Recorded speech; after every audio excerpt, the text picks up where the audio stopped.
Hello my friends, and welcome back to our continued blind Let's Play Parasite Eve for the PlayStation 1.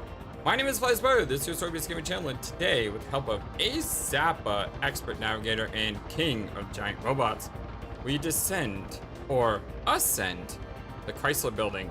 This is a dungeon that I remember playing as a kid, and I got up to a certain point, and I fought this, like, bee thing, and I died horribly.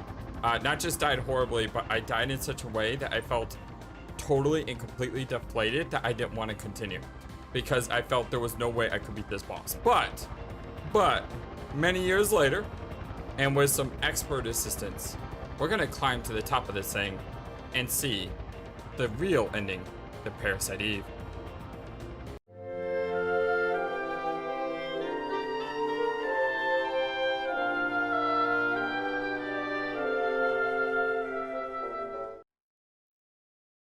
By hook or crook, all parasites will fall. Mwahahaha, indeed. Hello, everyone. I hope you're all having a wonderful, fantastic day.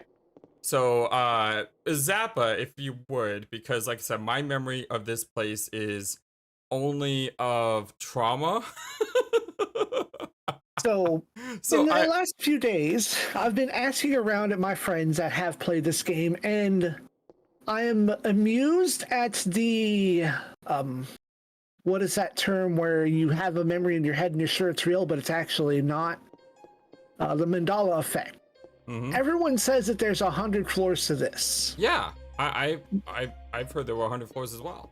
There are effectively 77, though actually only 70. Huh. The last 7 mean nothing. But the first floor also means nothing because here we are on floor 2. Secondly, the nature of this, hold on, please go back 2 screens so I can properly navigate you and figure out where we are. You will probably hear me flip pages as we play. Go back down 1 more screen. I need to verify something. That's where we came in.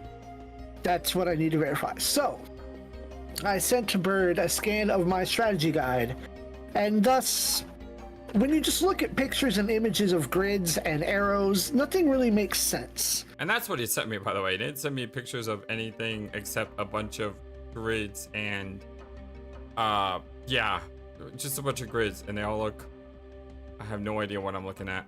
So, I think, I don't know if the numbers got scanned, but you'll be wanting to look at page 156. The first screen that you come in on. The numbers did not get scanned, no. Ah, dang. Okay. In the top left corner, you're going to see T intersection right. And I won't make you do this for everything, but I just want you to understand what we're looking at. You can probably find either scans of this online or anywhere. I bought my English guide for like $30 off Amazon. I bought the Japanese guide for $15 off eBay. And it's, pictures don't need translations. Anyway, the first floor is always the same. It's always going to be this screen once you walk up the stairs from a floor. And then you determine what patterns you have based on your second screen once you go up. So let's head up to the next screen. And this is the T intersection, right? Yes.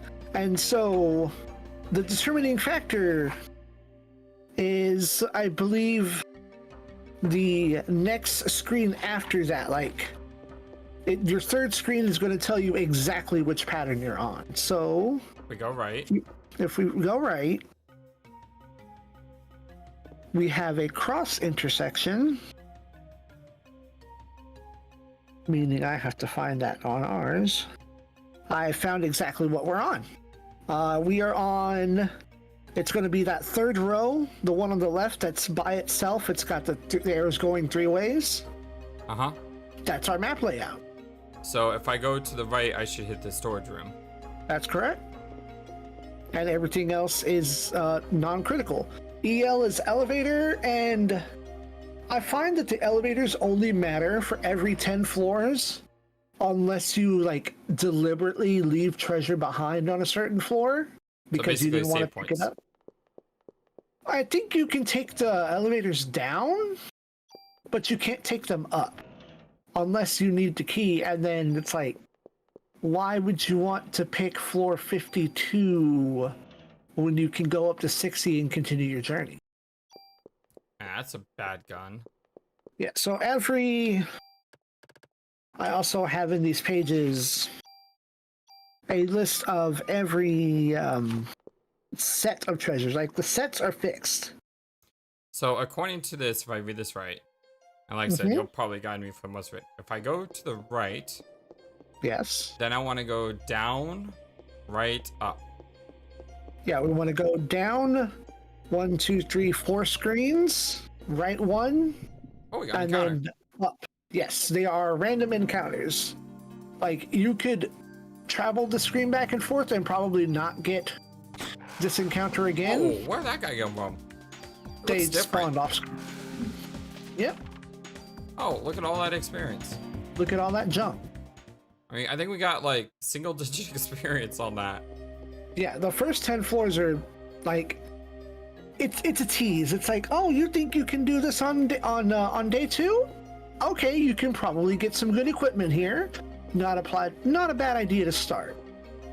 But then when you hit, floor 11 and up, it gets a little scarier, and you don't start getting like good experience rewards until like 50 and up. Yikes. Where? Oh, there they are. Yep. If you don't see anything spawn immediately off screen, just kind of move around a little bit, because it's going to be birds. There are a lot of birds on these first floors. And of course, the biggest enemy to running this quickly is going to be inventory management. Especially when you pick up a ton of junk. So, at this point, I would say safely for the first 40 floors, there's no reason to hoard anything. If you pick up a tool and a piece of weapon, just use it. Just do it. Just save your inventory, dump the stats into whatever you're using, because it's just going to make you more powerful and make life easier. Why do I have this? Because it's your starting gun? How did I get that in my inventory? Did I not unload my inventory before I came here? You might have swapped it in when I was telling you to take some of your stuff out. Like an accident. You know how the inventory management is in this game. So do I want +1 range of bullets or +2 range? Probably just +2 range. +2 range. There you go. Let's make sure we move over the right thing. That would really suck.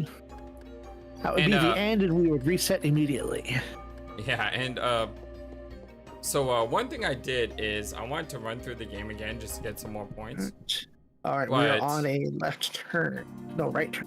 One of the reasons I ran through the game again was because of you, Zappa. And the reason I did it is because with the junk gun, the USP, whatever it's called, that gun is not called Zappa. So by running through the game again, I was able to rename the junk gun into Zappa. I thought I'd call it Zappa the Second, but I thought that was kind of corny, so. How did you get off the boat? What do you mean? I just beat the game again. And I ran through the game again. Is this loop 3? Yep, this is loop 3. Oh, okay, interesting. So I ran through the game again just so I could name the gun after you. Because it still said Zappa, so it didn't click that you had beaten the game completely. Yeah, like I said, I thought about calling it Zappa the Second, but I thought that was corny. Right. So I just called it Zappa. Then it's going to go all the way right, then all the way up. You will hit your elevator and your storage room. I still want to know. You can play with the elevator if you want to see what it's like. I don't know if you can go down from here, but I know you can't go up at all. I still want to know how someone speedran this place in about 24 minutes. Probably had the maps handy. I mean, not only have the maps memorized, but I mean, you're ignoring everything except the stairs and the amount of just. I mean, the amount of intellect and memorization that takes is just mind-boggling. Well, way back in the day when I was doing this, without a guide, what I ended up doing after a while was I was able to recognize a screen that had a dead end the second that it loaded up. Because all the screens are exactly the same and just, reconfigured into very specific patterns. So when I hit like a dead end screen, it's like, oh, I don't need to be on the screen, go back and Yeah, but that still is mind-blowing. I mean, I hope to get through 10 floors in 10 to 20 minutes. Oh, I'm sure we will. The first floors are easy. Oh, I was pretty good aiming. Yeah. I went ahead and got the ×2, by the way, because ×2 means you have 120%. So you basically get an extra 20% for free. And ×3 is you start to get those diminishing returns. So yeah. I thought ×2 was like a good solution there.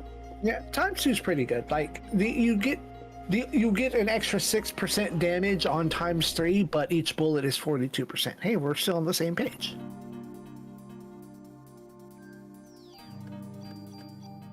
So is it possible to literally have the same floor back to back? I don't know. I don't back to back. I don't think so, but I think it's possible to get repeats. Okay, I had to go to a different page. So we went down. Oh boy, this is where it gets complicated. Because then it's like, it's not specific. I have to figure out which pattern we're on. That was a Dino.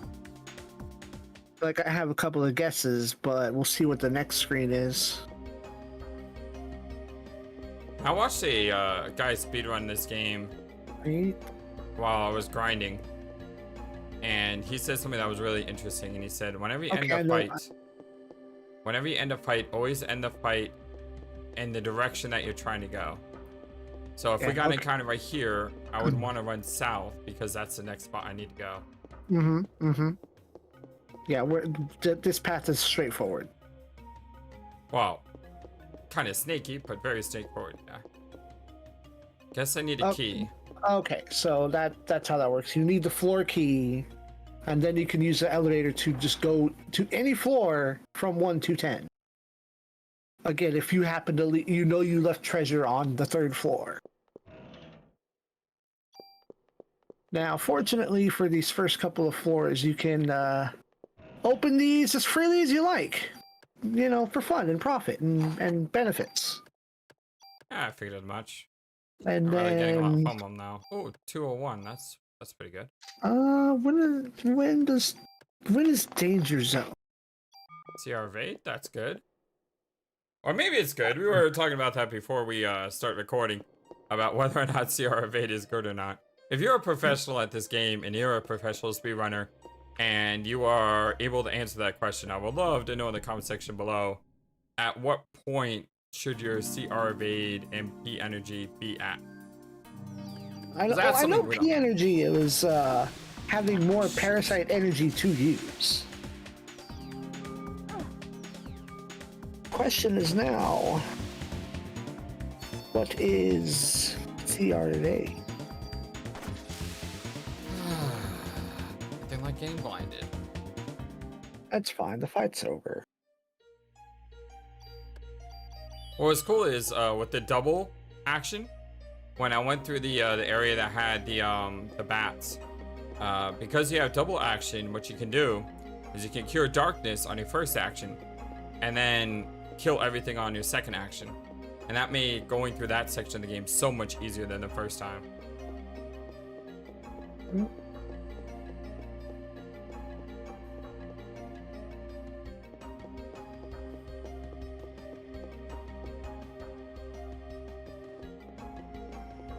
Man, these floors are long.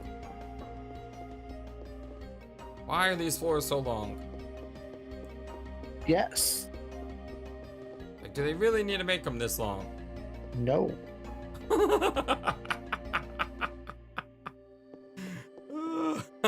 Okay, now I need to pay attention again. I'm trying to go through the Japanese guide to see if I can't find some more concrete data.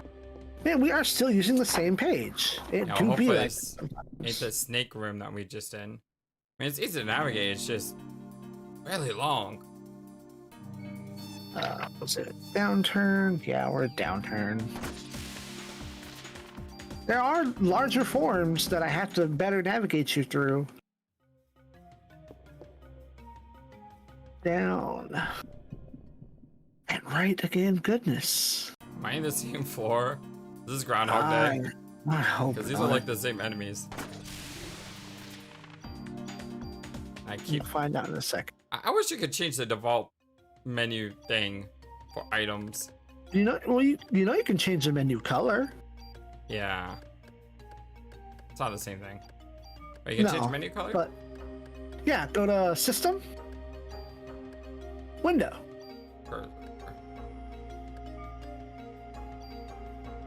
Oh. Okay. I hate these red, green, blue things though. They always drive me crazy.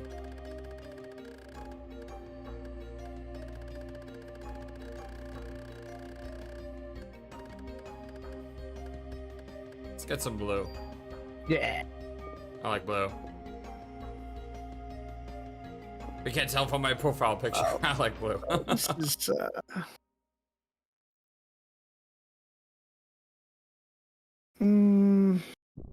Oh, that's not it. Okay, I know what floor we're on. Oh, I like the blue. It pops. Yeah. I went through this game 3 times. I never knew I could do that. Yeah, I usually set mine to pink or purplish. Never bothered check. Wow, that's just garbage. That's just, yeah. I guess if you came here straight from day 2 and, you know, didn't have a good piece of armor. But even the original flight suit would have been better than that.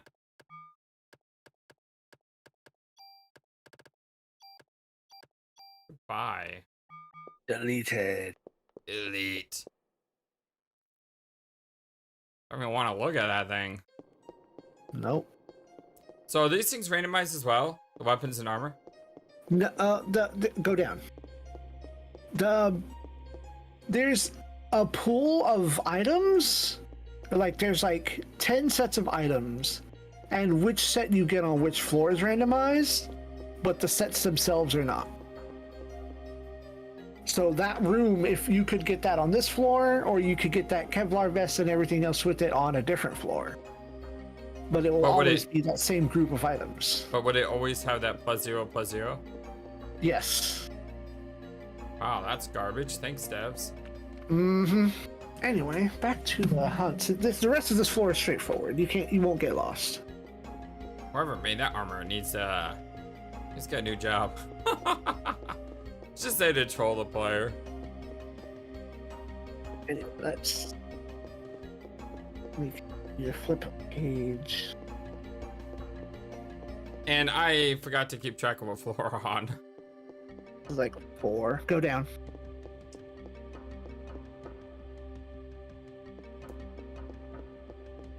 So we're just randomly gonna run into a boss at some point. No. That happens on floor 10. And at that point, that floor is always going to be the same every time because it's a boss floor. All right, finally up the stairs. Okay. The Japanese guide says that critical avoidance reduces the chance of neo-mitochondrial creature attacks being critical hits. Nice to know. Hey, we're on the same area again. We're on a new floor now? Yeah, we're on the same thing. The same Okay, break. I get to look at a different set now because we went straight left. Okay, straight left. That's less possibilities. Let's see what the next screen is. I'm gonna see if using the cursor with memory will make it so it remembers the just items. Go to end. Stop for a second. Okay. Go right. I think I know what pattern we're on. Follow that down to the wall. Well, you'll just follow it around until you get to another intersection.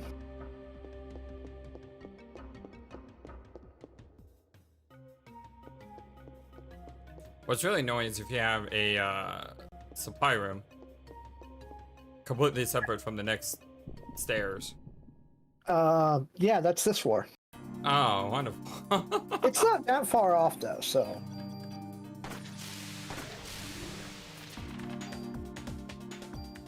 Okay, you told me what critical evade is.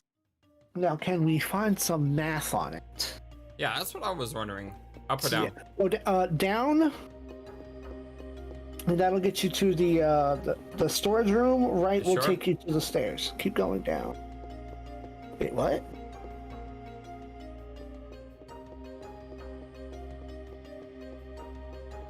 Yeah, what Zappa sent me was basically a bunch of pictures of map layouts, and there's 8 pages of layouts, and it is. I mean, you have 77 floors, you said, so I guess you kind of have to have that, but nope, the cursor does not work that way. Okay. Defense and Parasite Eve reduce the amount of damage received from enemy attacks. Add this number to I's base defense divided by 5 to get the actual defense. Critical avoidance has a role preventing critical hits from enemies. However, if defense and Parasite Eve or defense are high, you won't take much damage even if it's a critical. So there's no problem if your CR evade is low. Yep, so mostly stack defense. That's kind of what we did. Yeah, you can have trash CR evade. As long as your defense is high, then you be a king champion. I was just hoping to see if there was like. We got a trading card. Did it say trading card or? Yeah, I mean, it looked like okay. No, I was asking because there are named ones, and those are the super rare. T card. Ooh, yes, that's one of I think 17.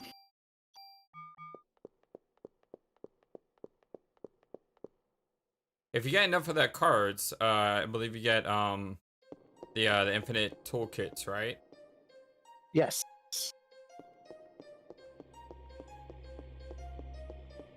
And then you can just go into your stash and just butcher everything that you have. Yep, sacrifice it all for the greater good of defense. Thank you, Japanese Parasite. Which way am I going? I wasn't paying attention. Oops. So where did we come from? I went left from the storage room. I should have gone right, correct? You can go up from here. It's fine. It'll loop back around the same amount of screens. And then I want to go right and up?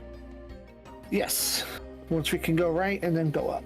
Because I remember you saying that as I went left. Because, you know, left is always right for me. So if I have a choice, going left.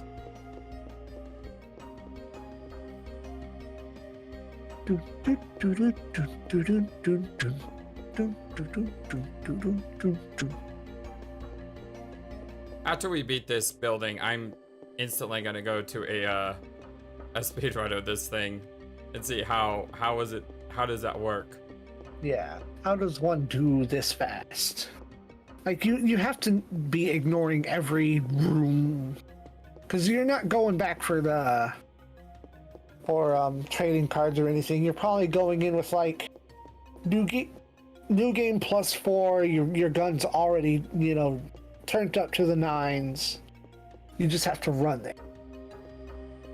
Yeah, but even running, it's like, I mean, what is that? It's like 20 seconds per floor. It takes me like 10 seconds just to walk across one screen. Hey, a new design.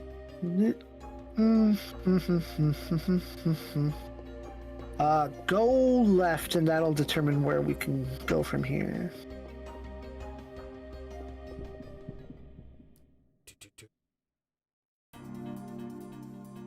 Or maybe I read this wrong.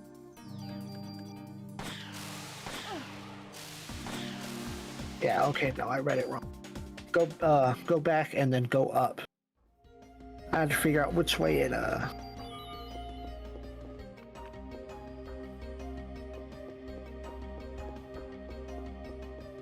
Going up? Yeah, go up. And then this screen. Okay. Nah. Well, we have a 2/3 chance of the storage room being the next room. No whammy, no whammy, no whammy, no whammy, no whammy, no whammy. Stop! Hey! Okay. Is that a good thing? Yes and no. I'm not looking at the map, so I don't know if that was good or not. Zappa's like, well, if you didn't get the storage room in this one, it would have been the next one. But not only is it the next one, but the stair would have also been the next room. Now we gotta go all the way around. Ooh, critical vape +3. So the funny thing is that we're on one of two floor patterns. And the difference is one room at the bottom that we're not even gonna go look at. You're gonna want to go back.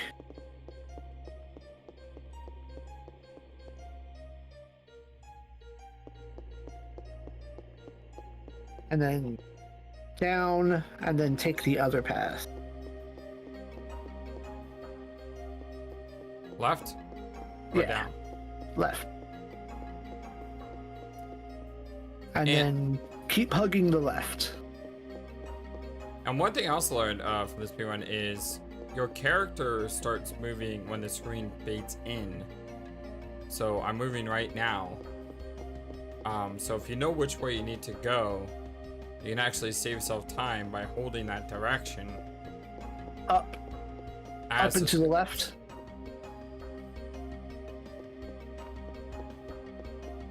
Up and to the right.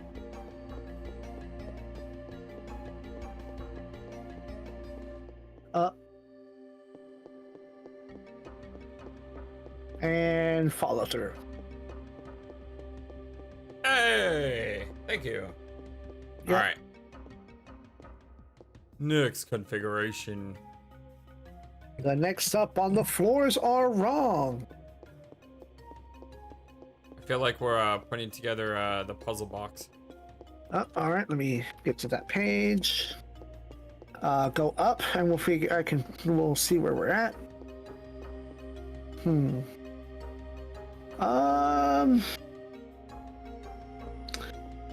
May have read this wrong.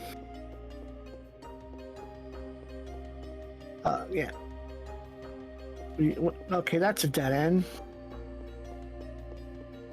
What was it called? The Lemecking configuration, I think it was. Yeah, the thing from you ever see the Hellraiser movies? Not in the longest time. Yeah. Can't remember. But I cannot advise watching all of those movies back to back. Oh. You watch the quality drop after like the third movie. I would, yeah, that's. I actually didn't know there was movies after the third one, but apparently there's like 10 of them or something. Something like that. Yeah, go to the right. And I'll figure out where we're at from here. So I know that's the elevator. Now, survey says storage room. Let's go. Let's go. And then it's left and up from here. Sorry, I didn't mean to peek on that. That's fine.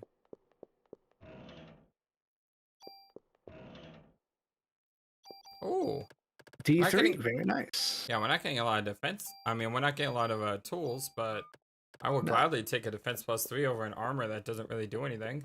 Yeah, unfortunately, if you happen to accidentally shove one of them boosters on a different weapon, we're going to have plenty of tools to fix that.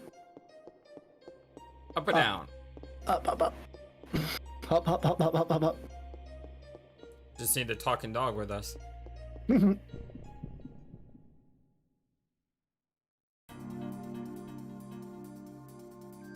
bad there's not a thing in the game that makes it so you can avoid encounters. Oh yeah, some kind of encounter off. Yeah. Like some kind of Game Shark debug menu. Or the debug gun. Yeah, we're not using tricks like that. I forget what all is on the debug gun. That's a fun little gun to play with, but it's, you know, Game Shark only. It was used for testing, surely.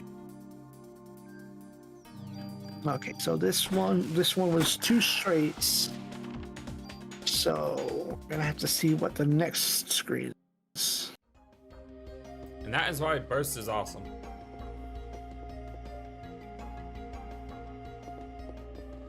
Okay, that's a lot of following. All right, let's see what the next screen is. Hold, please. Let's try going one to the left. I think I know what screen this is. Storage room get. All right, cool. Figured it out. I like when rooms are symmetrical, though. It does look nice from a top-down perspective. Yeah, that's very, very true. Range, bolt cap, rockets. What's the name of the... It kind of looks like a manji with, you know, the elevator in the middle and then the only offset being the storage room. And by the way, if you are interested, my friends, there is a junk rocket launcher that you can get. I don't know why the heck you would want that. But I guess if you had... I guess we got 300 more junk and you just wanted to have fun, I guess you could get it. Did you happen to roll a rocket launcher when you were leaving it to Wayne? No, but left. If you saw the video I did, the first thing I did get was a super junk. Oh, no, I didn't get that far in the video. Yeah, I got a super junk on my first attempt. Nice. What actually is the super junk? It's a pile of junk that says super at the front of it. Oh. Like, I looked it up because I was like, this has to do something, and no, it doesn't. It's just, it's just 300 junk with the word super in front of it. Yes, you failed. Wow. Imagine playing this game and getting all that junk, and he says, I can do something special with it. And you say, you know, try something new for me, and he gives you a super junk, and you just there like, well, I guess that didn't work, or that didn't do anything, and you just continue playing, not knowing.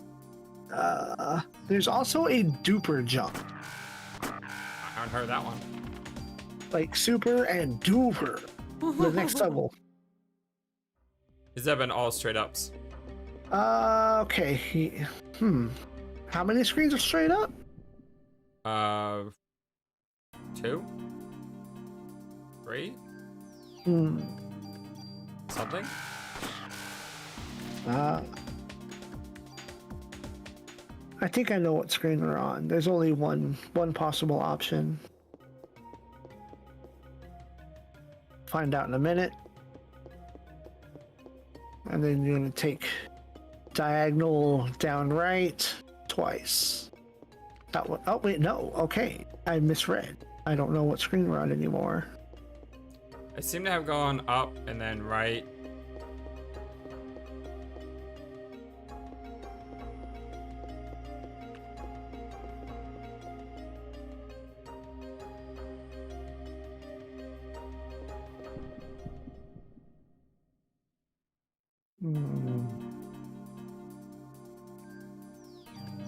I thought I knew what screen we were on. It didn't track. I mean, logically speaking, really can't go really in many directions with this layout. No, and I know how to recognize a dead end. Because I mean, this is just snaking up, right, down, left, down.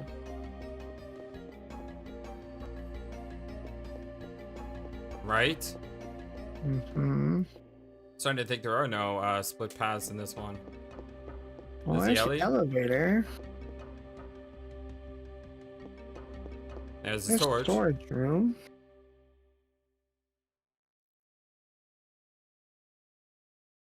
Hmm.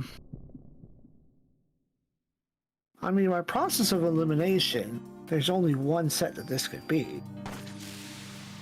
But it doesn't make sense, because that's not the path that we took. Well, a cap? Offense plus We'll 2? just Like that? follow the path and figure it out from there. That was a good room. I like that room. Oh, and by the way, if you're wondering, my friends, I do believe the Parasite Eve rooms and floors are non-repeatable. So if I get all these items, I can't go back into the Parasite Eve tower and get all these items again, correct? Right. Once you've made progress, you've made that progress. Oh, I didn't realize we're on the 10th floor. No wonder nothing made sense. We're on the 10th floor? Oh yes. My god! What the heck is that? The 10th floor, the boss is like fixed. Giant spider! Yeah. Spider Boss. Spider Woman 2. Alright. Not a challenge. That's what I do with the spider. Chrysler key number 1. Now you need to have Chrysler key number 1 at all times. Screw that thing. Ugh. Hate spiders. But the thing is, if you were to go and do a new game, an EX game of this save through, I could not go back through those first 10 floors again and grab the loot again. It's already cleared. Oh, if you do a new game, yes, you can. Oh, you can? Yes, because then it's a new game. Everything is reset. I remember reading somewhere that said it doesn't. Huh. Or, I mean, you could be right and I could be wrong. I thought I had, but I realized that I've only, like, in all of my playthroughs, I've only done one Chrysler Building run, and I did that using a one-handed Super Robot Wars controller. Not what the game was made for. I've not been paying attention to what the floor patterns were. We went right, and now we're going down. Okay, then back up. Page. And now we're on an intersection. We went right. They said we went down. Hold on. We went back down and intersection. That up. Intersect. Okay, let's go right.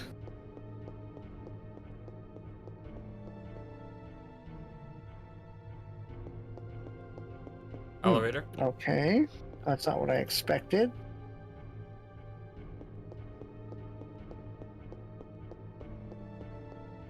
And there are dead ends in the Chrysler Building. You can literally just run into a wall. Okay, did we go back to the screen we're on? No, I went around. You said it's up, and then... Then up took me to another intersection.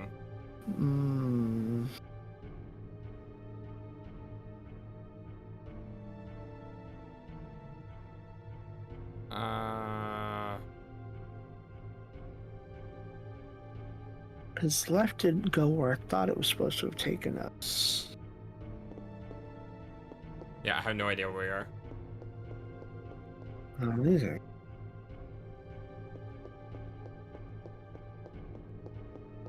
This is upon the Chrysler Building. It's confusing.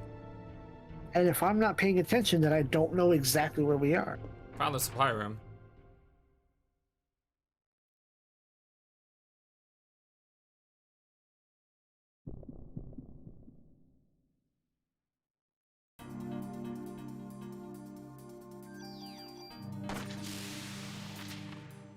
Really nice if I get no more bats. The bats are pain because they're dark.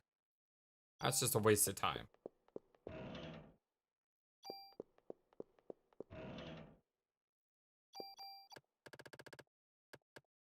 I'm just gonna let my tools sit in my inventory for a bit until we get more items. That's fine. That way we could tool over the best choices.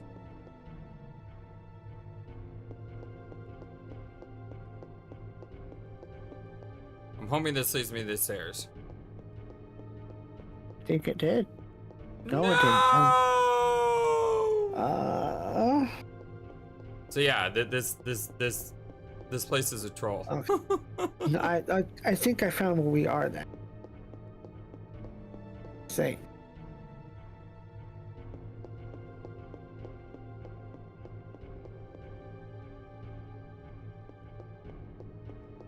The screen. And then that. Okay, go down, down, down, down, down. You found out where we were? Yeah, and I said down. This is a dead end. Yep. Okay. Yes. Maybe the noise gate did not pick me up. No, I heard you. I just want to check that. Just because. And then to the right. Just to make sure we knew where we were. And then up from here.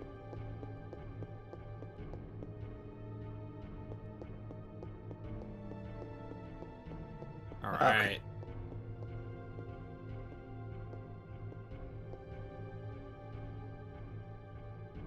Up we go. Okay, first floor, first section is going to be going to the left. Okay.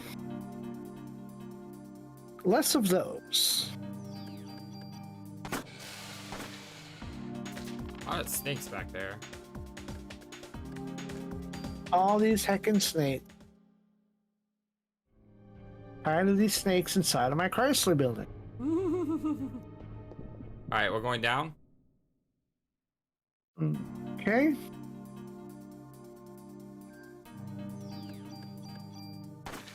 But now it's time to see what screen we end up on. Interesting thing is, because of the massive range of this gun, all I had to do is just target things off screen, and we can easily kill them. Okay. Going left. Yeah. Intersection. All right, hold on.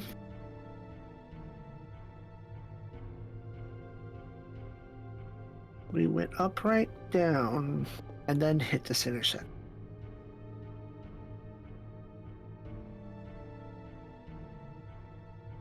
Come on, shapes.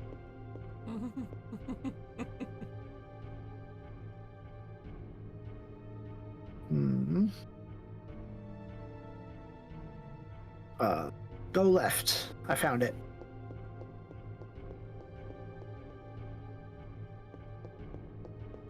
Going down?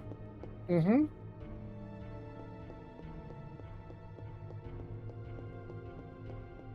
We'll go right and then hit the storage in the elevator.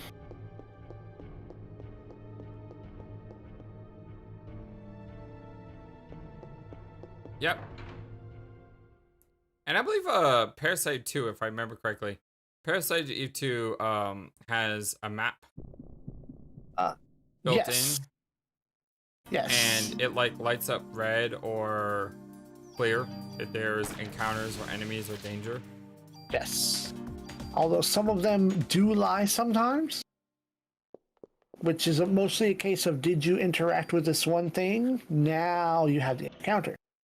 That's 2 cards. Hey, wow. Offense 4, let's go. I don't think I've ever seen offense +4. Heck yeah. Gladly take that.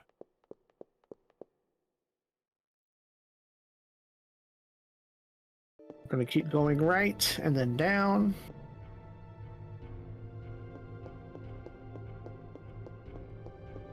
And I heard apparently that the creator of Parasite Eve loved Parasite Eve 1. Mm-hmm. And hated Parasite Eve 2. I heard someone say that left or right. Someone said that Parasite Eve 2 killed the franchise. Third Birthday just took a you know what to it. Have you ever heard the term of character assassination? Yes. Yeah. What, that's Parasite Eve 3? In multiple meanings. Yeah, and for those that want to go out and play it, the gameplay is fine. It's got some good systems in it.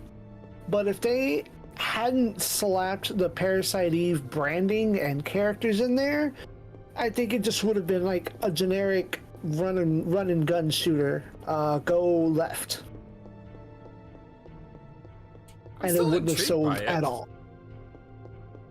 Somebody would have bought it, but it wouldn't have gotten like, it just would have been shovelware. It would have existed. You know, it would show up on somebody's, you know, I played 17 weird PSP games that you've never heard of. And, you know, it's just like the hidden gems that no one had heard of, except they put Parasite Eve stuff in there, and it got a negative reputation for ruining Parasite Eve into the void. We're going right? Right, that's right. I'm navigator. I can't just, you know, blather on. Going right, noted. Going down? Going down. I know that's what they say about third birthday, and I understand it. But at the same time, I am very there's more. Ooh, hello. I am very intrigued by what it is. Have you seen anything about it at all? None.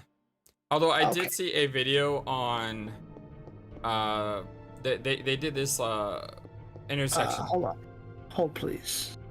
I saw this video and I turned it off as soon as I saw it, but they did a video top 10 weirdest endings to video games, and third birthday was one of them. And when I saw third birthday, I turned it off because I wanted to see it, but they basically say it's go like, down. We're gonna test to see what we're on this pattern. Okay, hold on.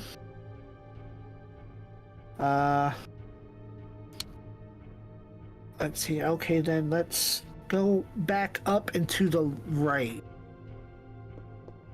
Well, for me, it's like a curiosity. Like, I need to know. And you know what? That is valid enough. Yeah, okay, I know where we're. I mean, I heard some people tell me, like, Silent Hill Origins is not a very good game. I heard people tell me Silent Hill, what was that other one? Homecoming. Oh. People are like, Silent Hill Homecoming is not a very good game. And so far, out of the 7 Silent Hills I played, with Downpour being the one that I still need to play through. Oh, see, there's your Club 4, baby. That looks... I think one of those is... And what is that other skill on? I don't recognize that one. What is that? It's got a lot of attack power. We have steel, counterattack, and critical percent. Ooh. There is a gun that does have crit up, but that's like neat. Yeah, that one is neat. I would we also got another card, by the way. Yeah, I saw that earlier. So when we go back to base, no, I was gonna say put that one in storage. All right, we got this one. Yeah, but now on New Game Plus again, you should have Club 3 in storage for stealing on day 2. No need. I've already got a junk gun. I'm not doing that again. Ever. Although I did say in my video. So we're gonna go back. I did say in my video though, it is worth it to do the junk grinding. Yeah. Go back. Retreat! But, you know, I had a lot of fun with Silent Hill Homecoming. Yeah, the combat is incredibly janky. And it's kind of a mess at times. But I like the story and I had fun with it. The only Silent Hill game I really didn't have fun with was the game that I still haven't done an indie guide for because I don't want to really play it again, which is Silent Hill Shattered Memories. And to the right? Yeah, like... Because Silent Hill Shattered Memories is, okay, we're gonna not let you have any combat at all, and you're gonna run around trying to dodge these things attacking you, and there's nothing you can do to stop these things except maybe light a flare every now and then. And you're just going from point A to point B trying to avoid these things attacking you, and that to me is just it's not fun. It just And those scenes give me anxiety for some reason. I don't know why, but it's like the most anxiety-ridden Silent Hill game I played, and I don't want to play it again because it just gives me anxiety. You don't have defensive options, therefore it's not fun. And yeah. I can get that. Like, there are a lot of games that are part of a series that are like, game part of series. Good game, bad entry in series. Okay. Why did I turn the page? Stay on the same page, Zappa. Which, like, I have that problem with,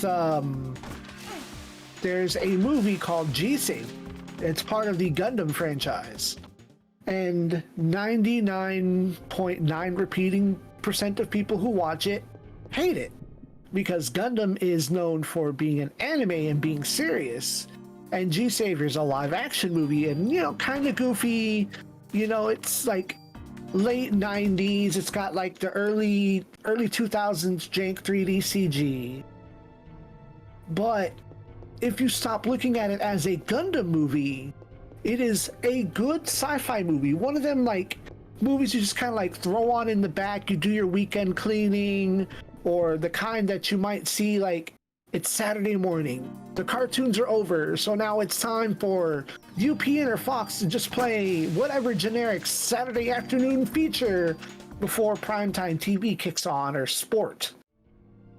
So it's like, it's a good B movie, but it is not a good part of the Gundam franchise. Christ, I was too busy talking and not paying attention. Did we walk past an elevator? Nope. We were just on the straight path. Okay, straight path, then we have a T intersection. One moment, I can probably find this. Not that one. Not that shape.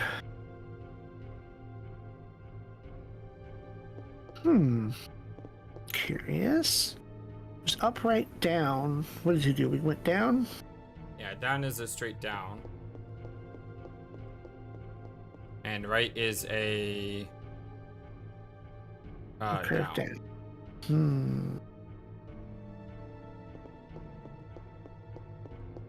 Go down there, because then I might be able to identify it. That's a dead end room. Okay, I know where we are. Like, I just recognize the certain splatters on the wall as, oh, that's a dead end. That's burned into my memory. The room itself seems to be different when it's a dead end. Like, when you walk in, it seems to be a more narrow passageway. Like, you see how open this is? Yeah. And there's the plants on the corner, the splatter in the grate right there at the top. And from here, we're going to hook left. But that's like one of the reasons why I haven't played Downpour, is because I've been holding out hope on going back to Silent Hill Shattered Memories. But I think at some point I just need to say, keep going left. I just don't enjoy this game. I don't want to put myself through having to play 7 more hours of this game to get all the endings when I'm not enjoying the game. Okay. Let me put it to you this way. Who is expecting you to... Who has said specifically, I want you to do an endings guide for this game? Me. Well, that's garbage. Who is putting a dangerous object to your head and telling you to do it? Yeah, I know. It's just, I've done it for every other game so far. And I wanted to make a ranking of all the endings in the Silent Hill game. Or go back right, sorry. But I can't make a ranking guide of all the endings if I don't get all the endings in this game. So, there's part of me that says I need to do this, but there's another part of me that says I have no inclination of wanting to do it. You know what? I know that compulsion. That's the completionist compulsion. That I have that problem as well. I'm looking at a shelf of 70 plus games. And nobody in the universe is telling me to play the next game that I'm going to play and sit there and translate it and not just go in and play it. Again, talking and not paying attention to what we're doing. So we went up and then we had the intersection? Yep. Go up one screen. That way I think I can figure out. That's the math word. Sorry, now I've got hiccups. Straight up. Interesting. Go up one more. Okay, cool. I know where we are. Go to the left one. Yeah, it's I had the same thing with Remnant 2. Like, I enjoy Remnant 2, and I enjoy playing with Ashenda and Fighter. The thing is though, I had internet issues when I played it. I haven't had internet issues when I played anything else. The game takes, we've been playing offline. The game takes a lot of energy, a lot of time, and I want to be playing the I want to be playing the Final Fantasies. Let's look at the base numbers on the SP suit. 43, 35. That's much better. Okay, well, let me, so I don't have to flip away, let me grab the, flip to the right page for the equipment. That's SP or SV suit? It is SP. All right, let me see how many slots come on that thing, because I think the ideal armor to get is somewhere in the 40s. Go back. Sorry, I didn't stop you. No worries. It's all to the right, and then it's going to be a straight path. Well, with Remnant 2, I basically said earlier on a post, I'm going to stop playing Remnant 2. It's the first time on this channel I'm not going to finish a game I played on the channel. But at the same time, I rather play the Final Fantasy games I've been playing. So, you know, I think maybe that's just what I need to do with Silent Hill Shattered Memories. Play Silent Hill Downpour, and if I do want to go back to Shattered Memories, I can. But, you know, I want to finish the series. What's the name on that armor again? SP suit. What was one of the base numbers? 50 something? 50, 60? Hold on, let me look. I think it's 58 plus 2. SP suit 1. 60, so 58 plus 2. Yeah, that's only got 4 total slots on it. I mean, we can make it work. It's just... No, there's by the time you want to switch to anything, there's gonna be better stuff. Matter of fact, I can try to look it up now while I'm on this page.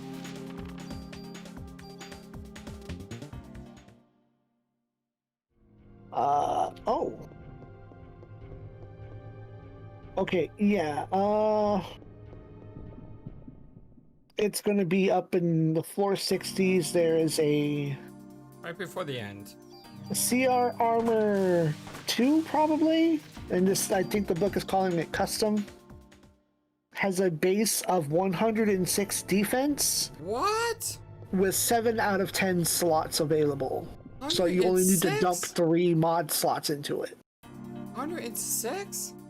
That is the strongest piece of armor in the game, and that's why it's so high up.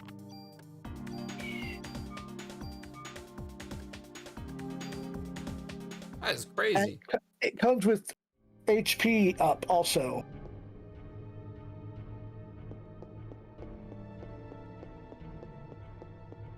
Well, we're sitting at a very healthy 877 HP. Are we on a new floor yet? Because I was looking at the book. No, we're still on this one. Okay, now we're getting to a new floor. All right, good. And when I start doing research in a different book, that means I'm not keeping track of where we are. Yeah, that floor took a while.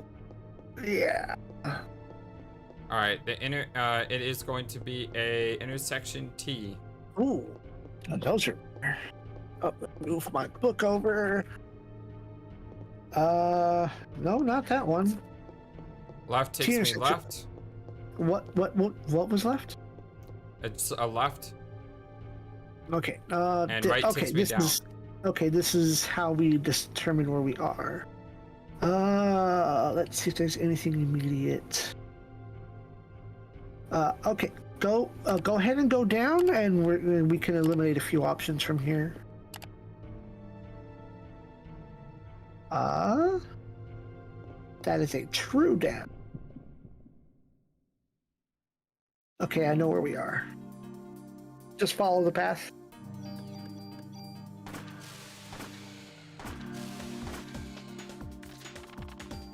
That was kind of random shooting, but it worked.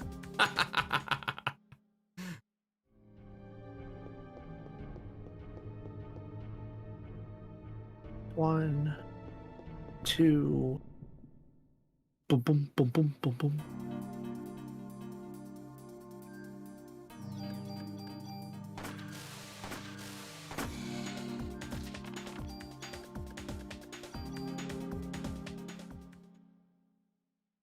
Not that I think I'm ever gonna run out of ammo, but there's no reason not to grab it. Yeah, none of these boxes are ever going to have an ammo in them, so there's that.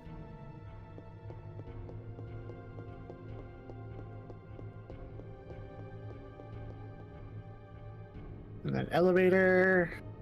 It is? And then room. The room. Room.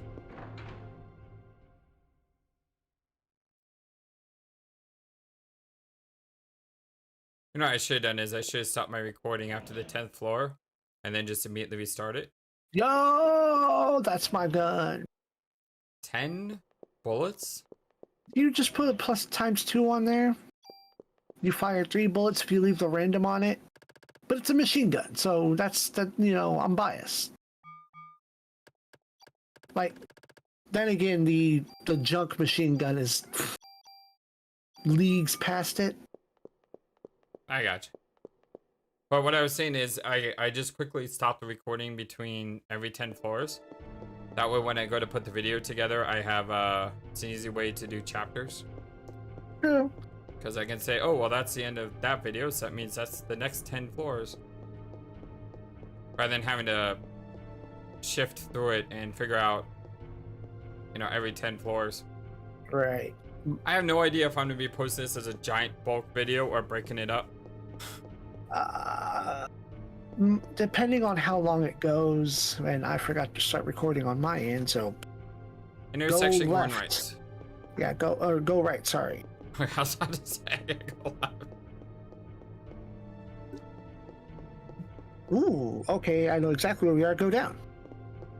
It's kind of nice when they telegraph them like this. Yeah, it makes it super easy to figure out what it is, because there's only one room like this, or one floor. Wow, that guy's got range.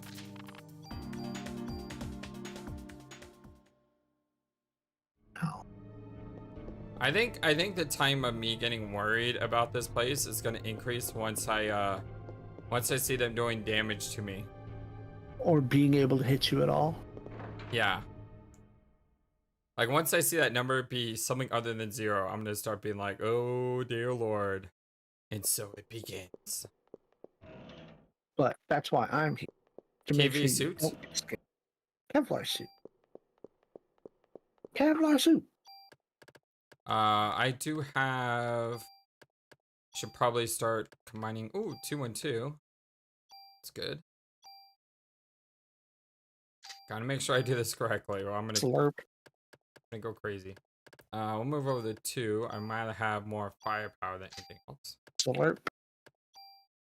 As far as the flight goes, more defense. Slurp. Yeah, and you just opened up 6 pieces of inventory. Yep. But I opened them up with the best possible gear that I had at the time. Mm-hmm. Rather than just anything. Go up.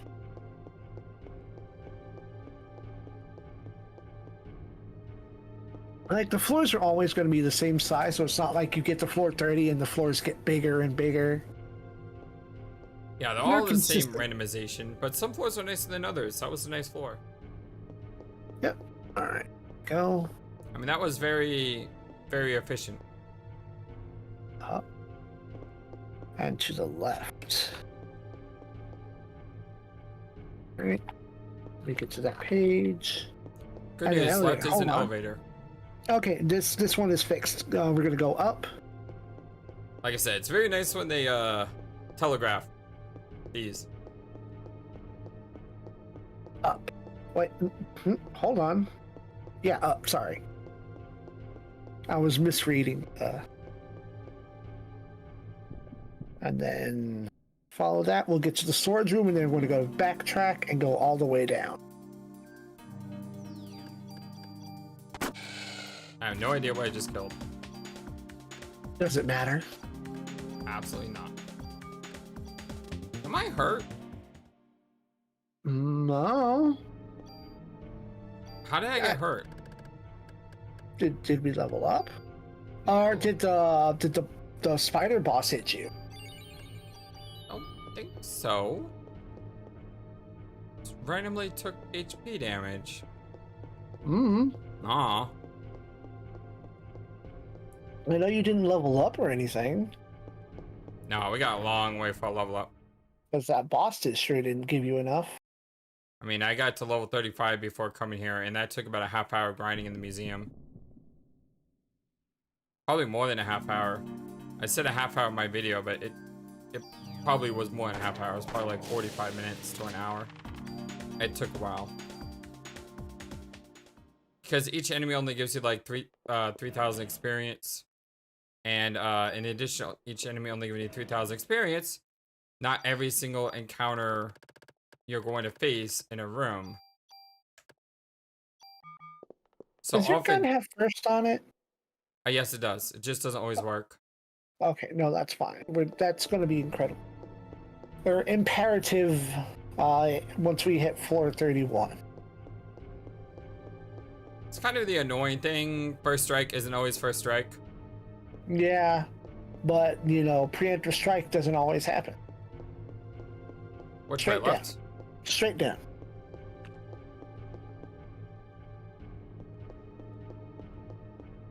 All the way down.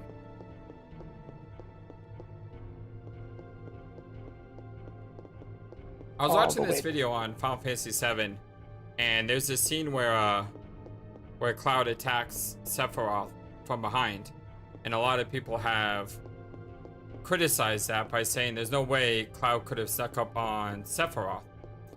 And earlier in the game, you saw that Cloud had a materia on him, and the materia he had on him was a preemptive strike materia. So someone said, well, here's a logical reason how he could have stuck up on him, because the preemptive materia makes it so you can, you know, start with a back attack. And I thought that was really clever. Okay, go up and I'll be able to discern our room from there. Discern. Yes, up and another T. So it's one of two rooms. Go to the left. That's for sure the that.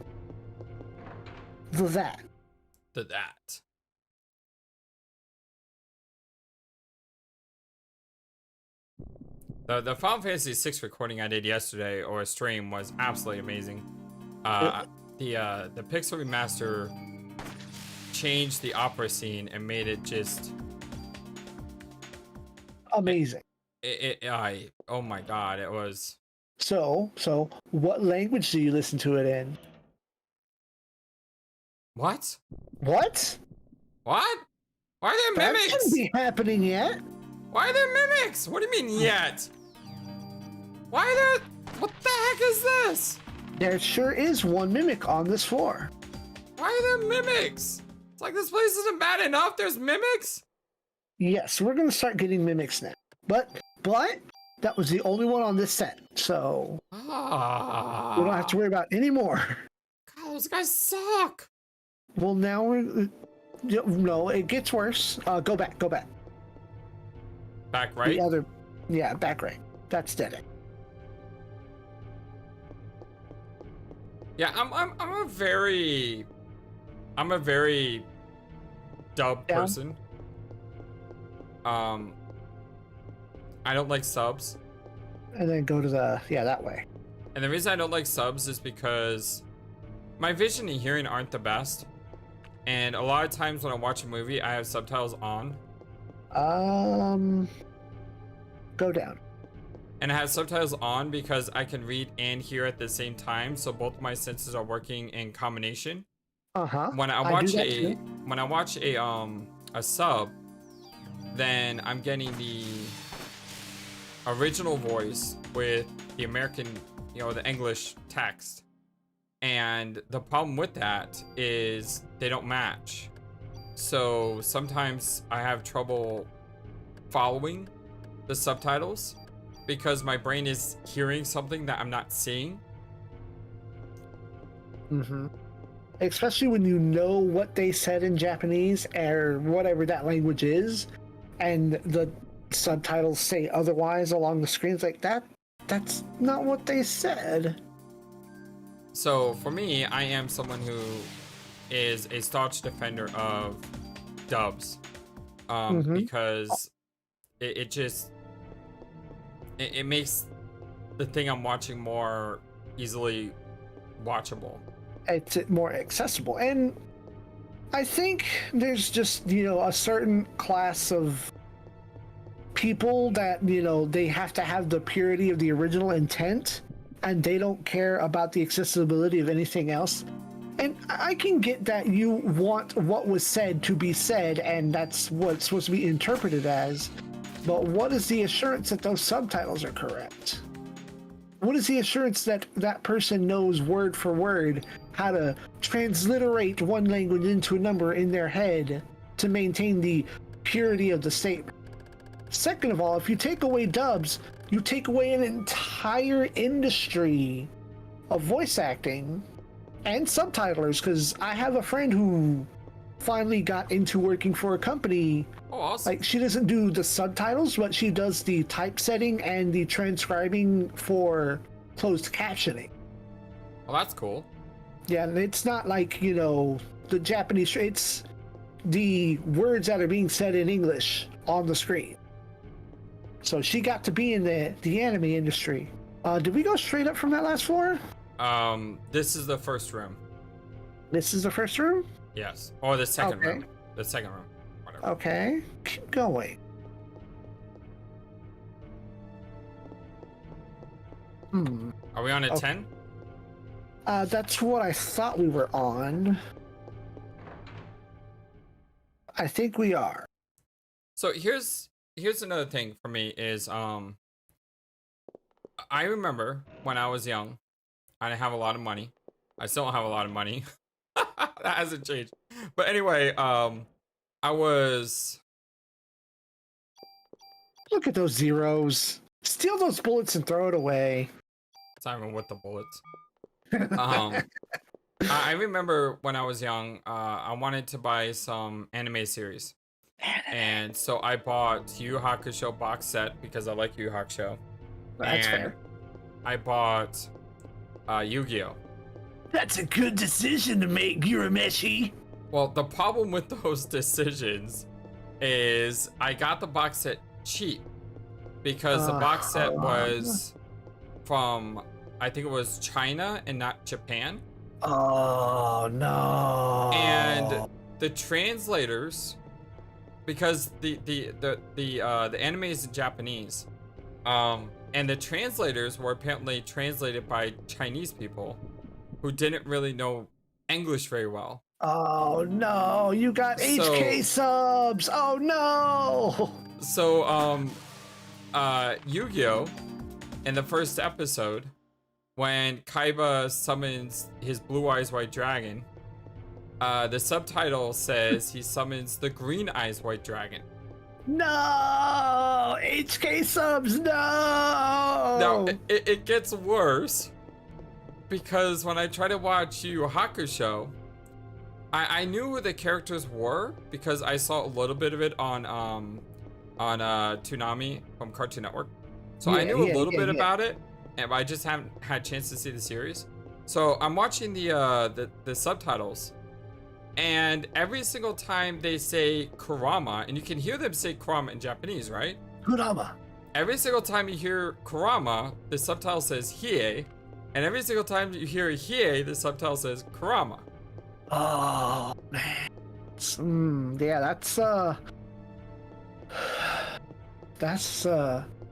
no, that just seems like bad quality. Welcome to Boss. So yeah, that's my story with that. Oh my god, there's two of them. These are the lizard guys or crocodile guys, or I have no idea what they are, because when I watched the speed run and they talked about this guy, the speedrunner literally said crocodile, alligator, alligator, allidiles. It's like the speedrunner didn't even know what they were called. The book says alligator.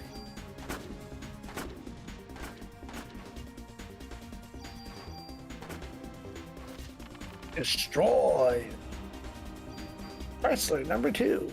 And now you only need to have Chrysler key number 2. You do not need number 1. It's now obsolete. No. Wow, that's dumb. But you can, we can make a trip down the next elevator. So you have two options. You can go back a few screens and hit the elevator on this floor, or wait to find the elevator on the next floor. If you want to run back and drop off some cards, sort out your swag. We have some tools, so we can clear up some space before I have to go back. Don't worry. There are +2s, +3s, and even a +4 on those item upgrades. But yeah, I've accidentally bought bootlegs in my early days, not actually realizing I was buying bootlegs. Yeah, I didn't realize it either. I was a teenager. Teenage section going left. Right. Let me leave a bookmark here. And you said T intersection? Yeah, T intersection going left, and left goes down. And left goes down. Check the up path. The up path is up. Straight up. Okay, that's one of 3 things. Great, awesome, glorious. Wait, you said the left path went down? Yep. Well, that eliminates 2. Let's go up one more screen. All right, floor 21. Yes, and we got 21. Plants now. Plants versus snakes. I mean zombies. Oh wow, there's a lot of enemies on the screen. But yeah, no, I was. This was the early days of 2000s anime when Naruto mattered, and I was so big on Naruto. It's like, oh man, I want DVDs. I want DVDs instead of having always download the next episode. Not realizing that it wasn't even in English yet. How we're gonna get there? Okay, yeah, this is the bad path. So I know what pattern we're on. This is a bad path. It's yeah, no, I know what pattern we're on. I never saw Naruto. It was good for like the first couple 100 episodes. And then when they do the time jump, then it gets kind of eh. And then about then is when I fell off, so I couldn't tell you about the rest. But I bought like a box set. It was like the first 30 or something episodes. And when I got it, I was so excited. I popped it in, and the aspect ratio is jacked. The subtitles are only halfway on the screen, and oh my gosh, really? Yeah. And I had bought them off eBay, so I went straight to the seller, and I'm like, why did you sell me bootlegs? It doesn't exist officially yet. You bought bootlegs. What are you doing? It's like, oh, I fell into this. And then I found out later, a friend of mine was buying bootlegs knowingly. He's like, yeah, that's the only way. I don't care. I'll buy the bootlegs. They're cheaper than the original.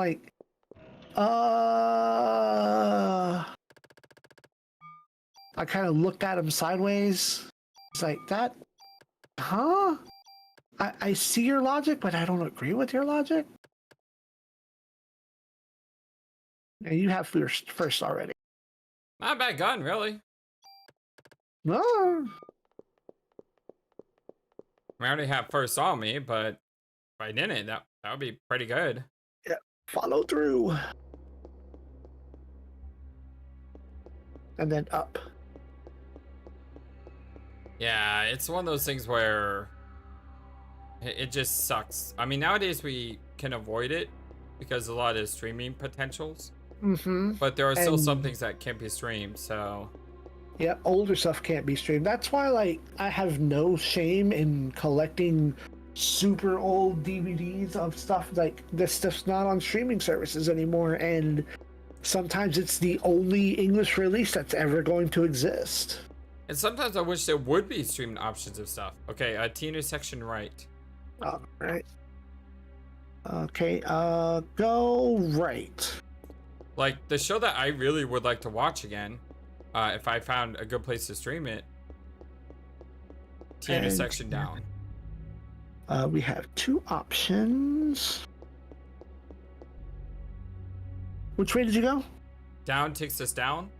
Down. Okay, I know what pattern we're going to want to go to the left anyway. The right.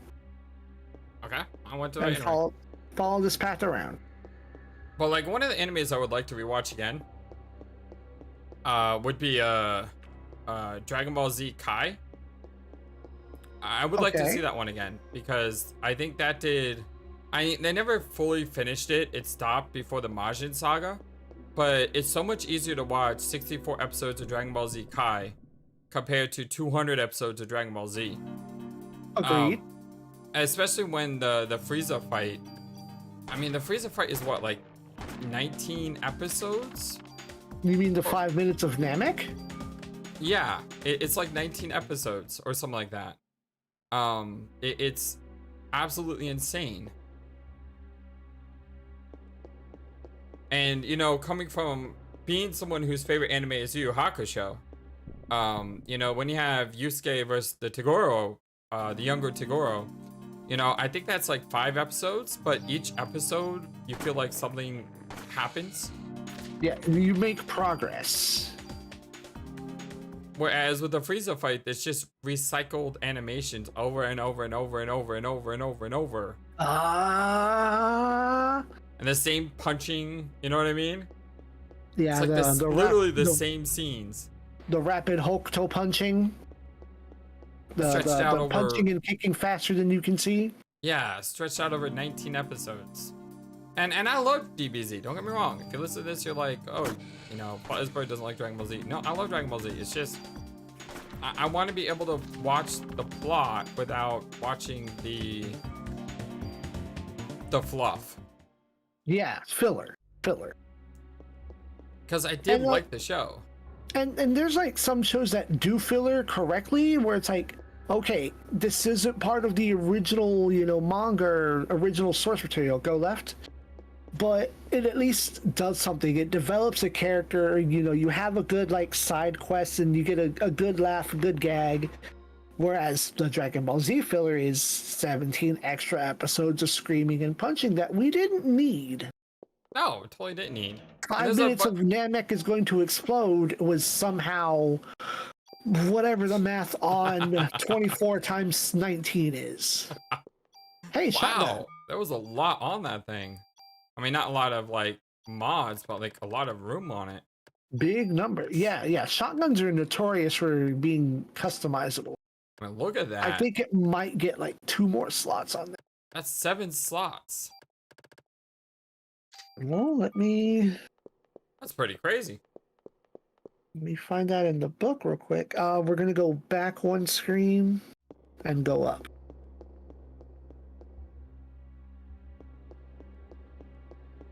A shotgun. What was that? The M70 or something? It was M872. Yeah. It does that numbering thing again. But yeah, no, it's 7 out of 7. It doesn't get any more slots on it. But still, just coming with 7 slots by default. I mean, I think that's all you ever need, right? Mm-hmm. Well, I mean, how many does my gun have? We have 7 mods right now. And you have 9. And the maximum, I think, is 9. And the thing is, some people would argue that having rate of fire is actually detrimental to your gun.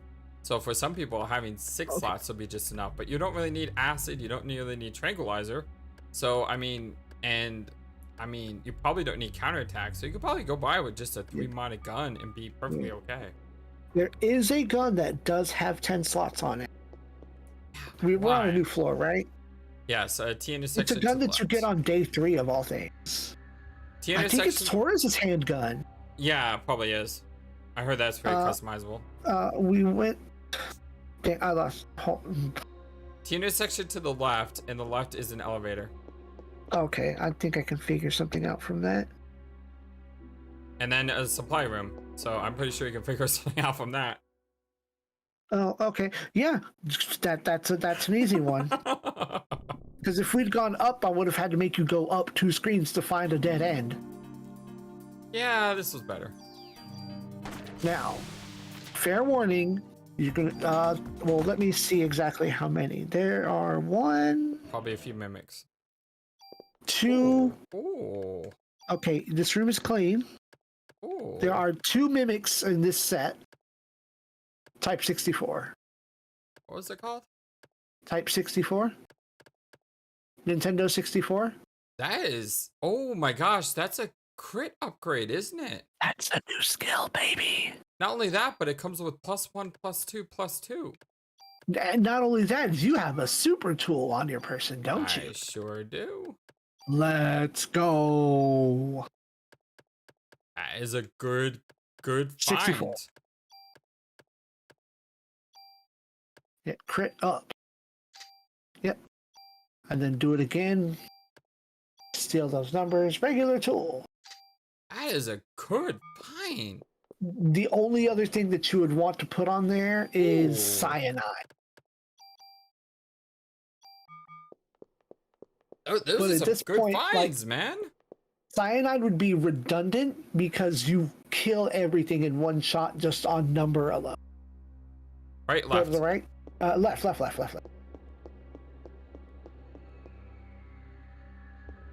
Let's see. The 2 rooms that go up. The 2 rooms that have a treasure box monster are going to have a tool and a treasure box, and then a CM jacket and a treasure box. So you can zen yourself. And I have apparently misguided you. What the heck? Left to elevator, left to storage room. Oh, okay. I see where we are now. All right. Go back towards the right. Back towards I see the other pattern that has those 2 rooms next to each other. Back over here? Yeah. And then at the intersection, we're going to go up, and then right, and then down. And follow that path. So up? Yep. And then right? Yep.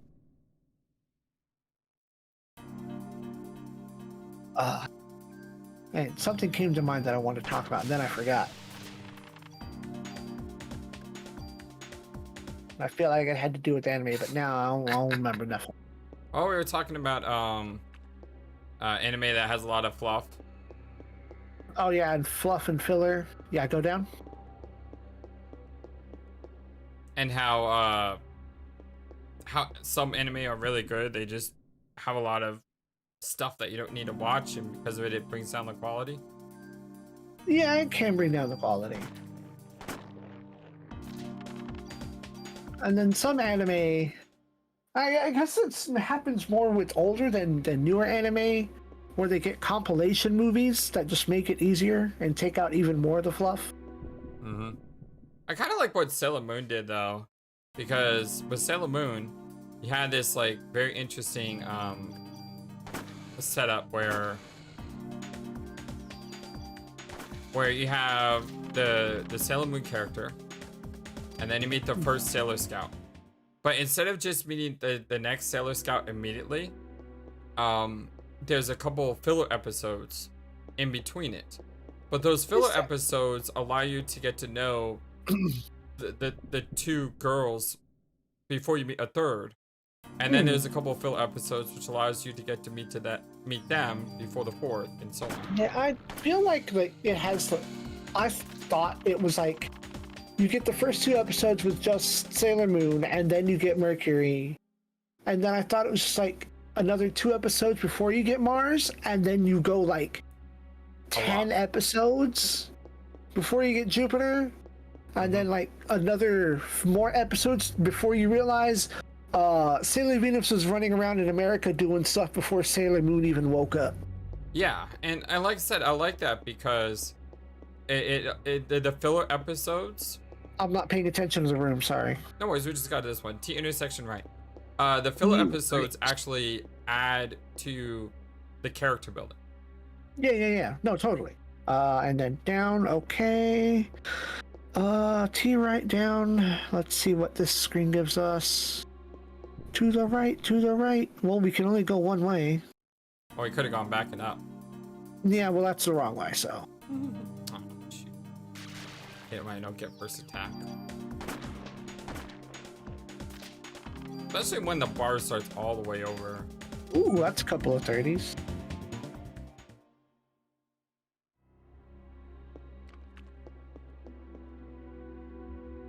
You're gonna hit the elevator, excuse me, and then the storage room.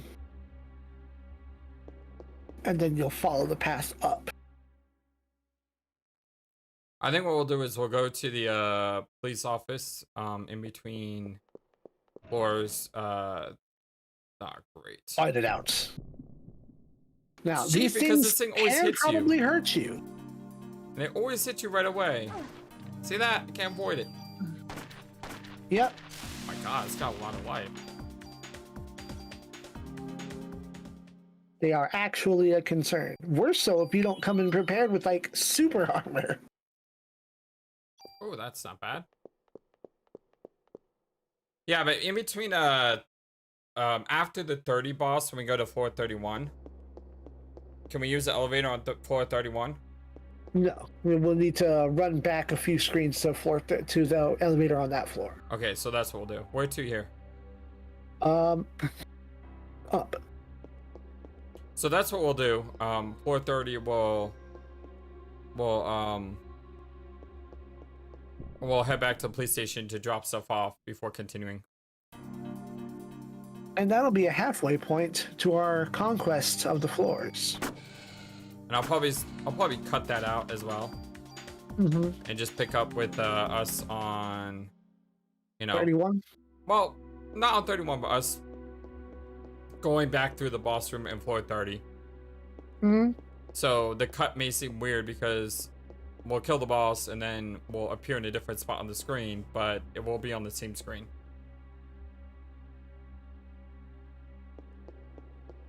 You know what really helps about the Chrysler Building, though? There's 2 things that help right now. One, having you with me. Mm-hmm. It's an up. The second thing that helps is I'm not keeping track of the floors, because I think if I was, I'd probably be going crazy. I've tried when I was playing it, and I just can't. Like, seriously, you're better off not counting. Just go with it. Yeah, we'll get there when we get there. I do think on 4, maybe in the 30s, enemies might start taking more than 1 hit. Maybe. Just because not like on defense, but they have just that much HP. Okay, hold on. Please hold. Alright, I know where we are. To the left. Well, I remember, I was asking you about the level of the sludge in the hospital, and you took a picture and you sent it to me.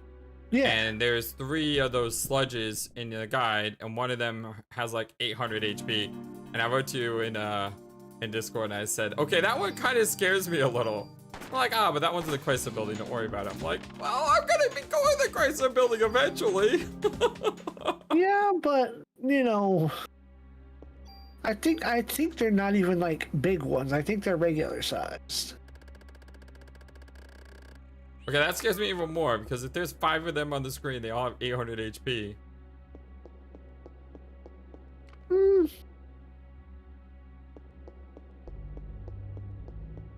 Zappa's like, there's far more things you should be fearing in this place.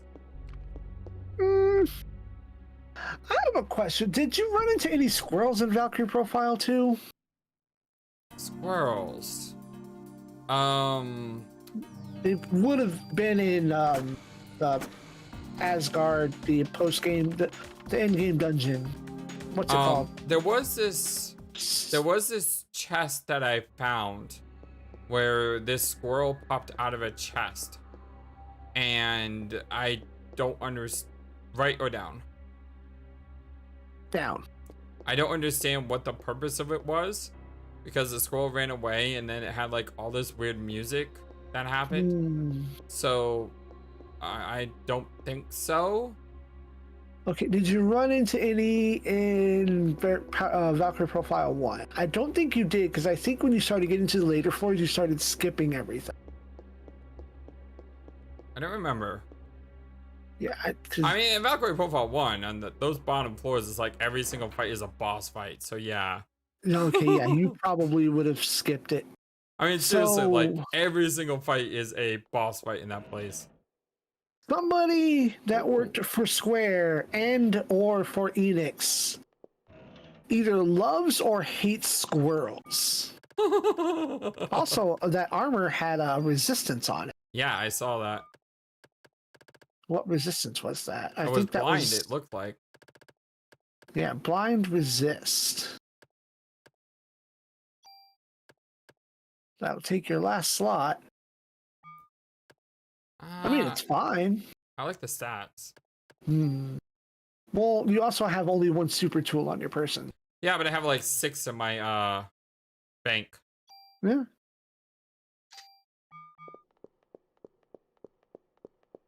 Like, I think I have 6 or 7 super tools in the New York storage.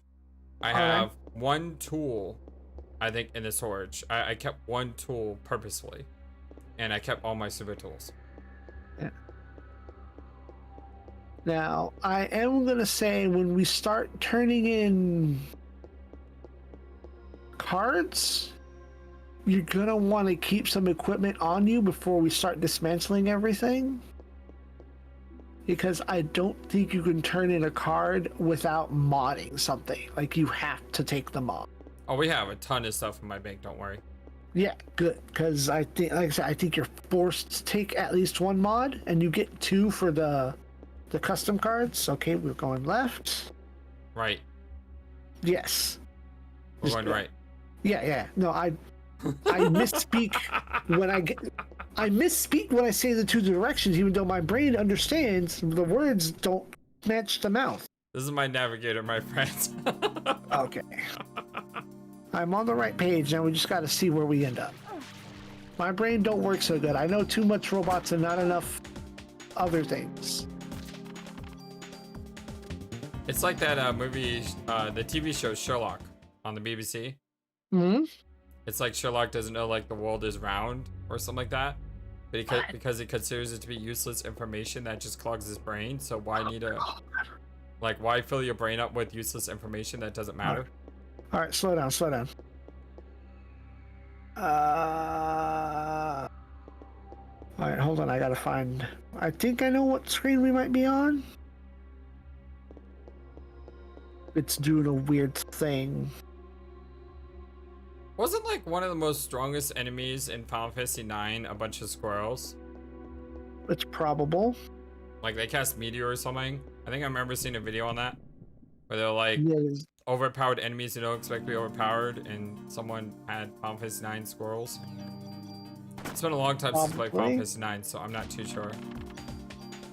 So, well, since we're talking about squirrels, I think I may have made it very clear that there are squirrels in this dungeon. To the left, yeah. However, fortunately, they're not as dangerous as other squirrels. I think Star Ocean might have some killer squirrels in it too, but that's also an Enix and Tri-Ace game, which was made before they merged with Square, so somebody might have worked for both companies.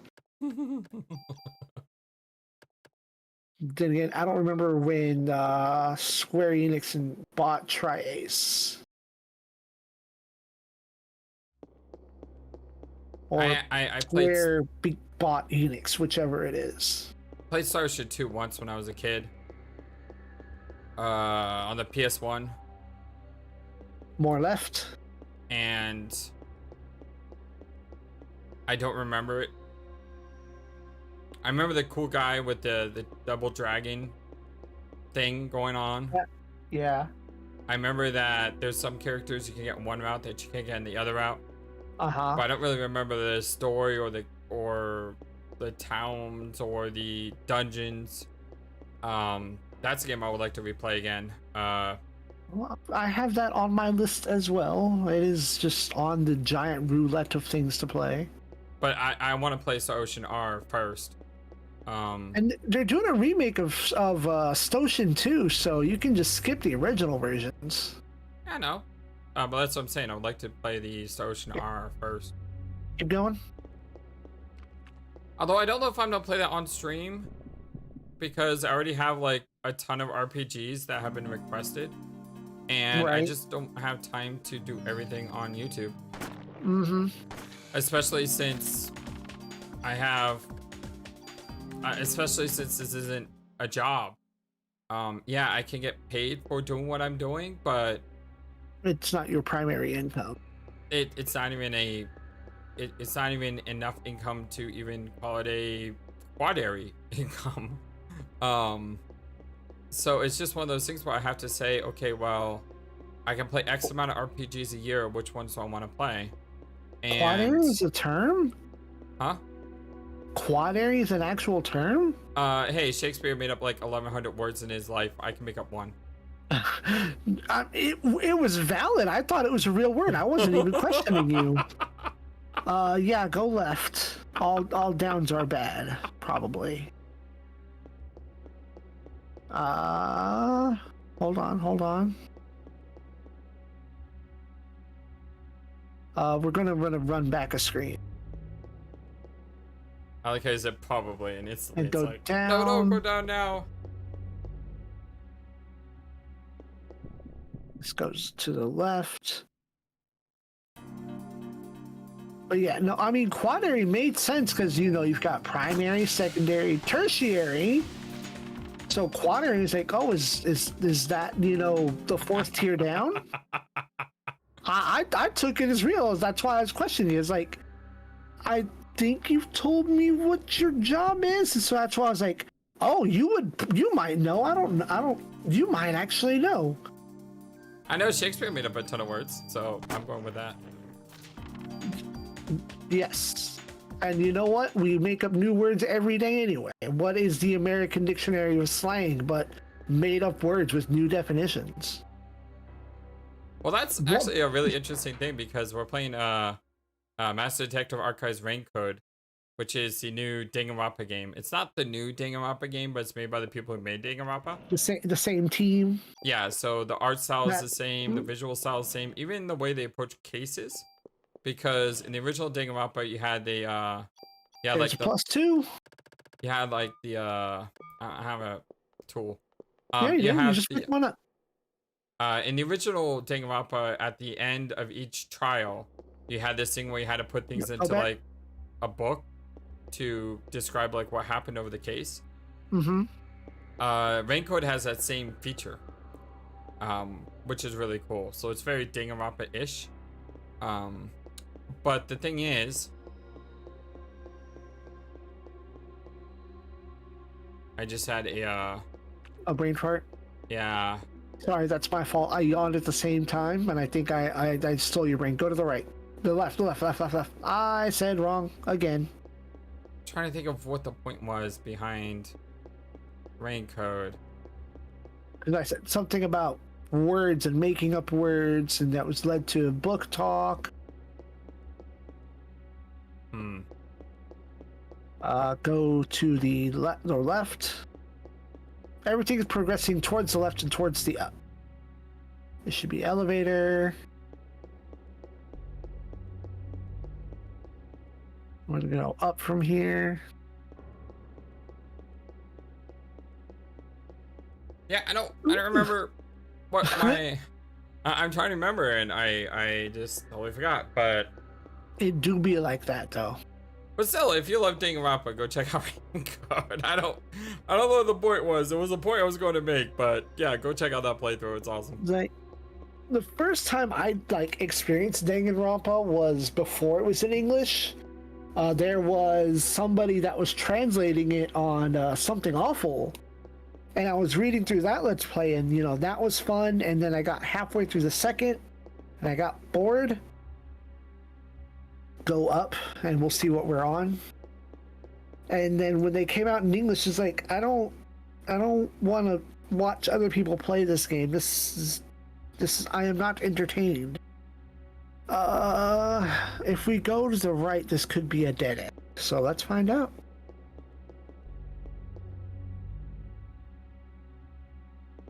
Dead end? No, I don't think this is a dead end.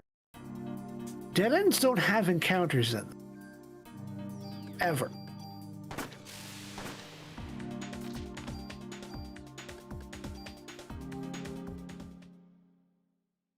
Cool, we can follow this path around and get to the storage room. Yeah, but I like what Raincoat does. Does a lot of really cool things. It feels like Danganronpa, but it's not Danganronpa. And I like that.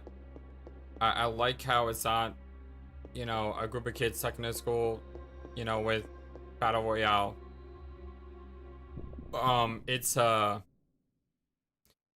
You're a detective, and you're trying to figure out, who killed people. Are you a super high school level detective? Well, the thing is, you don't know what your age is. That's the joke. But you look like you may be a high schooler, because the character is really small. But the thing is, he has this ghost that follows him around, and the ghost is a death goddess, a Shinigami. And what happens is, when you go to try to find out the truth of a case, you get taken into this labyrinth where you're trying to solve, how did the murder happen, how was it done, and everything like that. And it's just a really cool gameplay loop, so to speak. So and the people who die aren't the people who, are the kids you're stuck in school with. They can introduce new characters in the game, unlike Danganronpa, where it's like, oh, it's got to be one of these people. You know what I mean? Right.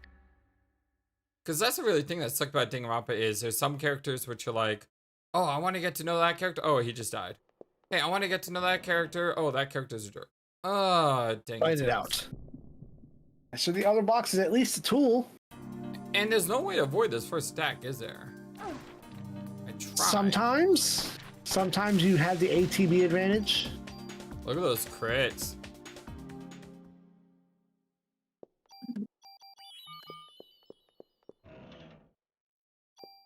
Ooh. So you can grab that storage +2. I don't know if I want to though, because I think there's good bonuses on this. That's critical. Yeah, and it just replaces your +1. Straight upgrade. Yeah, I noticed that with the bullets as well. If you replace a ×2 with any other times gun, what happens? Go down? What happens is it just replaces it. So you can't have a ×2, a ×3, a ×5, a ×10. It's just one of those. Yeah. I thought I would have to super tool the times off of weapon and bring in a new one. Because I think the pistol was a +3. Go up. And I want it to be a +2. So I just took the ×2 and I overrid the ×3. Yeah, I think there's 2 more gun skills that you would want to have. One is cyanide, which, whatever. At this point, you're super overpowered unless you're doing a run where you don't use, upgrades. The other one is more action. More action is good. More action is good. Intersection left. Stay on the same page, so let's go up and see where we go. Or, I gotta do some thinking. Ooh, interesting. Oh, there's a door here. Yeah, I gotta figure out where we came in and... I'm gonna go grab the chest, which shouldn't have mimics in them, because you said there's only 2. Yeah, we're clear of it. Another card. Ooh. A tool. Bunch of tools we could use up. I probably should use them now. We had 3. Not what I can really use it on. Take the 1-on-1.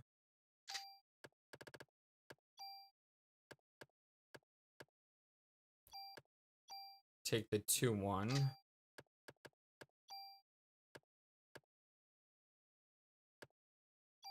I'll take the 1-1.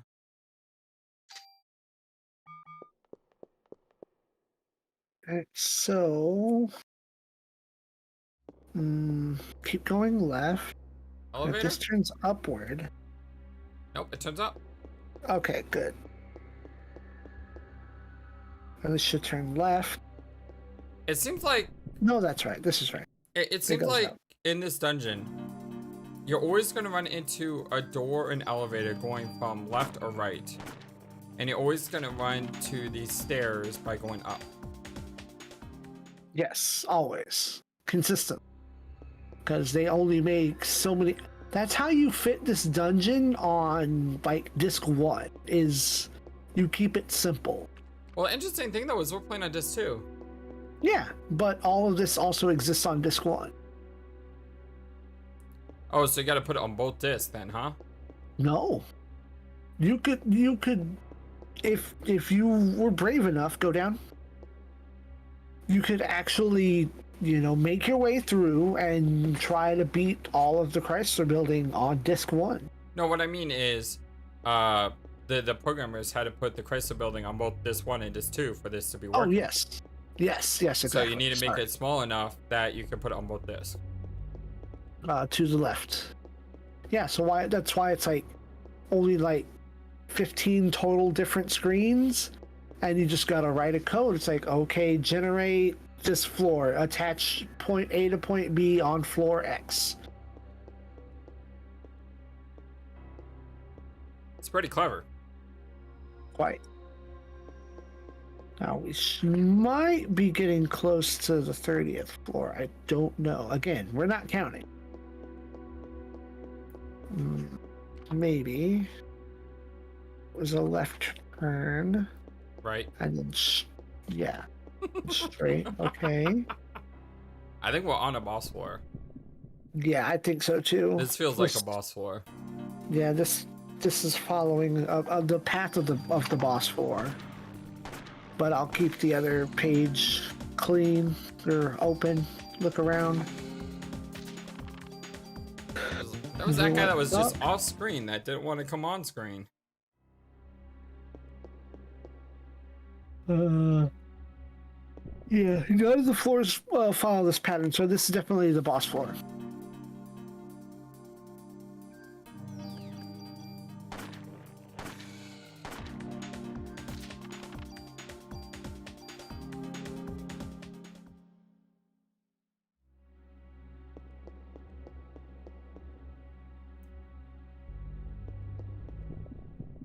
Man, the encounters all of a sudden. Go away. You're the invader, you go away. Well, technically, didn't they invade first? I don't know, how long has this been their home? This isn't your home, is it? Does Aya live in the Chrysler Building? Which apparently has 0 offices in it whatsoever? Just a bunch of elevators and storage rooms and nothing else? I don't know. We don't know where Aya lives. Maybe she does live here. I don't think the Chrysler Building's a hotel. What is the Chrysler Building? It's a real building, isn't it? Yes. So what is the real Chrysler Building? Is it a bank? Is it a shop? Is it a store? Allow. Oh, it's a good thing I have 2 screens and a laptop. Google Foo, activate. And I swear, if the first result is Parasite Eve, I'll be upset. That'd be awesome.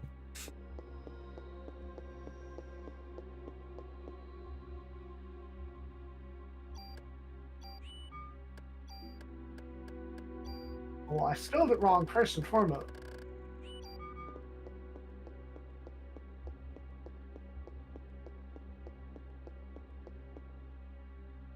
The Chrysler Building is an Art Deco skyscraper on the east side of Manhattan in New York City. At 1,000 feet tall, is the tallest brick building in the world with a steel framework. Interesting. And was the world's tallest building for 11 months after its completion in 1930. As of 2019, it is the 12th tallest building, tied with the New York Times building. Yeah, there's this building in India, I think, that's like the biggest building or something. Yeah. Go to the right and you'll get to the storage room on this floor. But at least the elevators and the boss room are like right. Let's see. Originally a project of real estate developer and former New York State Senator. Doesn't matter. The building was constructed at the construction of the Chrysler Building and early skyscraper, which was characterized by the completion of the Wall Street. What is it though? Come on. Okay.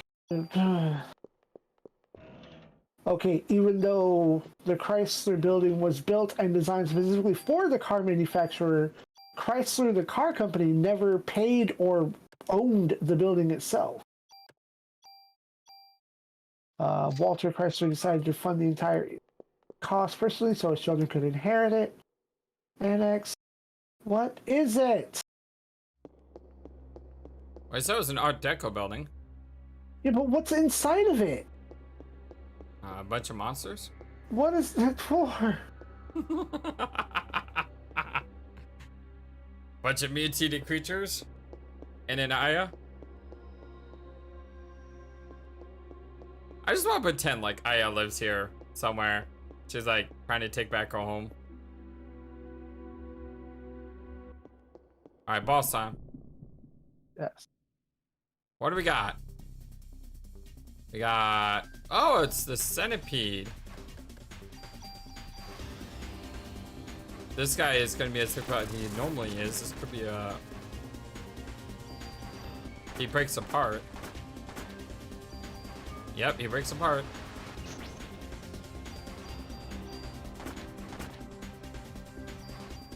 So the 69th and 70th floor were Walter Chrysler's two-story apartment. One of those floors had a gym and a massive bathroom. In 2005, reportedly, a dentist took over the 70th floor and had been using it as a dentist's office since 1969. Maybe we'll live with the dentist. Hold on, I'm gonna go ahead and put a cut here. But yeah, just cleared out a lot of stuff from my inventory. We gave 5, I think it was 5 cards to not Taurus. I'm sorry, I forgot the guy's name. But we're on our way back. Boris. So we have a path to the right.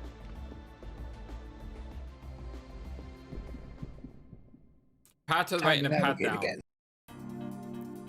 Let's see what new enemies we have. And the answer is we don't, because these are the same enemies as before. Path right and then path down? Yep. Man, I hate going through this page. It's the most common.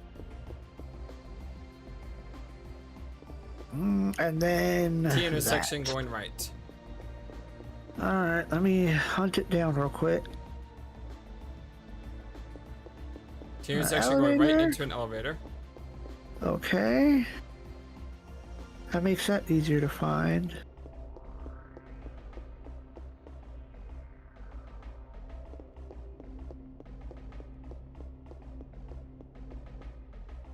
No, it doesn't.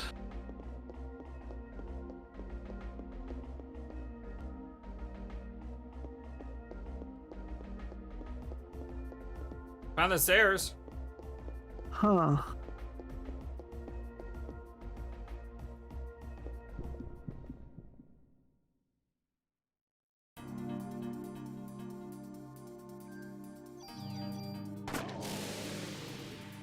Oh, the hopper survived it intact.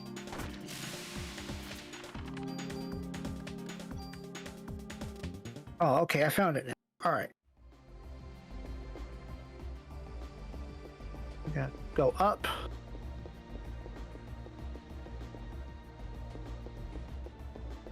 And that way. Yeah, I'm always figuring if I'm looking for a door, go left. You know? Uh-huh. Or right. There we go. We already found the stairs, so this is a pretty easy floor. Mm-hmm.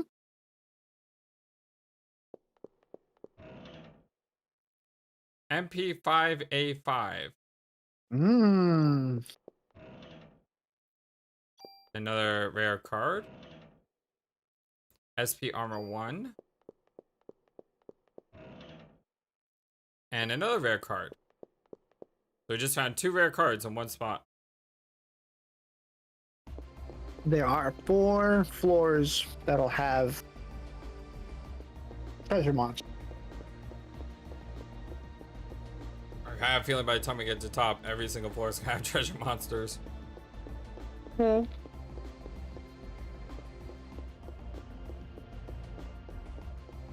I have a feeling by the time we get to the top, every single treasure box is gonna be a treasure monster. It's gonna be like an evil Oprah. You get a treasure, you get a monster in the box. You get a monster in the box. Everyone gets a monster in the box.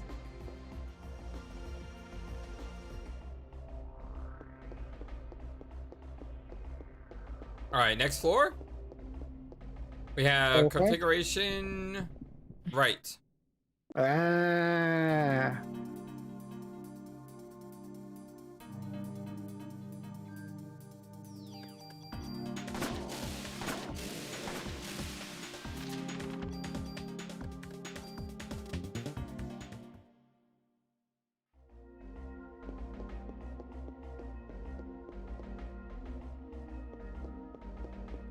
Configuration right into a omni direction.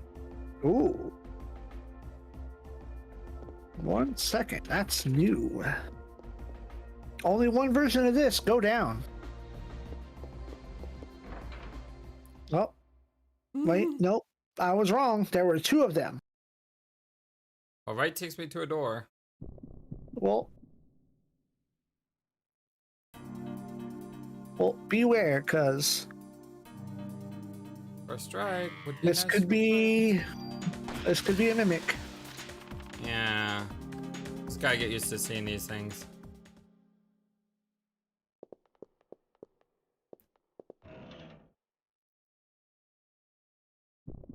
Damn, a monster.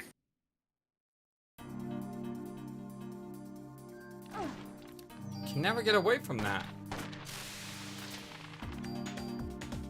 Like, that happens so fast. And it hurts too.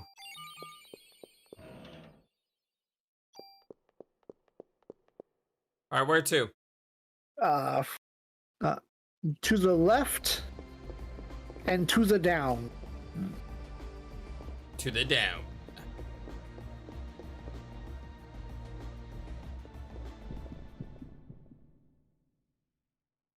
This kind of reminds me of the Super the Mario RPG I played, Thousand Year Door.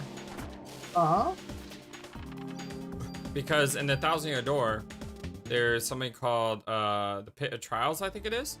I've heard of this. It's basically 100 floors straight down. To the right. And every floor you had to fight an enemy to go on to the next, level. So it's basically you have a monster fight, and then you have the pipe going down. Monster fight, pipe going down. 100 floors. If you leave at any time, it resets the entire pit. Booty! So, you got to do it in one shot. Bad game design. No, Well, just challenging game design. That's not bad. I'm just. Well, it's funny you say intelligent game design because the people who made the game was Intelligent Designs.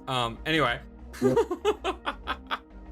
The Pitted Prologue has a hidden boss on floor 100. But it's like an extra challenge in the game. Left junction. Okay, what are we at? Left junction and down. Stay Left again, down. Left down left. You know, from a left intersection? No, it was you go left, then you go down, then you go left. Okay. Left turn and then down and then left. Mm-hmm. And then straight. Okay, there's quite a few of those. Oh, hello. Mixed man.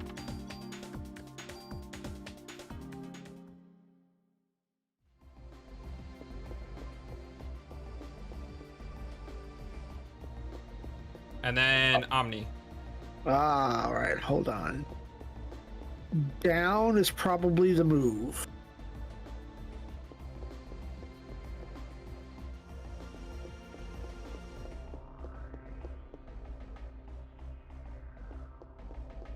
Down takes me down. That tracks.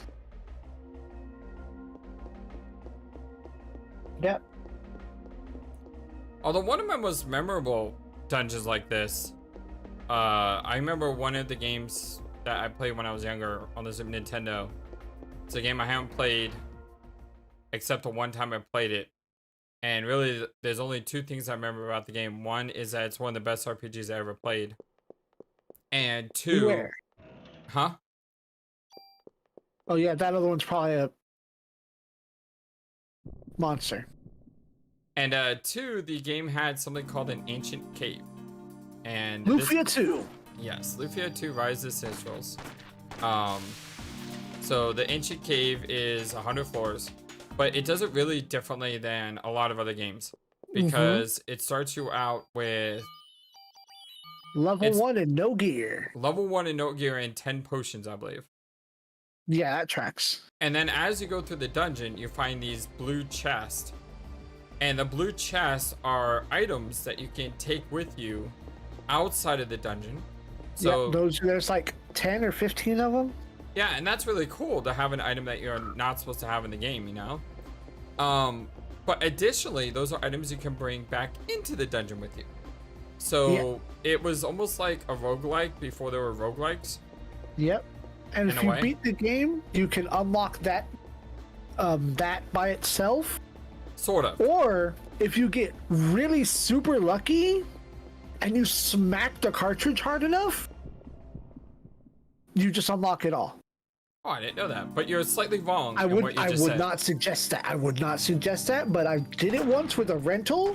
Like, I just like, you know, you do the thing where you blow it, it doesn't want to work, something's dusty. Yep. And like, I knew there was data on it. I had a game that was like, you know, 2-3 hours in, and I blew in it, I smacked the card, I put it back in because I was getting mad, and all the options were unlocked. Like, I jostled something out of place, and it shouldn't have. Like, if I hit it any harder, that cart was gonna, the internal battery could have been, like, wrecked. Intersection going left. Yes. So what was I wrong about? So you're slightly wrong in one way. You said when you beat the game, you unlock the ancient dungeon, except it's different. However, you're wrong because I believe, and I could be mistaken in this, I believe you have to beat the game twice. Oh no. The first time you beat the game, you unlock what I believe is called gift mode, which is where you get 4 times experience in gold. And then when you beat it a second time, you unlock the ancient cave. And the cool thing though is when you unlock the ancient cave this way, you get your choice over the party you wish to bring with you into the ancient cave. Yeah. And in the original game, when you play through, you only have the characters that you have with you at the time in the story that you're playing. I'm just wondering, and I think I hit the stairs. Okay, interesting, because we didn't go the right way for me to figure out what direction you're supposed to go. But I'll try. I think I can. Once again, I hit the stairs, I hit the elevator, I didn't hit the room. So it's not going to be there. Well, I just want to know what this room is. A dead end. It is. And There's actually, I've seen quite a few of these, but there's speedrunners who do races for the ancient cave. Yeah. And it's amazing because when I played through the ancient cave, I remember being like impossible, and yet these guys got down to a science. Yeah, I should watch a couple of those because I might have those Mandela memories again, where I think the deeper into it you go, the more glitchy the rooms get and become like non-Euclidean. You cannot pass this room. But you could still kind of kinks. I know at least one time I got down to the King Jelly and was wrecked. Yeah, I think I got down to the King Jelly once, and I didn't do enough damage. And I think I gotta kill it in like 3 turns or something. But of course, you know, one of the reasons you play the ancient cave is because there's these 8 special treasure items you're supposed to find. Was it only 8? I think it was 8. I may be mistaken. But you know, you wanna, there we go. You wanna keep going down into the ancient cave to try to find all the treasures. And really, once you do, I don't think anything happened. I mean, you already beat the game twice. I mean, it's just more for a sense of accomplishment. And I like how that's in the game, you know? I remember way back, the first time I was renting it, I rented it from a place that actually like kept the manuals attached to the rental clamshell.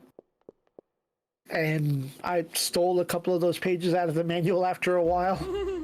I had them up until a couple of years ago too, but I remember I got to a puzzle that I was just stuck on and I could not make progress because I didn't understand the puzzle. I think it just triggered a memory. Go on. Is that the impossible puzzle? Didn't get that far on that time. Like, there's this one puzzle in the game. Like the sliding block puzzle? Yeah, that. No, it wasn't that, because that's optional. I was stuck on a progress puzzle.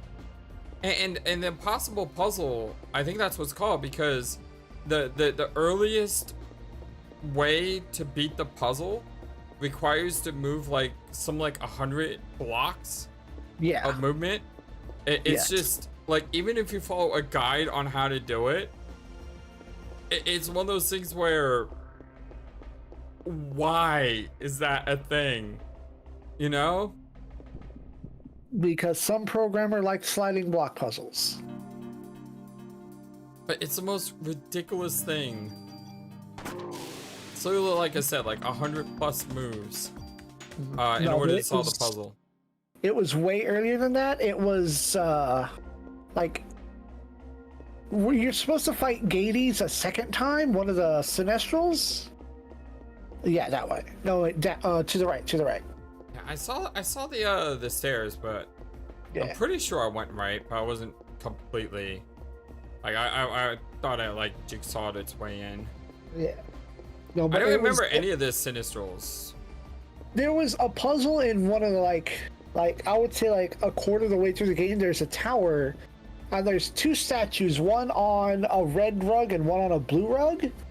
And one of the hints inside the dungeon says, like, fight this statue this many times and fight the other statue that many times. Like, I wasn't understanding, like, I can't fight them. Like, do I get encounters onto the rug? What do I do?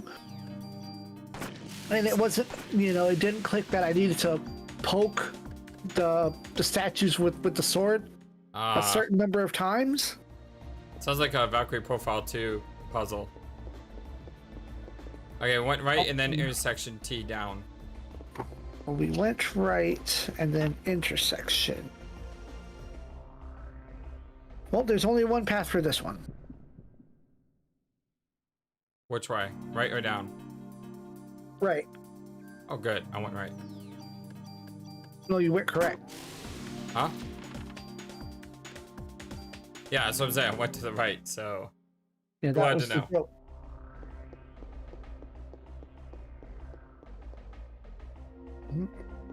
And then down.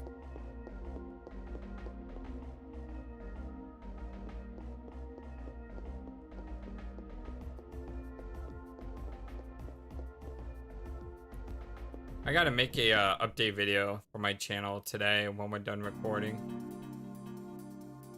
Because I haven't done one in a long time.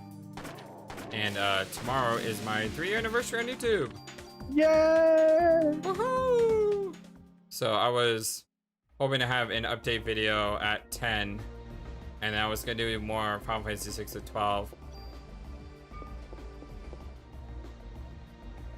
But it takes me about 3 or 4 hours to do an update video. I don't think I'm gonna go into so much detail this time. Like normally my update videos are 6 to 8 minutes. Left or right? Left. I don't think I'm gonna do it this time because I'm doing them much rarer than I am. So rather than say down everything that I have planned over the next 3 months, just talk in general about left or right. About, you know, things that I would like to do. More right. Wow, there's a lot of intersections. You know, talk more about how I've been using community posts to vote on games and stuff like that.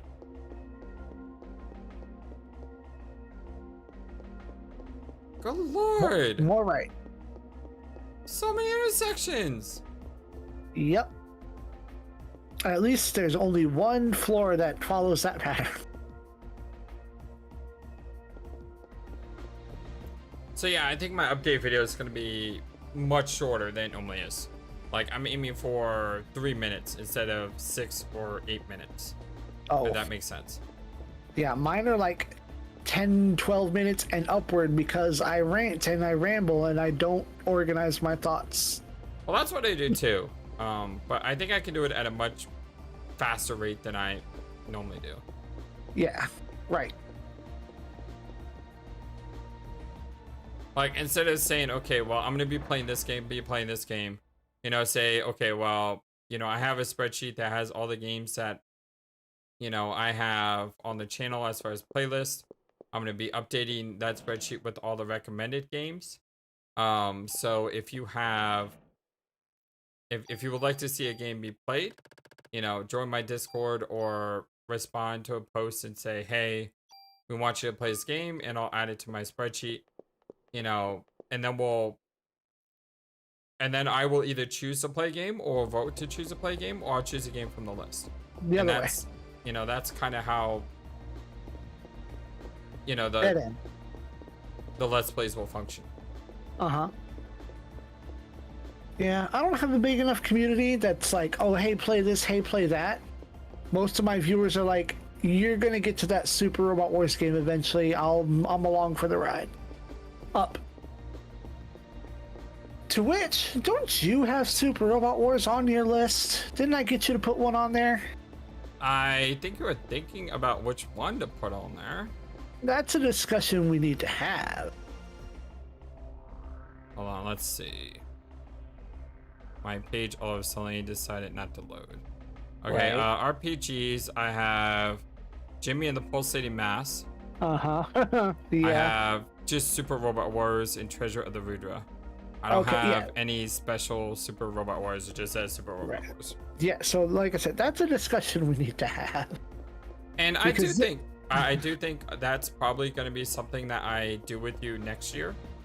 Uh-huh. Because over the summer I have a little bit more time. Writing down, by the way.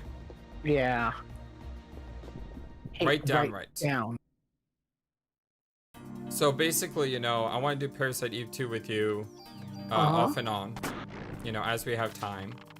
And there's other games I want to play right now. I'm thinking about replaying Suikoden because I talked to you about the Suikoden on this playthrough. Okay, elevator, hold on. Write down right elevator and then a split. Hold on. Let me find this pattern. Because I feel like I played Suikoden 1, and then you talked about this guy, and you said if you don't know who this guy is, you probably haven't played Suikoden 2. So I really feel like those are games that people laud that I don't really remember. So playing the Suikodens could be good. Come on, Matt. right, down right, and then that. Come on. And it's not a boss floor. We already touched the elevator too, right? Yeah. What is happening here, Timmy? Did you just say Timmy? Who's Timmy? I said Timmy. It was just an arbitrary name that I picked. You're just like, Timmy, what's going on here? That's a dead end. Meanwhile, the only thing going in my brain is Timmy! Timmy, Timmy, Timmy, Timmy. Timmy. That's a good Timmy, though. That's better than Timmy Turner. Top Timmys of all time. Timmy. Okay, I found it. I finally found it. Yeah. Downstairs. Okay. Yeah. So I'm gonna go back to the T intersection up and go up from there. Yeah, little Timmy. Oh, Tiny Tim. Tiny Tim's great. Yeah. Timmy Turner. Who's Timmy Turner? Fairly Godparents. Don't think I've ever seen that. Oh. Okay. Little kid in a pink cap and a pink shirt gets, fairy godparents to make wishes on. No, I don't think I've ever seen it. Hmm. I think I know of it now that you mention it. Like, I've heard of it, but I've never seen it. All right. It was a cartoon, right? Yes. Yeah, I think I've heard of it. I just never seen it. There's your room. So, Super Robot Wars. There's many games you could play, and I wouldn't ask you to play one that's not in English. That's just rude. You are not me. You don't have to do what I do.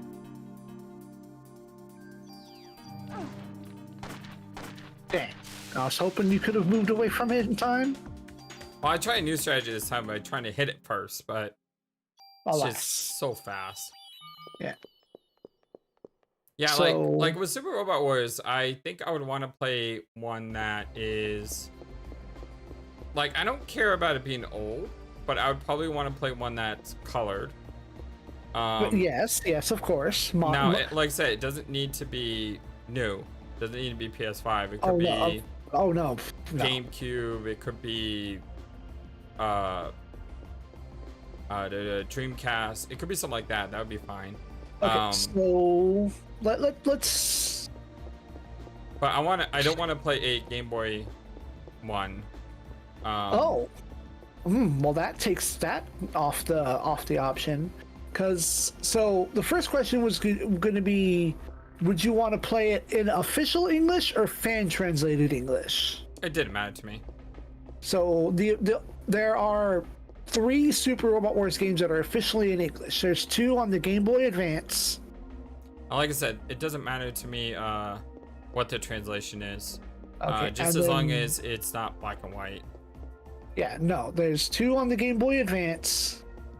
And then there are 4 that are on the PS4/Switch. And one of those 4 is also on PC. So upright door. Up and then right. And then door. Door. Nope, not the boss floor.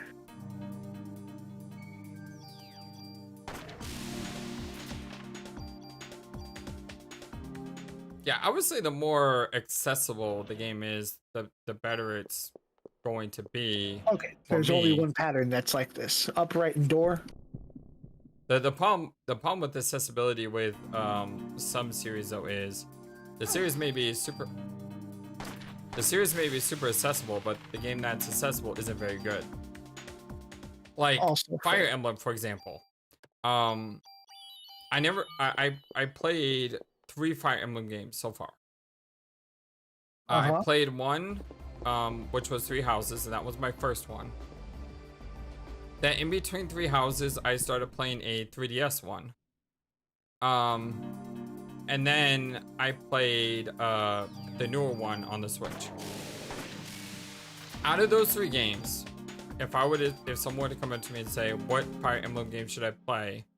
I would be like, play Three Houses. It's amazing. If I had no trouble learning how to play. The game is relatively easy to get into, but it's also got complications that could make the game more interesting. And there's a lot of good to be had with Fire Emblem Three Houses. The thing is, though, there may be a Game Boy game of Fire Emblem that's also very accessible that has a much deeper story, and I don't know about it. So it's one of those things where, you know, having accessibility is good, but if there's a better game, I don't mind playing the better game, even if it's not as accessible. Does that make sense? Yeah. So, by the way, if you like strategy RPGs, go play Fire Emblem Three Houses. It's amazing. It really is.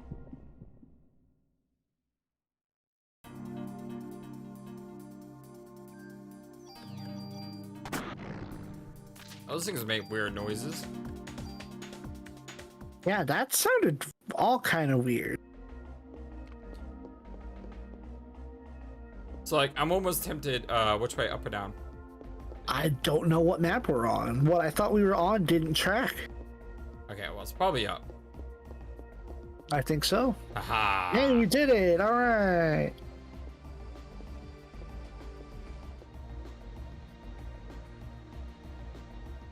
And I probably also don't want to play a Super Robot Wars that's also got a lot of... Now, I'm going to use the wrong word here, but it is the right word if you bear with me. I don't want to play a Super Robot Wars that's got a lot of fan service. And what I mean by fan service, I don't necessarily mean girls in skirts and stuff like that. I mean fan service in the way that the game has added things to it of characters from other games and TV shows as a way to, you know, make fans excited about, hey, that Super Robot Wars has Evangelion on it, for example, because I saw you playing, you know. The actual like fan service. Yes. A service to the fans. Yes. Like I said, it's the right word, but most people will say that's the wrong word. No, it's the right word, just not in a you know, not in a sexualized way. Yeah. The other, like I said, the proper fan service. Right. So I would rather play a Super Robot Wars that was independent of that, because there's a very high chance I may not recognize the fan service.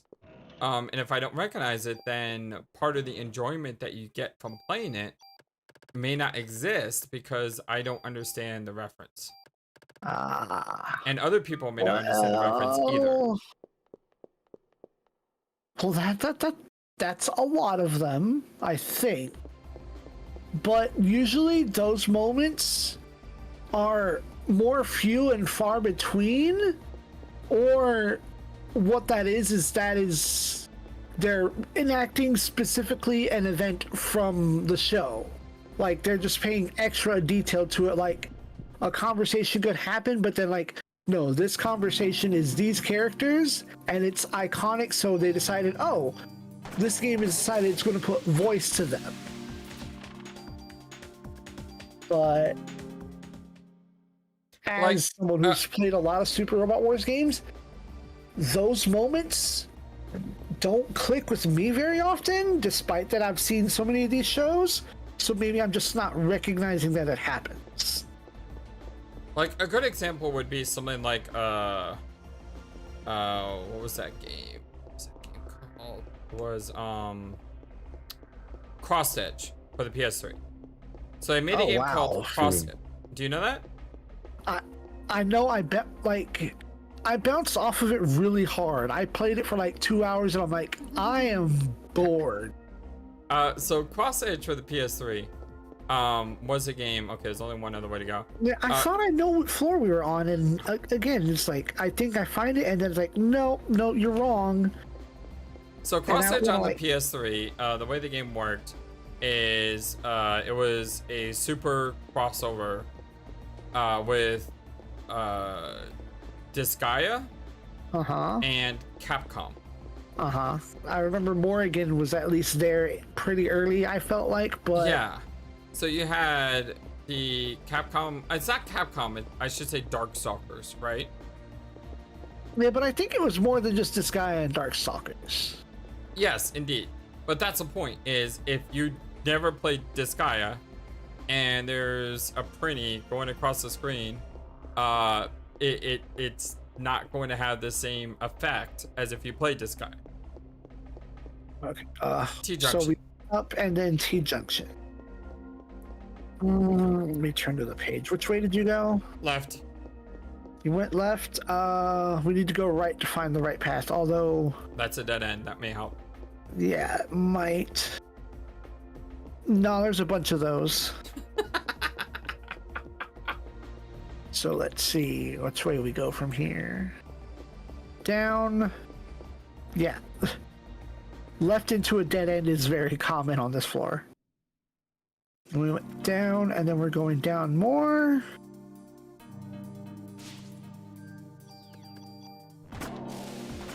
Okay, I know which one we're on. It's a straightforward path. So... But that's the thing, because you got a game like Cross Stage that has that, you know, that style of game, which if you don't know those other characters, you're not going to get much out of the game. Okay. And I wouldn't want to play a game that's got that type of fan service. So, okay.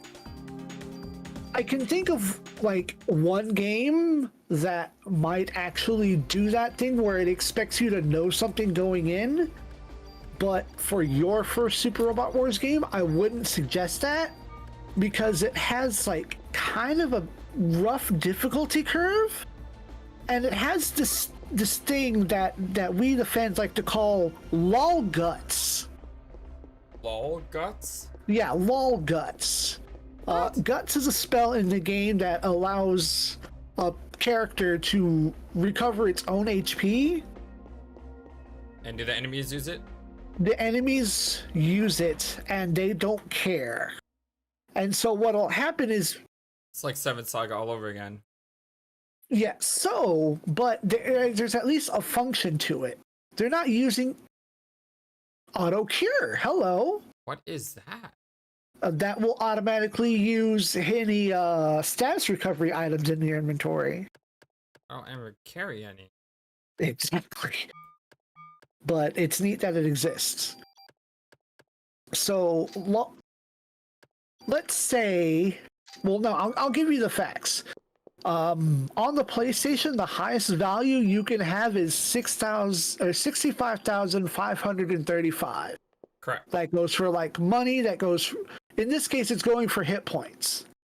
But what the game wants to do is it wants to have a boss with, say, 100,000 hit points, or maybe it wants a story moment where, you know, you beat, you know, a final boss within an inch of its life, and it's like, no, I'm not done yet.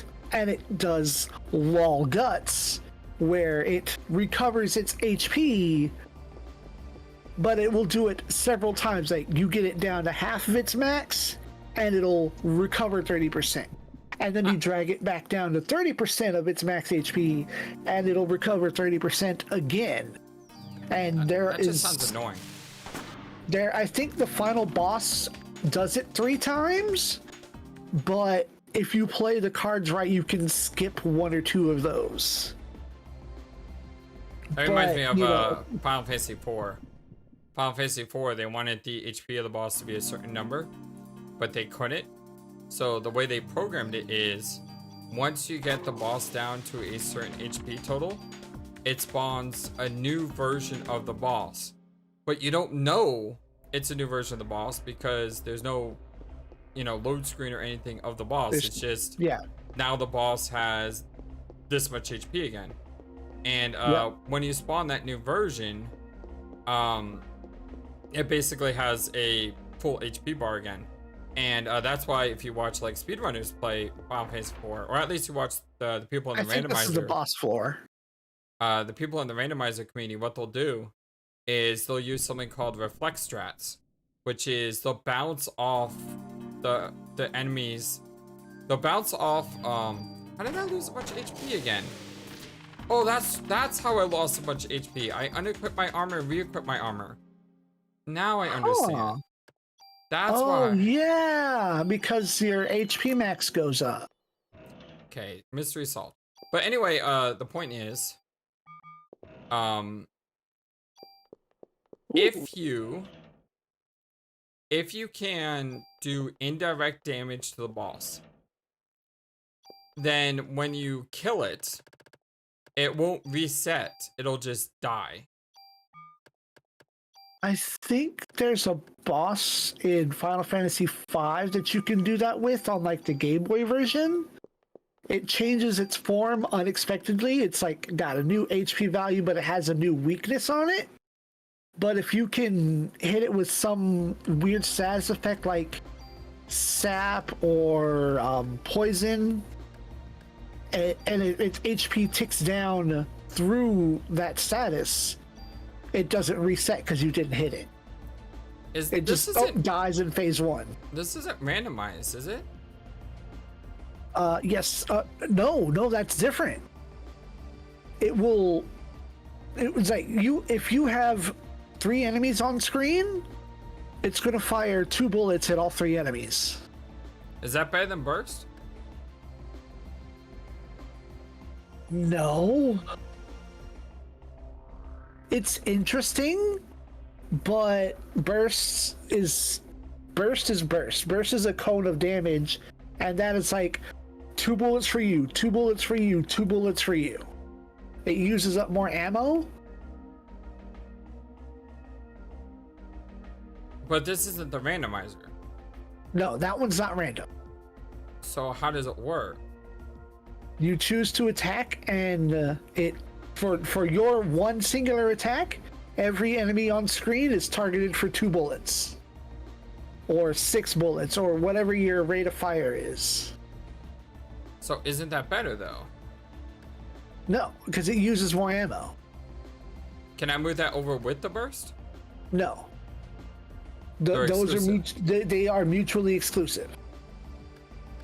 But won't this kill things faster? No. Because you're using it.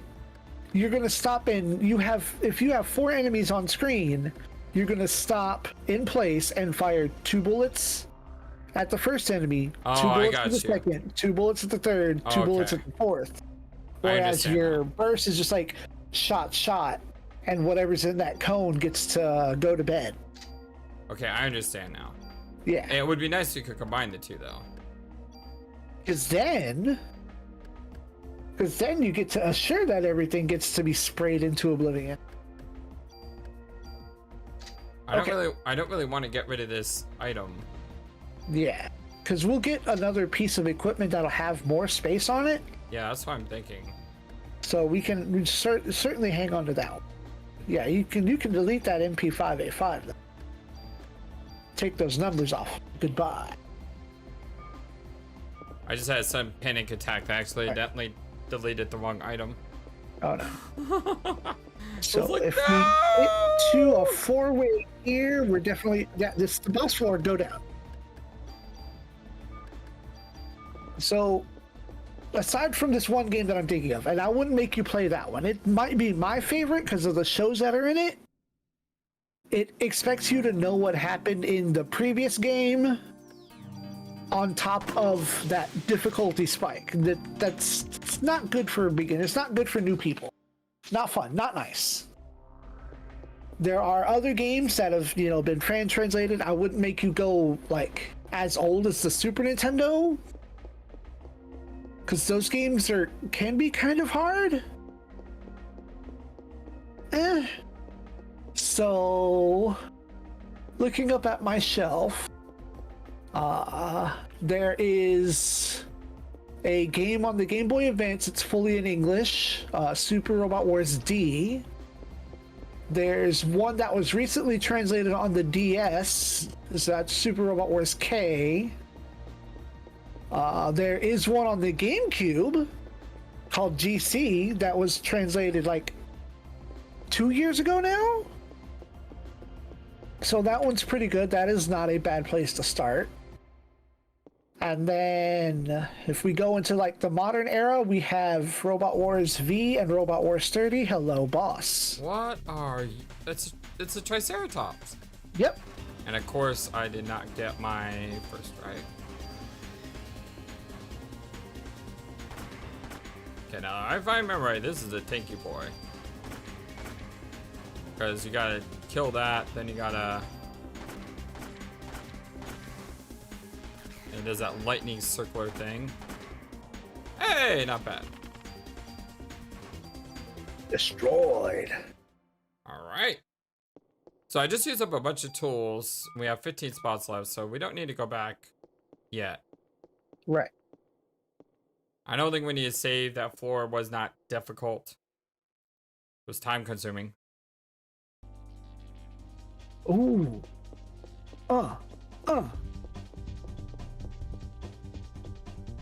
we get new music?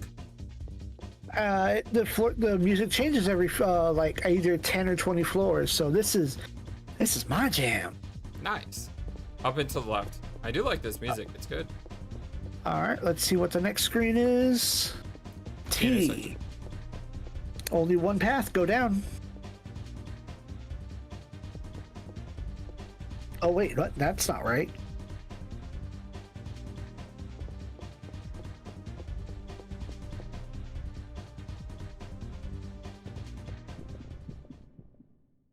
Huh.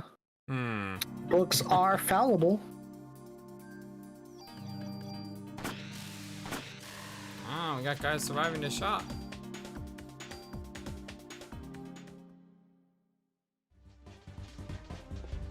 I might need to switch to the Japanese. T intersection. Go left. T intersection. Yeah, I don't know where we are. Because it didn't follow the pattern. When in doubt, always just try to go left or right.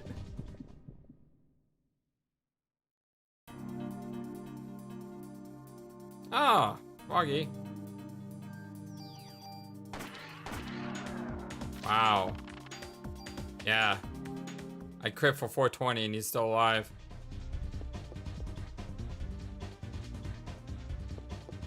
Oh, I found a door. Mm-hmm. So that's progress.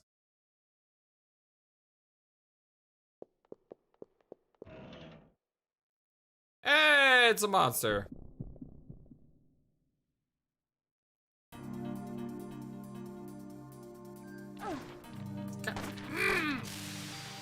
How about that with a counter? First time we've seen the counter go off. Well, then again, we haven't been hit a lot, but still. Oh, it countered? Yeah. Neat. And CR Suit 1. It's a new symbol.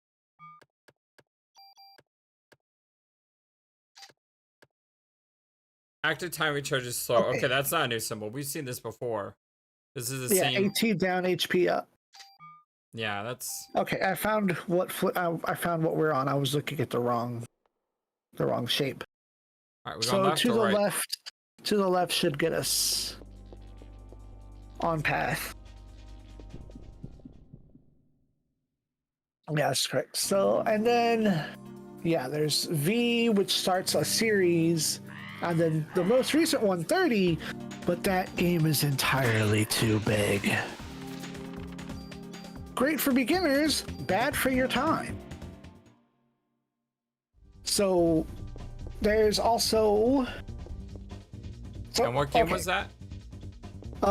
Super Robot Wars 30, which is on PC, PS4, PS5, and Switch, is great for beginners, but bad for your time. It is entirely too big and too long. It took me over a year to play that game. No, that's 30. Okay. What about... that is the name of the game, Super Robot Wars 30, for the 30th anniversary. What about Super Robot Wars V? V is on PlayStation 4 and Switch. You could get a physical copy, but you'll want to like import the like Asian international version to have it in English. There's not like an American release, but it's an international English release. Now, but those are all games that, like, so when it comes to Super Robot Wars, especially like a standalone game, it does a pretty good job of introducing you to most new shows, as it will play out the story of each show from the very beginning.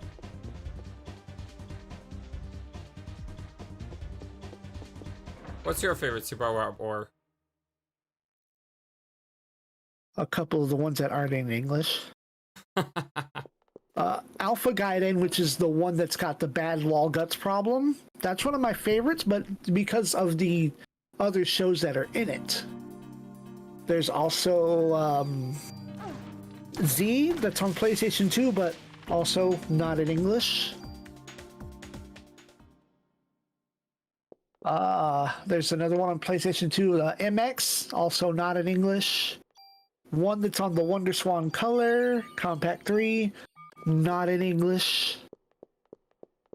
And the ones that are in English, I've kind of like put on the back burner because there's other Let's Players and YouTube channels out there that are playing those. So, like, let me be the one that's covering the other stuff. And I will eventually get to those other ones. What was it? K on the DS, I hear great things about, but I don't know anything about it other than the translation is great and the game is great. I knew again what scene we were on, and then I lost track. Yeah, I know, because I don't want to interrupt you. Like, I'm trying to like get it, and then I lose it. No, I was just very interested in what you had to say, so I don't want to interrupt you. That's dead end? Not a dead end. All right. So the ones where I was thinking of having you start don't revolve around any anime at all. Rather, it takes most Super Robot Wars games have what's called an original character, which they plant as the main character for that game. And they've taken several of those characters across other games, and they put them into their own series of games called Super Robot Wars OG. And you don't need to know any anime. You don't have to worry about any anime copyright songs. It's all original characters and original work. And if you play the first one, you get to meet the characters as they develop and grow and get all of their cool robot stuff. Because I did a quick Google searches, and it seems like I came across this one page that said the best place to start is either with Super Robot Wars 30 or Super Robot Wars, which one was this? Super Robot Wars W. I might have been giving the wrong letter as to which one was translated. Let me grab that off my shelf real quick. Because we had a discussion the other day about you being familiar with Voltron. I mean, yeah, Voltron. You said Voltron, right? Yeah, I watched that as a kid. So the original Japanese name of that is Go Lion. And guess which 5-lion robot combining giant robot is in W? Voltron? That is correct. I thought you were going to trip me up and say Power Rangers. That would have been funny, though. That's the big switch up. You know what? Yeah, W would probably not be a bad place to start either. Like, you'd have to set up a DS emulator because emulating DS Nintendo, they don't want to preserve their video games. Well, I have a friend of the channel who's been amazing to me and the growth here. He's working on putting together a Bravely Default server Oh yeah. I remember we were talking about that during Mystic Quest, I think. Yeah. And the thing is, you know, Bravely Default works with an online server, but everything got shut down, so the server doesn't exist, and the game kind of relies around that online function. So he's building me a server. Although I did tell him, hey, look, if it's gonna be a lot of work, don't do it. And I don't know if he is or not going to, because I've been trying to tell him if it's gonna require a lot of work, don't do it. But he's you know, going to see about working on that. So Bravely Default comes to the channel. It's all because of him. Passion projects are passion projects. That's what they want to do, and that makes them happy to do it. Yo, more power to them. Let's go. Are we on a new floor yet? Yeah, we've been on a new floor for like a minute or two. Because I stood up to grab the box, and then I got it back down. Yeah, W. If the internet has suggested W, that well, it that says ain't a bad here. place to start. It says here. Hello, door. Hello, door. Fantastic titles translated by fans. The last few years, I've seen plenty of Super War games translated in English, some which are made for excellent entry points. One of my favorite is Super Wars W on the Nintendo DS, which got a fantastic fan translation earlier this year. Also has to be one of the easiest entries, so it's a suitable place for beginners. Ooh, it's got neat. a lot of stuff on it. But also neat that whatever article you're reading, you know, has good taste. The series list is small, but contains plenty of familiar anime like Full Metal Panic, Go Geiger, and Go Lion, also as Voltron. Though the presentation suffers from the lack of voice acting, despite work is on point. There's a certain creativity to the way the attack animations are adapted. The storyline is quite extensive, with a script dividing the game into two halves. That's plenty ambitious. Yeah, I've heard good things about it, and like from having listened to somebody play it for a little while at the start, it does kind of jump in the middle of a few events of some of those shows, but what it's doing is cutting out so much filler that's not related to the plot at large. Okay, so that was up in a T section. I'll have to shoot you the link. Yeah, and then go to the right, and I can figure out which shape we could be on. That goes down. Those are many shapes here, but all these shapes say that going to the left is wrong. So proceed. Proceeding? Yeah, go down this path. Unless it's that one shape that's actually where going right is wrong. Let's find out. Oh, left is always right. Okay, so we're there. Let's see if the next room is boxes. Box up. When you said boxes, I didn't know that's what you meant. I just expected to say boxes. Boxes. This looks like a good room to have a monster in the box.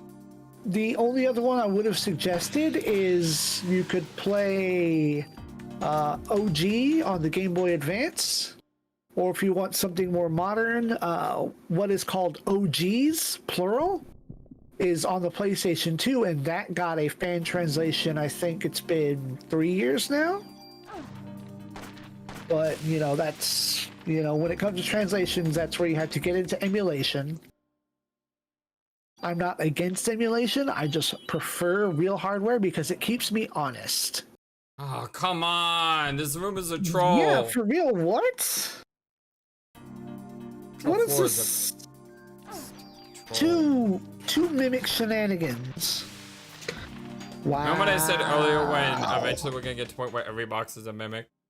Okay, you know what? That's the only time that happens on this set.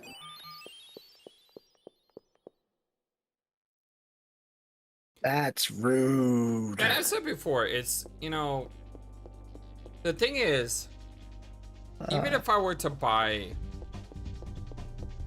you know, if I were to buy a PS2 Super Robot Wars, right? Where would I be buying it from? I'd be buying it from someone who's selling a copy for an exorbitant price. No. How much of that money is going to the developers? None. So I don't feel as bad when I emulate things like that, because no, that's go ahead, finish your thought. Well, because you know I'm not robbing the developers of Lost. Wait, stop. Yeah, go left. Because I'm not robbing the developers of any money. I can't especially buy on a PS2 game. Yeah, I literally can't buy the game from the developers. It's impossible. So the only thing I can do is play a scalper's price for someone who, well, it's not really a scalper, that's the wrong word, a collector's price. But I don't want to pay a collector's price. I just want to pay a price to play the game. It's not about collecting it for me. It's about enjoying it. Yeah. And well, yeah. Go ahead. Well, no, it's just that's why I don't feel as bad in those situations. Oh no, and that's not even what I meant by it. Like, even having collected all the games, some of those games I did not pay an arm and a leg for. Yeah, go that way.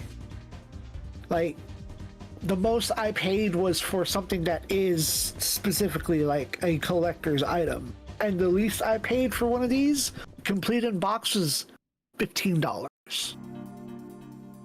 And this was, in the middle of COVID when gaming collection prices were starting to skyrocket.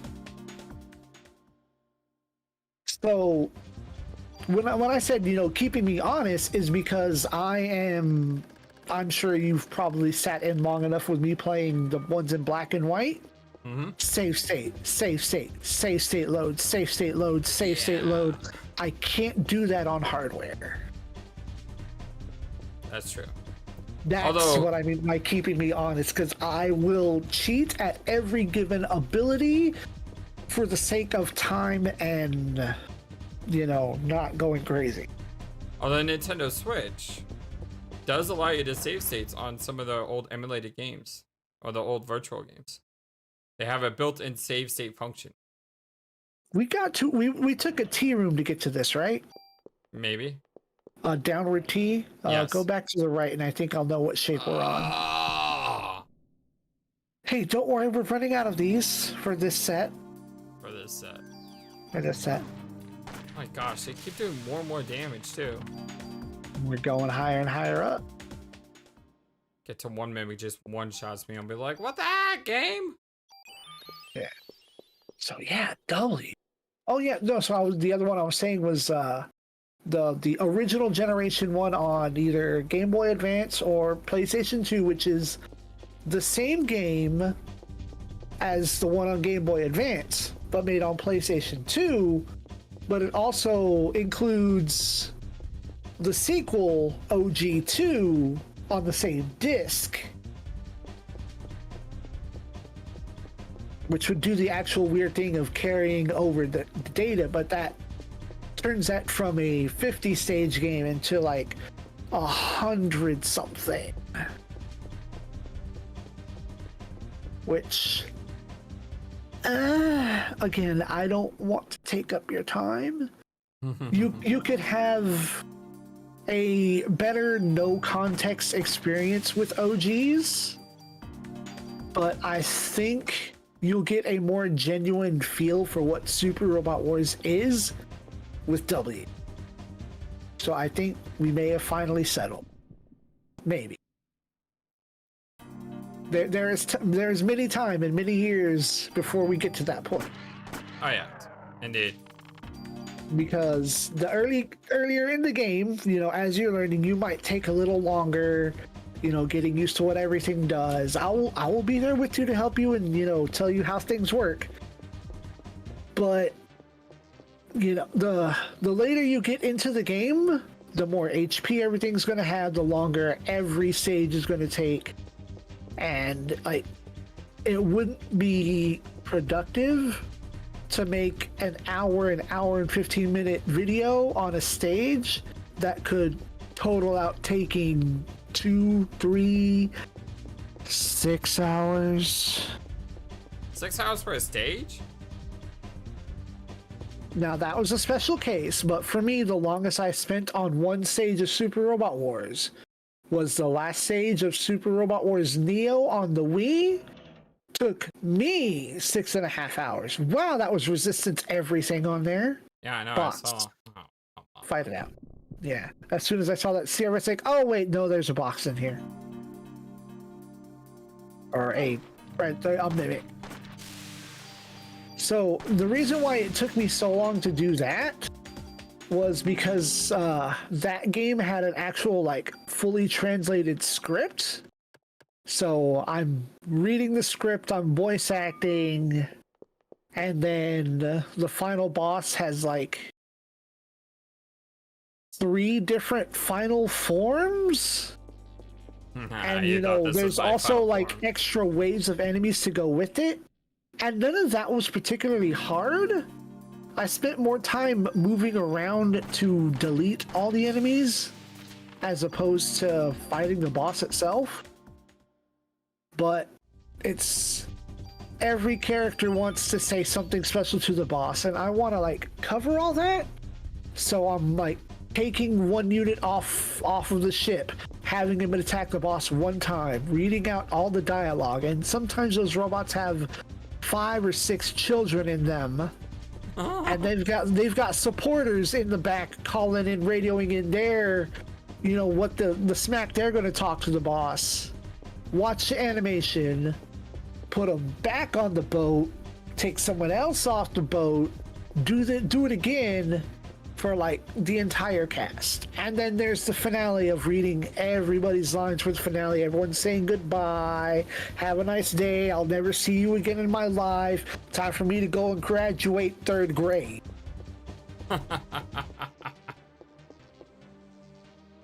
Reminds me of Ender's Game. Did you ever read Ender's Game? I did not. It's a great book. I highly encourage it. The audio version is fantastic as well. It's not a long book, so you can get through it pretty quickly. But there's a scene towards the end where the children are joking around about what to do next. And it reminded me of that. I can't say anything more. I want to describe the scene so that way the joke makes more sense. But if I do that, I like might spoil something. And Ender's Game is a book that is a book that should be enjoyed the correct way. Okay. So I respect that. And what I'll do is I'll respect that you don't want to spoil it for people who would go read it. Oh yeah, that's true too. As for me, my thing on spoilers on something that I may not normally go for is that spoiler might be the thing that gets me into it. It's like, oh, that happens? How do we get there? Oh, how does everything build up to that? I can honestly say that. That's my take on it, but... Ender's Game is one of the books that I had to read in high school. And I read it like once a year. Matter of fact, just recently, because I do a lot of Audible books because I live, you know, about a half hour away from my work. So every single day I can hear about an hour of a book. And the last audiobook I just read was Ender's Game. Dead End. So, you know, I just finished it recently, and I could say after going through it probably 10 times now, I still enjoy it because it's just an incredible story. That's staying power. That's a good book. I'm pretty sure we probably have a physical copy in my house with my roommate somewhere. But if you like science fiction, you will love Ender's Game. If you don't like science fiction, you still might love Ender's Game. I mean, it's just that good of a book, in my opinion. Fair assessment.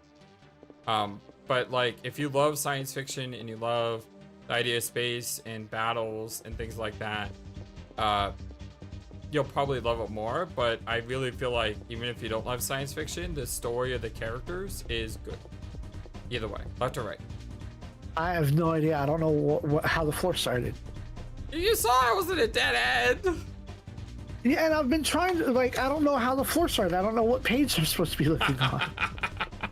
I just recognize that room as a dead end. I went left and then right because, like I said, I'm like, did we go through the door already? No. Well, okay, good. There's that. Because I totally forgot if we hit a door or not. Yeah, like These supposed to start to run together. yeah, and this whole thing can be really boring and tedious without someone to talk to. So I'm having more fun having a conversation than being a navigator and doing my job. Ooh. Yo, +4. That's going on right away. Waste no time. Nope. Upgrade. And we also got a gun that has, is that counter? Counter? I think that's counter. Yeah. Let's go ahead and try to already. Anything we could cannibalize. I mean, that's that not one. Bad. Yeah, you've already got HP up. Just trying to look for stats.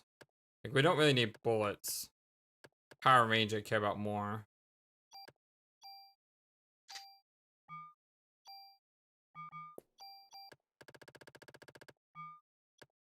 And then we have an offense +1. We go ahead and sort everything. Cool. Yeah, it's weird because when I normally do Let's Plays, it's always been my belief that I let the game shine. Like, I'm commentating on the game, I'm narrating the game, but the focus of the game, or the focus of my playthrough, is the game. That's just something that I've always tried to believe in. It's why I don't try to have any fancy overlays or stuff like that when I play the game. And there's nothing wrong with people who do. I'm not slighting anyone who wishes to do content. And in fact, I encourage people to do content and to do whatever the heck they want to do to enjoy the thing they want to do.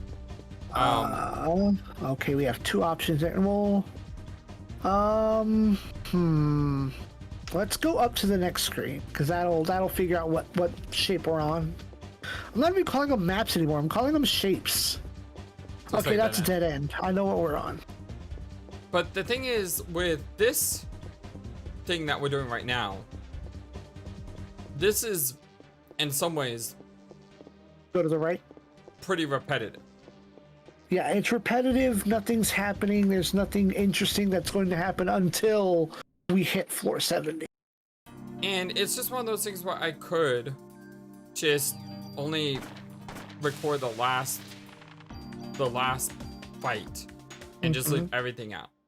But because I'm talking to you, I'm able to show off the Chrysler Building in the entirety without going completely crazy. Yeah, and we're having some pretty good discussions. And exactly. You know, I've been wanting to sit down and figure out what Super Robot Wars to put you on, and we got there.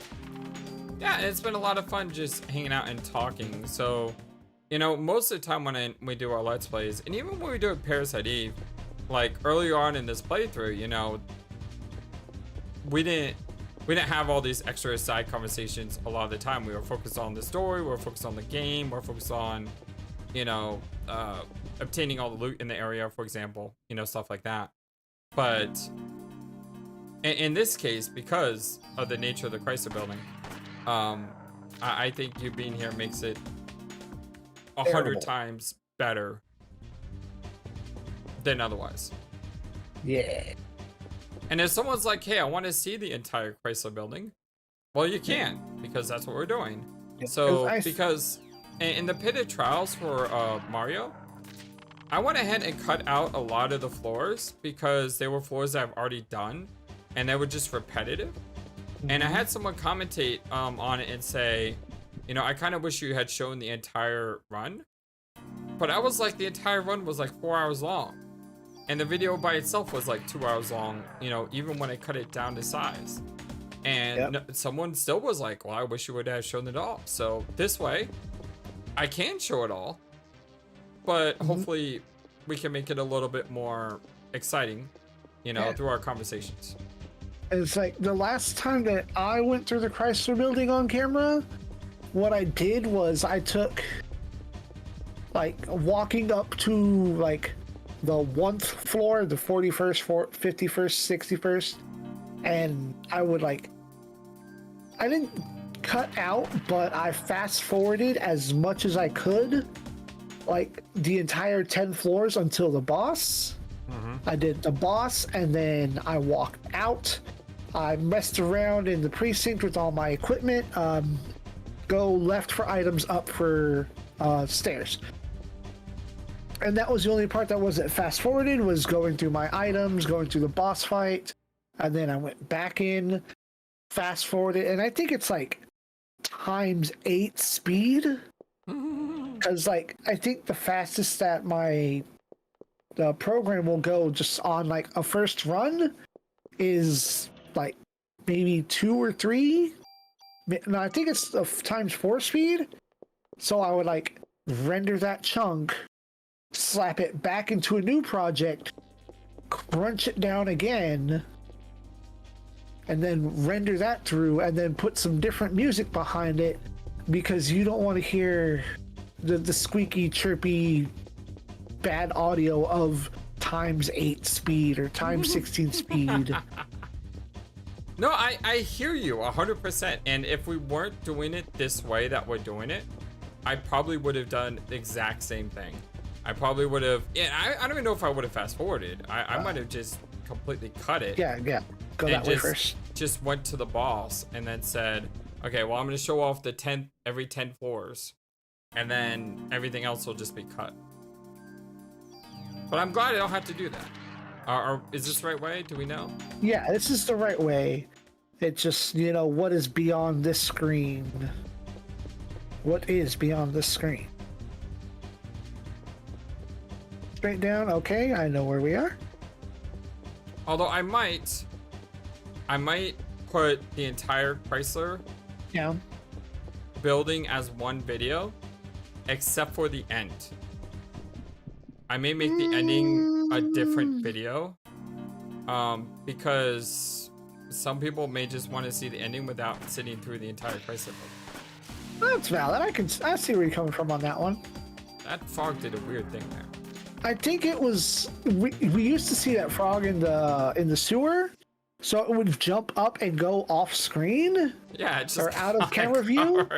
But since this is like top down, it jumped up the right height, only to be like, right, go right. Right is right. I don't know. I mean, I may show the entire run. But having it be a separate video from the ending, that's valid.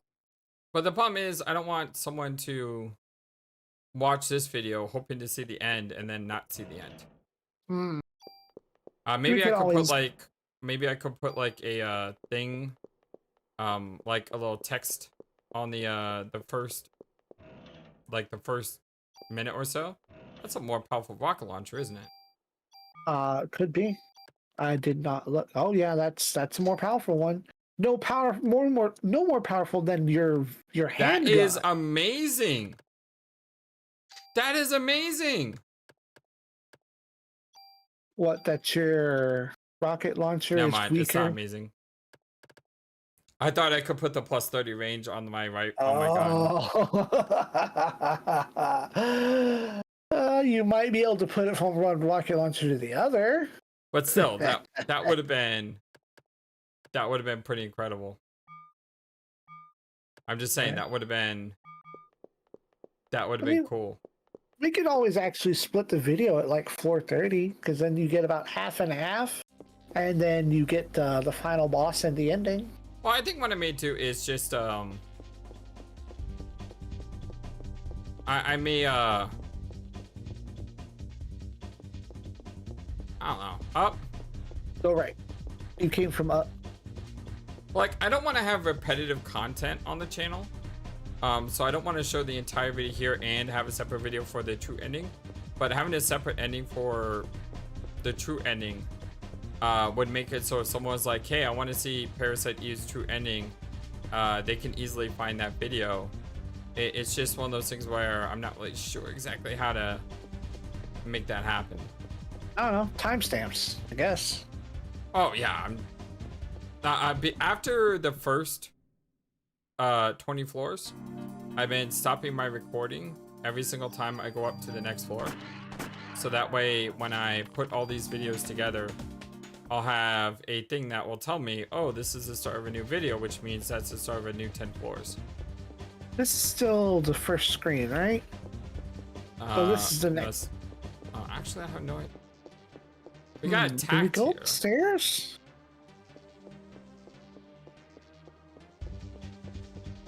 I don't remember going upstairs, but I also kind of like zoned out a little bit. Okay, here's the stairs. Okay, so the first screen is, the second screen is a straightaway. Okay, so yeah, that's consistent. It's just like, I'm not used to getting an encounter on that screen. Back-to-back encounters. Hey, only 80k more to go for a level up. Oh yeah. Coming up on floor 50. I need about 250. That thing locked this much, I ain't giving you no 350. That's like one of my favorite things ever. I just love that. Hold on, this doesn't track. This might be a boss floor. This is a boss floor. Who's that?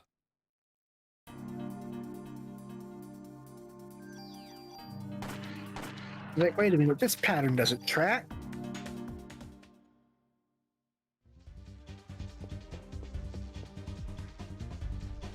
Now the question is, do we want to go back at the end of 50 and then at the end of 70, or do we want to go back at the end of 60 and then 70? I don't know, how's your inventory look? How do you feel? Ooh, looking kind of stuffy there. Yeah, I know. Man, I wonder how many cards you've got. Although, to be honest, I could very easily go here and get rid of this rocket launcher. Okay. I mean, you're never going to use it.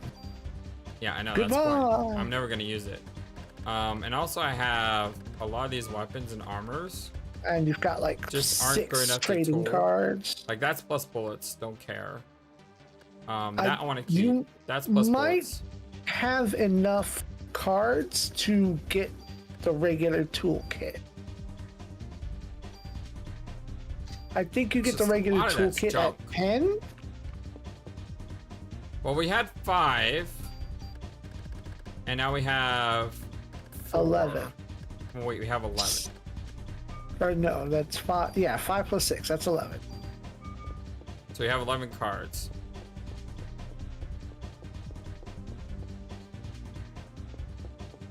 I just don't know if I want to go through the trouble of having to break down all those guns and armor. I mean, the pluses I'm getting are pretty small overall. Yeah, but they do stack up. And if you carry that like forever toolkit with you, then you just do it, and as soon as you grab the new gun, okay, new gun gone, new gun gone, new gun gone. Yeah, that moving forward, yeah. But if I go back and I do that for everything in my storage, it would take, I don't know, like 10 to 15 minutes of just adding stuff. Sounds like a good break to me. I'm not saying you have to. I'm just trying to look at the positive. I think you're starting to do poison damage and stuff. You have acid on the gun, don't you? Yep. Ah, that's right.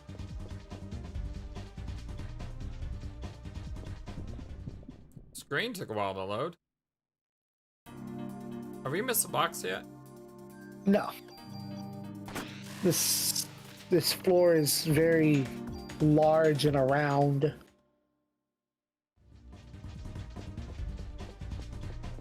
You should have a left turn coming or right turn. Yeah, there it is. And then you get your boxes. Oh, nope, I lied on accident.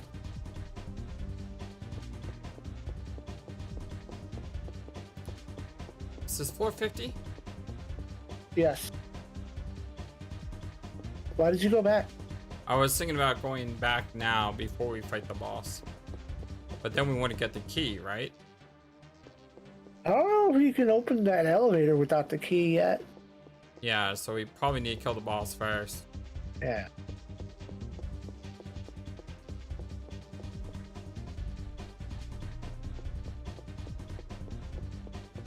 Man, this place is too big. Yeah, this particular floor is large and slow. And the elevator's all the way back there.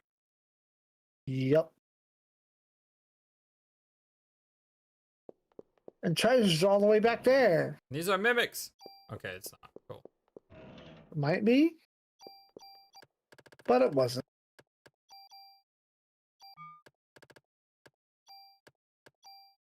Well, at least, you know, since you walked in here, you've gained like 95,000 experience. Or, 20,000 experience. 20,000? Oh, okay. I mean, we started about like 98, I think it was. So, yeah. Okay. Like 95 is where I thought we started, so that's why I said 95. We would have leveled up. Right, and this might be the level that is the threshold, the mountain of experience. Before everything did you say comes 37 to 38 is the is the mountain? Yeah, I mean, what 35? Look out. So we'd have to go 35 to 36 and 36 to 37 before it tapers off. And what level are you at? You said 35? Mm-hmm. Oh yeah, there's 35 to 36, 36 to 37. All right, what do we got? 37 to 38 is the wall.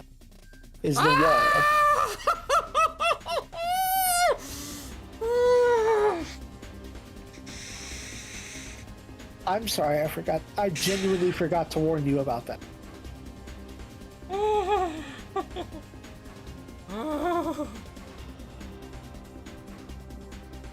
Oh, okay. Oh, okay. Oh, okay. I understand this is your fear. I want to reassure you, this is a video game. It cannot touch you. It cannot harm you. And you are incredibly more powerful than it. You will conquer this and you will dominate it. I'm going to fight this with my eyes closed. Do so quickly. You got to guide me. I'm fighting this with my eyes closed. How am I doing? Just keep mashing. Keep mashing buttons. Okay, I think I got hit by something. I'm fine. You're fine. I'll watch your HP. It's done. All right. What'd I get? I have no idea what we got. You got the Chrysler key number 5. Oh god, that's that could have gone worse and slower, and I will tell you no more. God, that is true.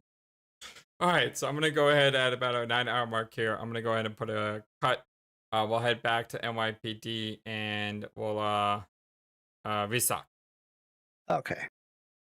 Okay, so we just stopped everything off. We're back. And we're moving on. Moving on. Beyond bugs.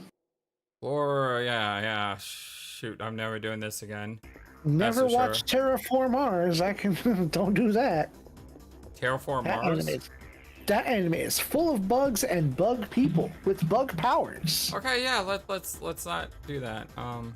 The heck are these? And also the enemy bugs look particularly racist. And it's particularly gory. Sounds like something that I really want to care to watch, that's for sure. Alright, we got right transition going down. Okay. Going right. Feel like we've been in this configuration before. Elevator. Mm-hmm. Really feel like we've done this floor before. T intersection up or down? Hold on. I gotta find that one.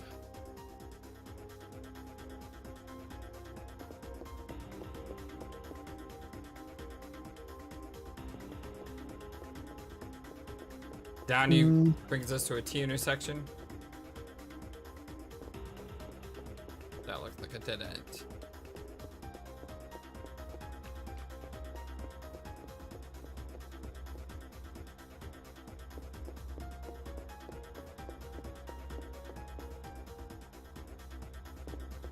Okay, this is progress. This is the exit. I always look it over. Yeah, I found it. So where's the Takes door? forever to find it. Straight up. So it's back towards the beginning. Yeah, up 4 screens. Yeah. Up. Yeah. So Zappa was saying something while I was going back to NYPD store, and we got the super toolkit, by the way, which allows us to have infinite tools. It says we only have 999 tools, but the thing is, if you use a tool, it doesn't go to 998. It stays at 999. So we have the infinite toolkit, and with the infinite toolkit, we went ahead and took apart every single weapon and armor that I had stored, which gives us our current stats. But Zappa mentioned how when he beat a boss, the music stops. And I just thought that was really interesting. It's like the floor just dies without the boss. Mm-hmm. Are there still monsters in the boxes that appear? Because you said random encounters go away, but... Probably. M712? Hey! It's our first monster in the box. Only about 15 more of these to go for this floor. Sorry. 14. I over-exaggerated. I'm just expecting one of those in every single room from now on. Do you want me to correct you or leave it as a surprise? Oh, no. Feel free to correct. There are 1, 2, 3, 4 more rooms that have monsters in a box. One of them is only monster in a box. Oh, that sounds like a fun room.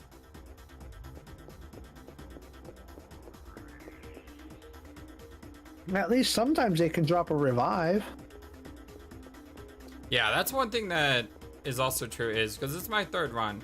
Now on our first run, I had like 4 revives on me, so I didn't have a lot in my storage. On the 2nd run, I think I took 1 revive with me into the final fight. So I'm pretty sure I have about 7 or 8 revives in my inventory at the police station right now. I may actually have more than that. So when we go to our final fight,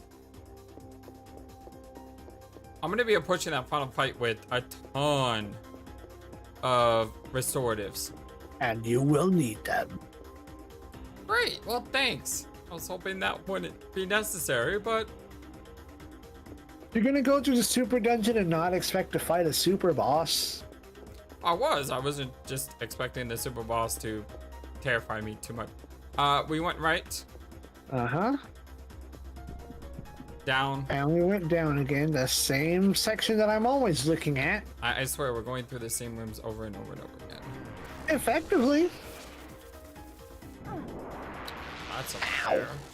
Oh, that was 95 damage. You actually got hurt. That was a lot more than 95. That was 193. Things are now a threat. Welcome to the threat zone. Yeah, but those attacks, they charge up and then they explode, so you would expect them to do more damage since you should be able to dodge them better.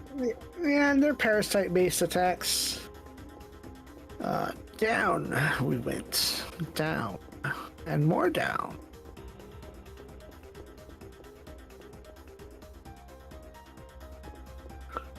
And even more down. Okay, I see what this could be.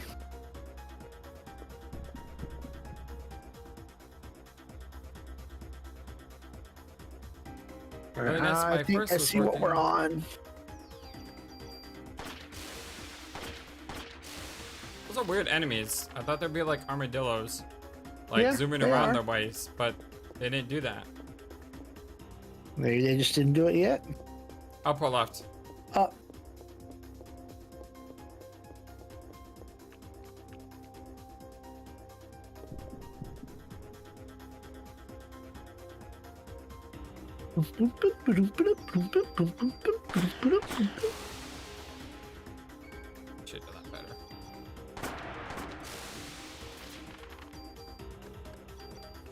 getting about a couple hundred experience now, finally. Yeah? Something like the 1,000 you get from the museum, but not at this rate. In about 10 hours, we'll actually level. Right. Climb that mountain of hard work. Mountain of training. All right. What trolls are you going to have for me for today? Okay. Well, if it's ever 2 boxes, that's when you have to be worried about the monster in a box. Yeah, but you have no idea if the second box has a monster. Or the first box. Or both box. Or all boxes forever. You glitch the game. S12. Boston. Is it me or does that have like 9 slots? Like the slots look different on icon. Okay, it just looked different. They're just wide. Yeah, it just looked different on my screen.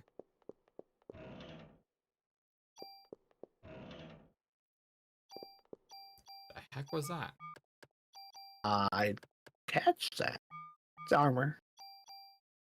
See our armor. What is that? Well, let's find out. Increases attack power? Oh, hi, hello. Yeah, hello. I don't have enough slots for it, but... Well, we're hanging on to that for free. Hanging on to that until we get to our next armor upgrade. Our something suit 2. Up, down. Up.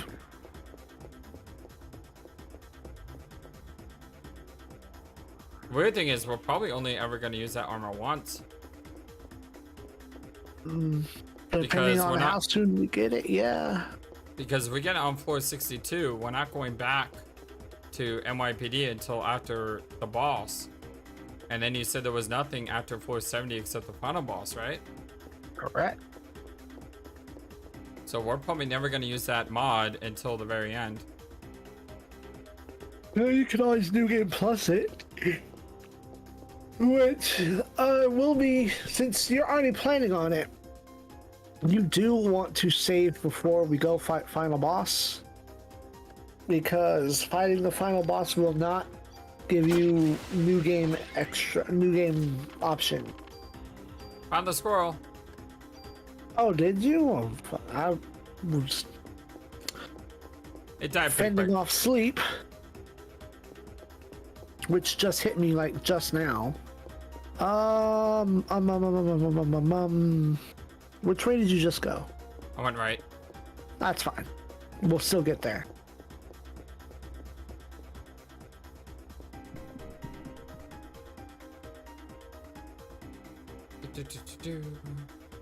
Yeah. I hate it when I don't get first strike.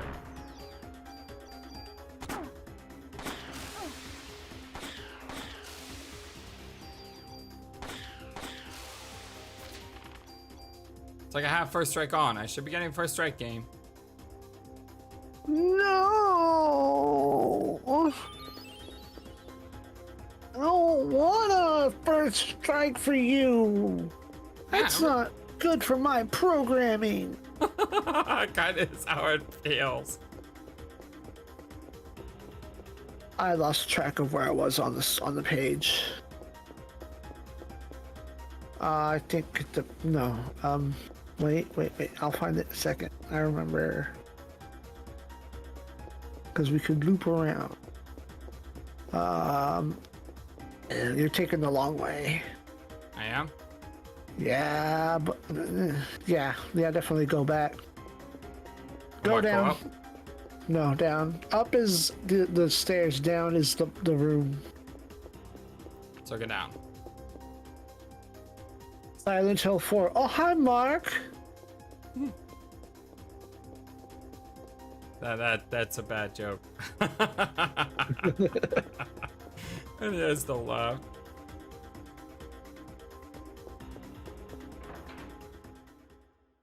I kind of like Silent Hill 4. I thought it was probably the most scary game out of all of them. It was also entertaining. Fight it out.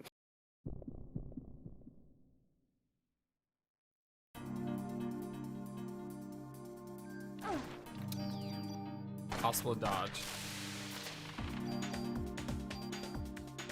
Don't bother healing yet. This is another monster, isn't it? It could be. Yeah. Found the troll room. Came all this way down here to find a bunch of boxes with a bunch of monsters in boxes.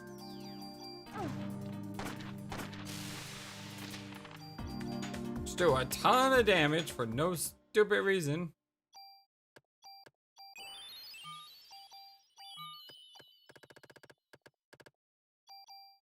Monsters. We don't need no stinking monsters. Okay, which way? Right and then all the way up. Right then all the way up. Sounds good.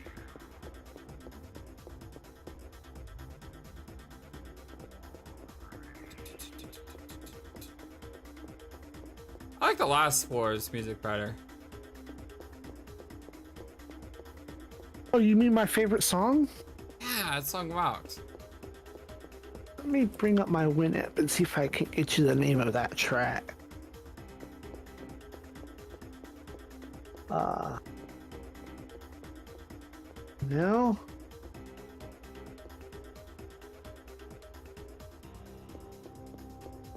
Alright, next floor. Okay, new floor, got it. We got a straight pathway going up. Up and up, interesting. Rare. Up and away! Intersection to the right?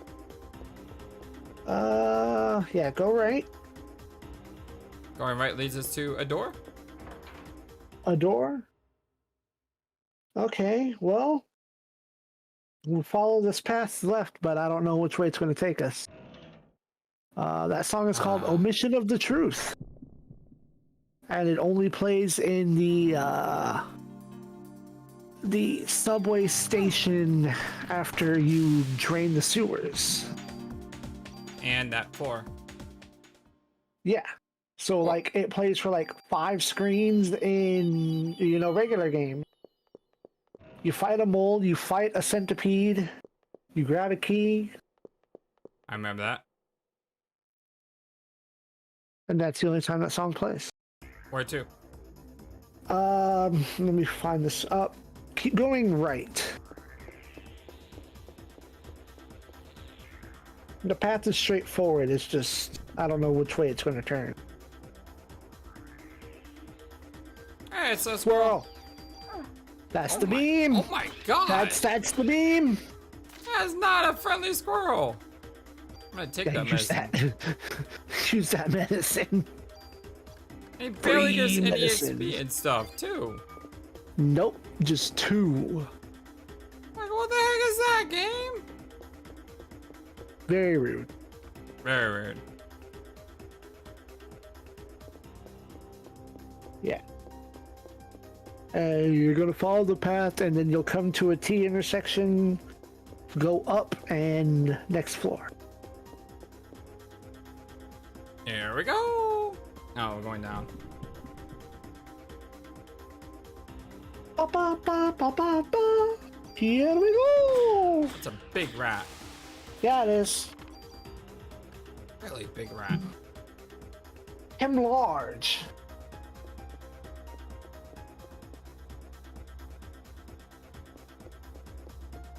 Just as long as we don't get the cockroaches spawning again. Nope. One and done. One and done. You're safe. You're safe. One and done. Bug. Like I said, there is a 470 boss that is bees. Bees! Why have to be the bees? Because they're productive and helpful for both society and nature. Upper left. I was trying to chill to my Nick Cage, but I guess I didn't do a good job. I knew where you were going with it, but as a person who is probably scared of bugs, I was trying to assure you and give you confidence and help you face your fears. I'm not a licensed therapist, I'm just a geek. No, when it comes to bugs, like seeing them freaks me out. When it comes to bees, being near them, I'm wary of them, but they don't make me like run away in terror. Yeah, because they are the good kind of bugs. They're helpful. Okay, well that wasn't first strike, but it worked. Encounter just wrecked that crew. Okay, that was up and to the right. Let's see what this next screen is. Can we get a different room? Survey says yes. Different room, please. Let's go right first. Okay, then that ain't nothing. We're going back and we're going down. Down we go. I can only do that joke once. Alright. We're gonna go right. Going right? Yep, and straight on till morning. Straight on till morning.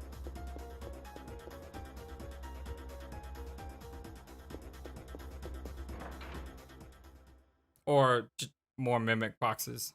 One of the two.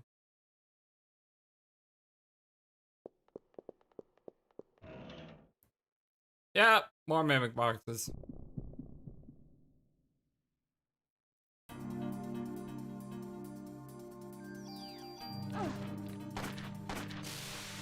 I hate how fast they attack. It's like you're guaranteed to get hit. It's just annoying. At least you already dealt with the two trap room. Sucks.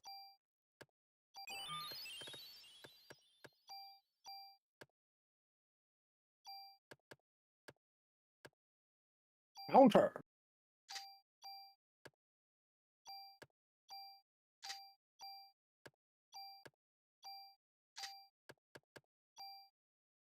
Want to keep that one. Yeah, like save a few for upgrading purposes. Like I said, I have like 8 or 9 super tools in our bank. Oh no, I just meant for the. But we're also gonna get the super toolkit, which is basically infinite super tools. So, you know, one way or the other, we'll get that mod.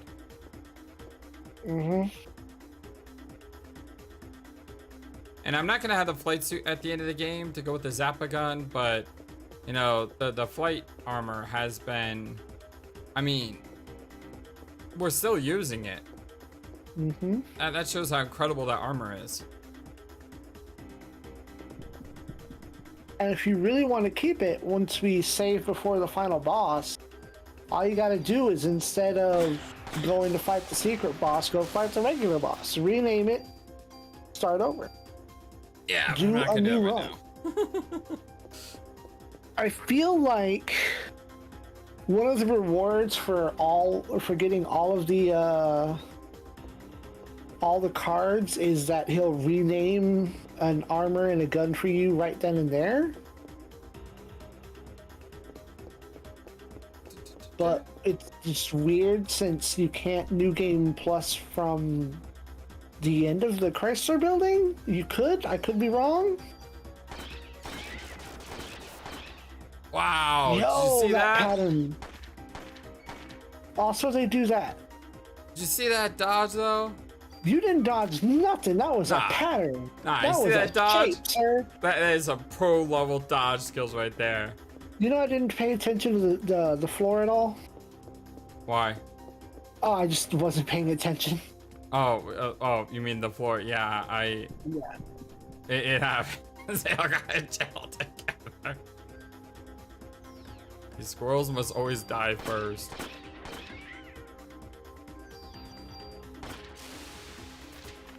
That pattern is insane. I mean, the spray is insane. And yet they give nothing. I mean, maybe it gave me the bed 4. It's kind of hard to tell, but...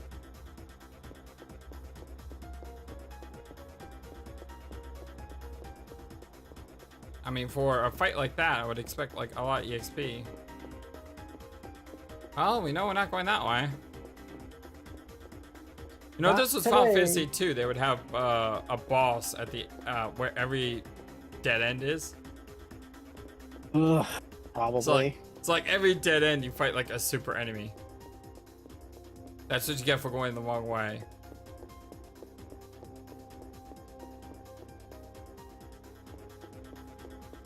And the super enemy gives you 1 experience. and just jump. Yeah, say, oh, you should be fully leveled up at this point. Why would you need experience? Or even better, they give you 1 experience and super junk. Because we know super junk, you know, doesn't do anything. Right. So they give you junk that isn't even worth keeping as junk. Or the boss that give you 1 gold just because it's programmed that it has to give you money.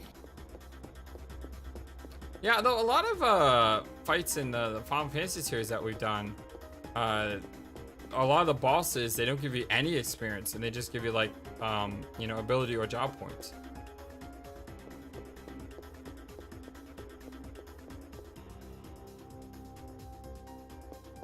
There's the door.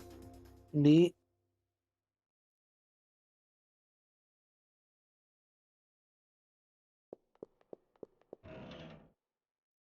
Right. Oh, wow. I mean, I don't think we need the range anymore, considering we fire that far, but... Oh, that's kind of annoying. Our weapon is at 199. And our armor is at 99 and 99. Ah, I hate having those, like, not round numbers. And give it time. It'll fix itself.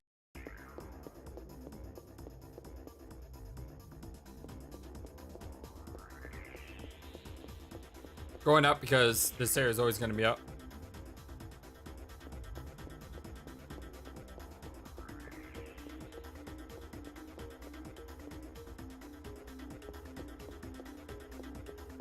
Huzzah! Intuition was correct. Yeah. Huzzah! Alright. Next floor we have pattern... left. Alright.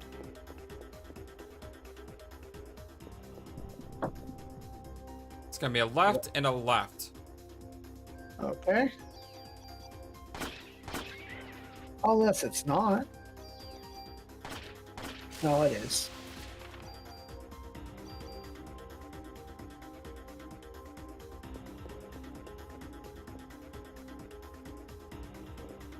And left, left, and Omni.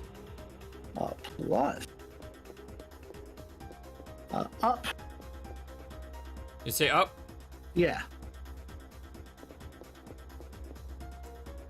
And there's an elevator to the left? Yep. Okay, we're on the right spot.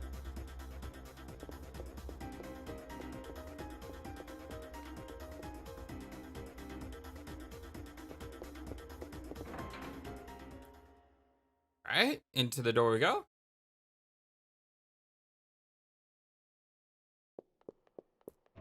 I don't know how Parasite Eve 2's New Game Plus works. Like, if we can just play again from the start, because there are more than one ending to Parasite Eve 2, I think. I think there's 3. I know there's at least 2. I don't know how many there are. So I'm just thinking about, you know, having to play the game again to get all those endings. Wrong way. Go back? Yeah. Oh, then we're gonna go all the way down and follow that path. All the way down and follow the path. Got it, got it, got it.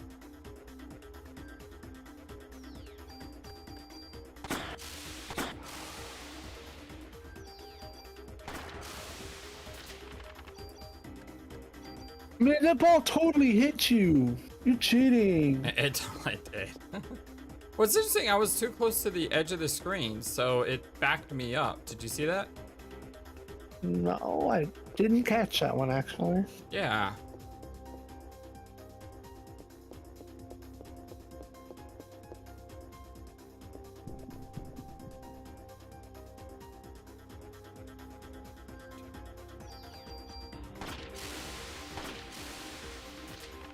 It's nice when we can one shot. Yeah.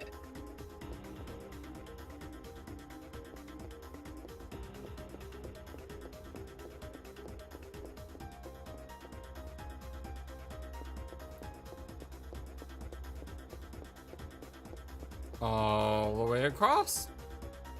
Yep. Man, just... Like, seriously, why do you make these places so big?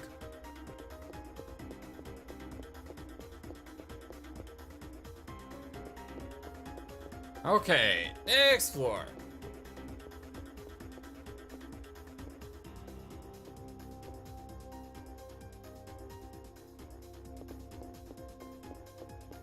Could be a boss floor. No, I don't think so yet. Doesn't feel like it. Nope. Feels too early to be a boss floor. Well, this right turn made sure of it. Really? Yep. It is not the boss floor.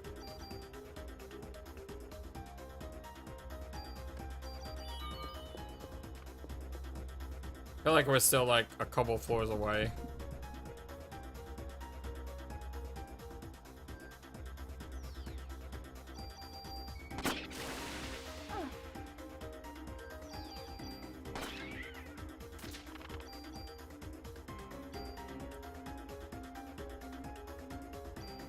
I don't need any of those.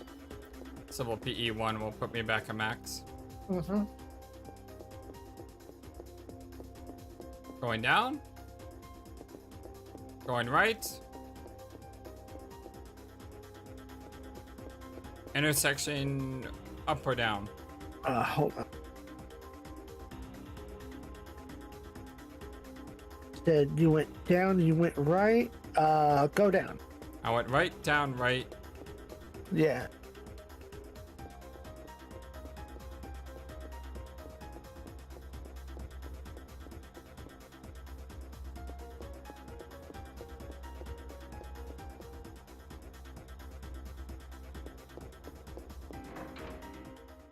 And then get to the next floor. Do we go left or do we go back around? Keep going left. Follow the path. Follow the path. Got another rare card. CR evade by 2. SP armor 2. This comes with another one of the attack up thingamajigs. Yup.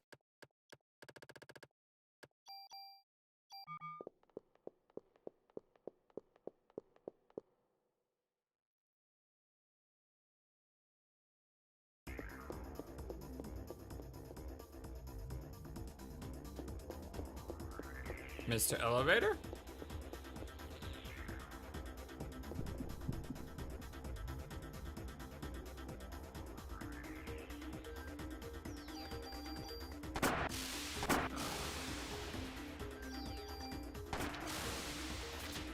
Acid really doesn't do anything.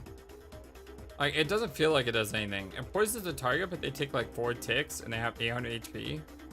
I mean... In a way, it's like doing 4 extra... in a way, it's like doing 12 extra damage. If they live that long, yeah. I mean, that's what, like, an extra 3% DPS or 2% DPS? Doesn't really feel like a lot. But then again, there's not a lot you can put on your gun, so it's just... It's not much, but it's still better than nothing.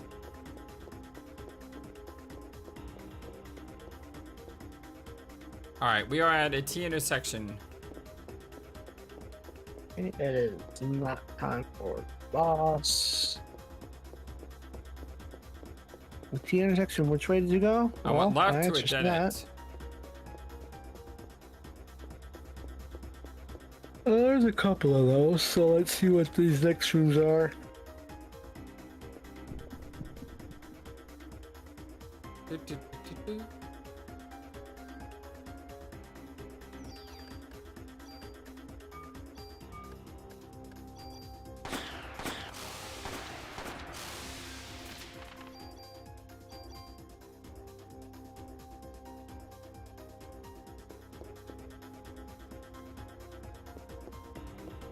Alright, continuing the path. Mm-hmm. And door. And behind door number 2, what do we got? We got 2 boxes with A rocket and a monster. Watch. No, it's not a monster. MP5 SD6. It's got that super fire thingamajig.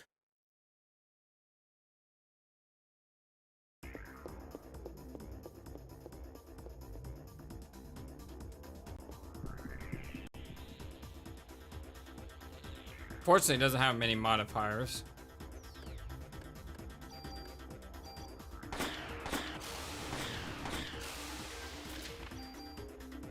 Oh, a revive. Ooh, let's go. That's kind of a rare thing to see from just a normal enemy. Although the encounters are very high here for some reason.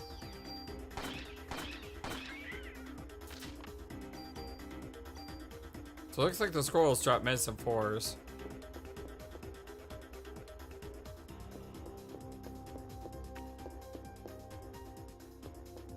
Left or right?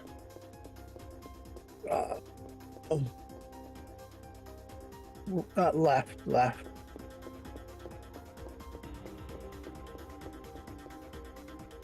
Got an elevator here.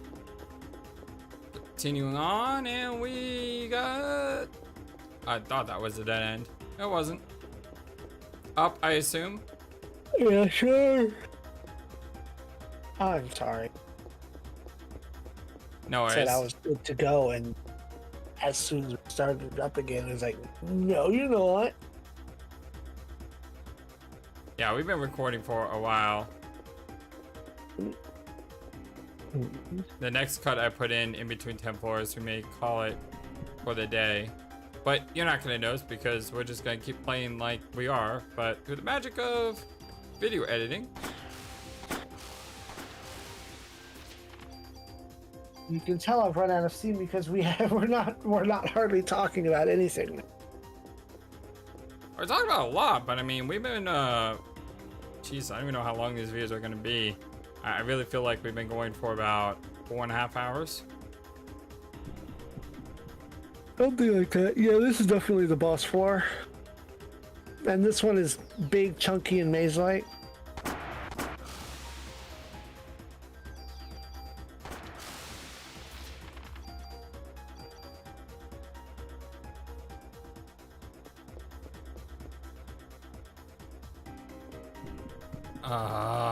These random encounters. I don't feel so random when they happen so often, and of course I didn't get first strike. I just got confused.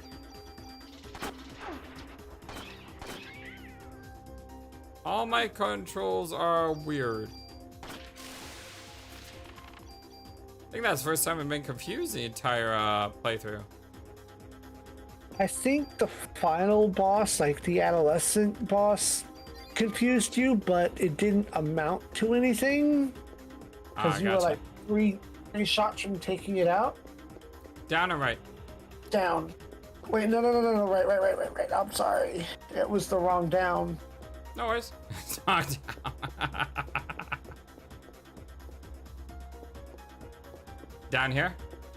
Yeah, down here.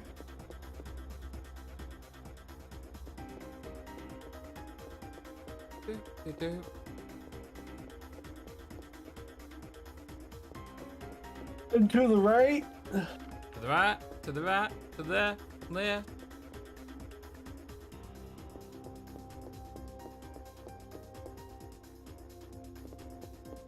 Right? Down. At a 50-50. Yep.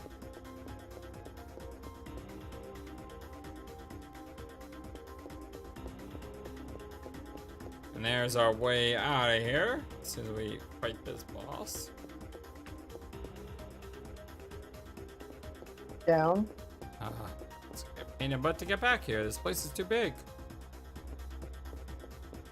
Right.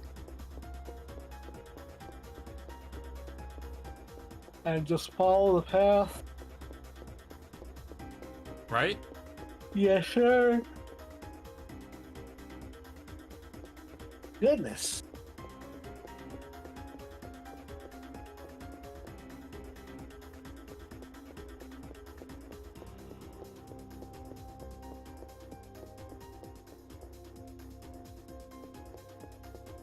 Going up.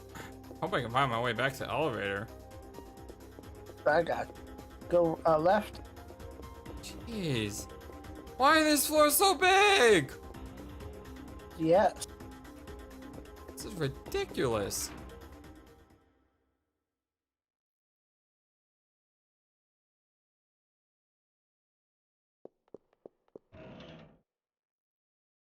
Bee suit 2. Oh, it's got that confused thing. It's also got the attack down. Oh, come on, game. I think that might be it. That might be the armor. What, the bee suit? Might be. Got it revived. That was nice.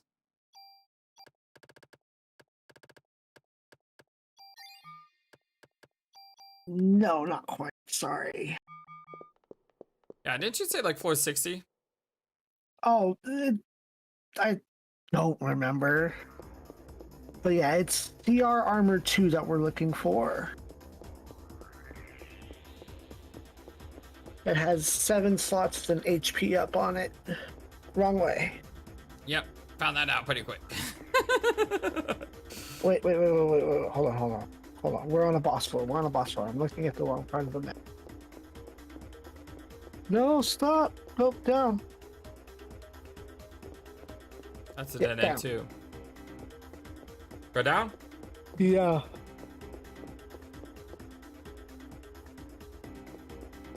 Left. Yep. Go left, mini squares.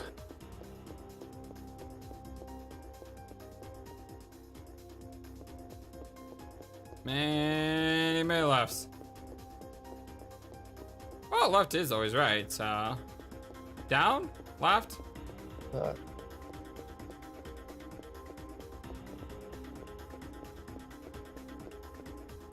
Yeah, left, sorry. I'm standing over my desk and I kind of lost it there for a second. More left.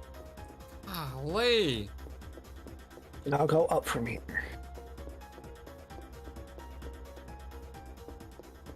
More up.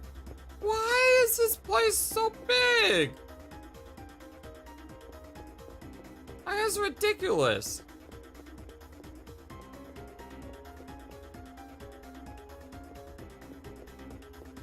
I like, why do you put 2 up floors here? Why couldn't you just have put 1 up floor here? Get ready for crab. It's time for crab. I think I'm fully prepared. Crab Boss is kind of difficult. Oh, he's fast now too. He goes fast, and don't forget his eye lasers are demi.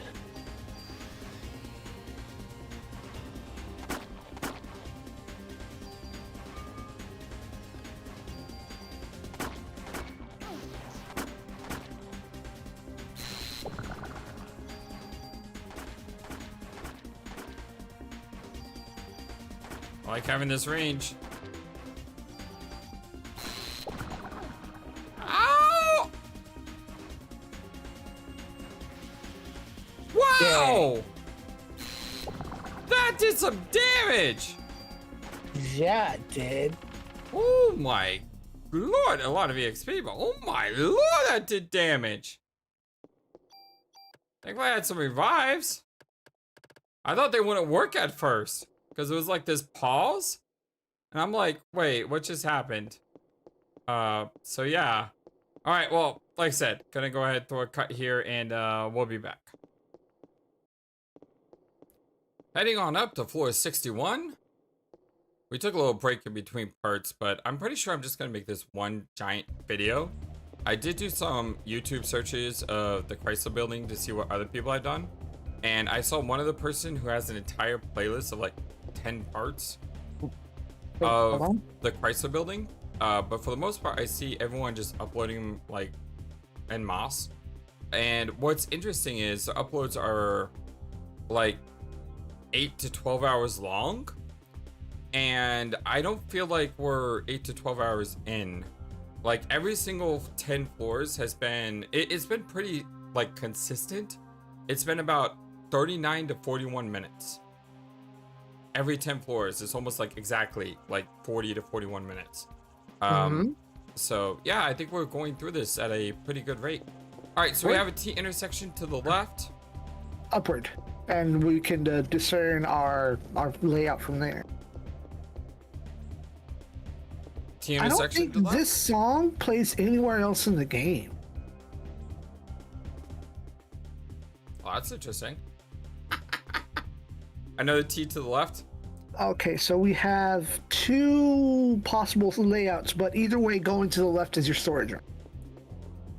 And again, that just shows how awesome Zappa is, because without a navigator in this place, you know, I could have easily spent 10 to 12 hours here. Yeah, because like, how many loops are you going to end up making on the same floor and not realizing you're doing loops?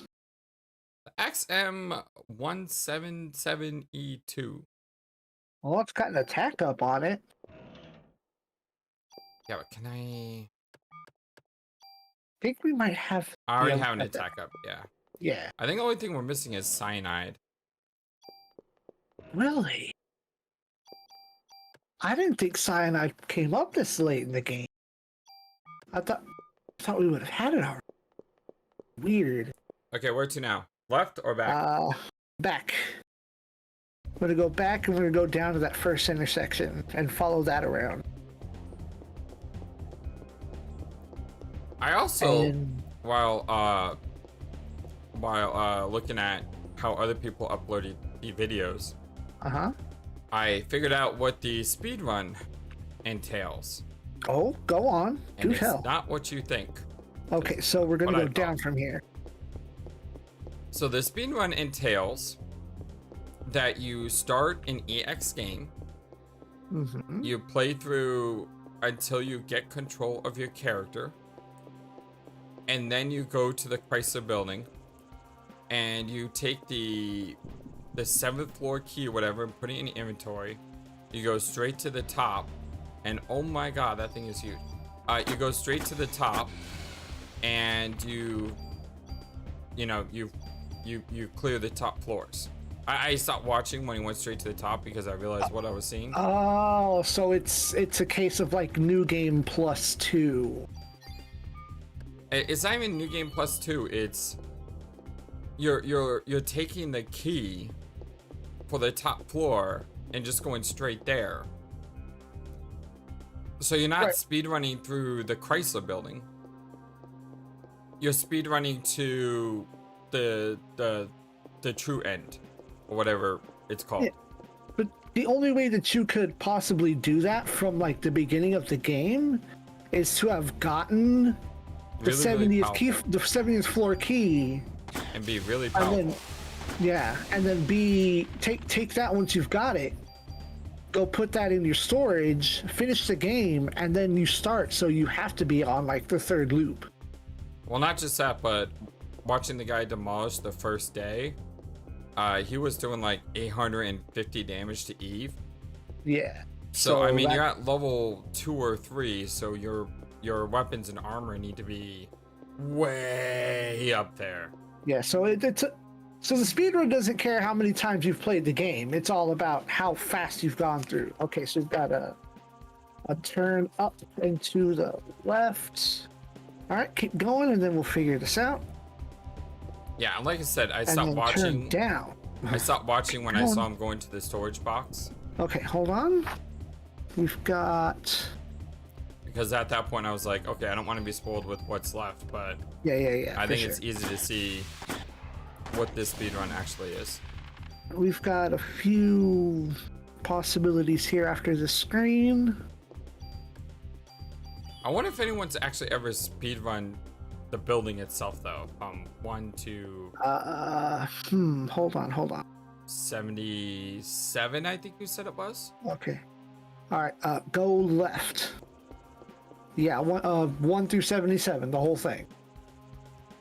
I mean, even with optimal end gear, even with optimal weapons and armor, you still have to navigate. You have to navigate, and that's probably the most difficult thing of the speedrun, if you were to do it. It's sort of like playing King's Quest or any point-and-click adventure game as a speedrun. There's an element of mapping out or revive. There's an element of mapping out a path because you already know all the puzzle solutions. It's just how do you get to the puzzle solutions as fast as humanly possible. There's your storage room. Let me.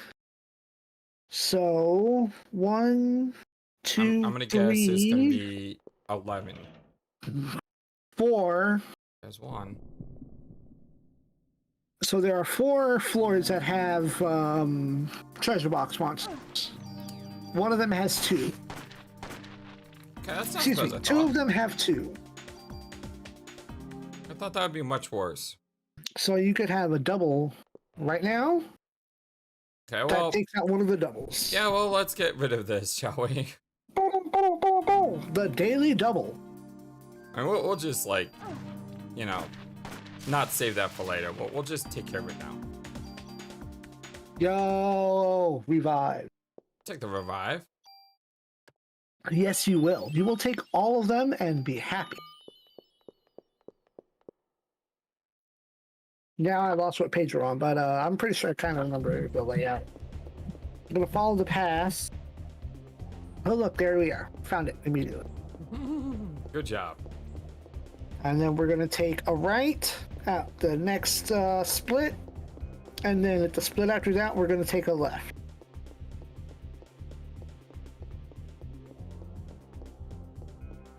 I do notice that our experience is actually going up now. The other right.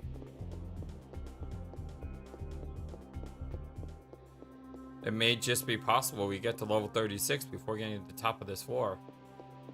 It is probable. Because then at that point, it's easier to hit that. No, because then you still got to go 37, 38. You got to really put in effort to get to the flow state. Yeah, to the left. You would really have to. Because I put in effort. Like I said, I grinded about 30, 35 minutes, possibly even 40, 45 minutes in the museum. And I don't know if that's the best EXP. I don't know what the best EXP is, what the best BP is. I don't know any of those formulas. I didn't look it up.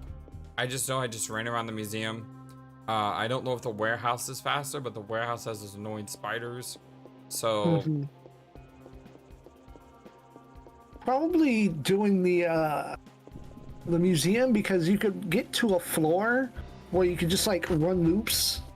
Yeah, it's kind of what I did. Okay. So. Nice spread. Oh, careful now. Yeah, you're gonna want every revive that drops.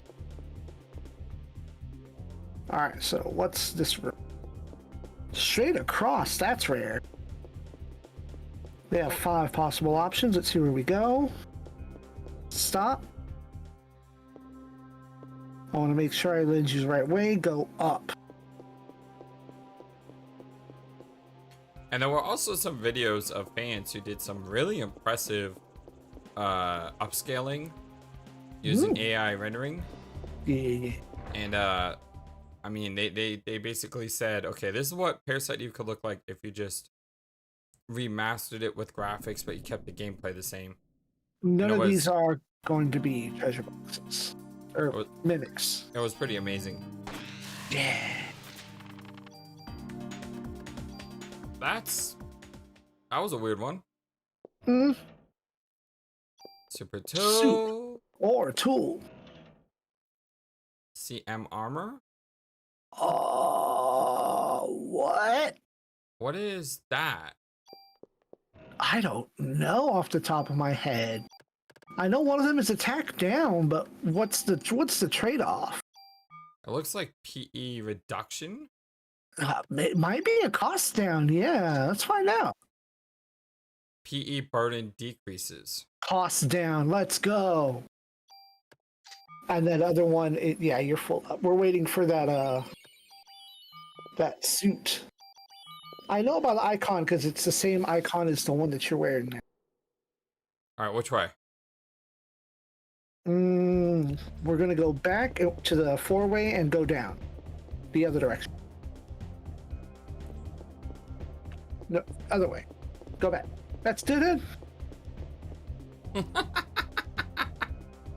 let's try it again. Take two. Action. So my recent RPG vote has been very close.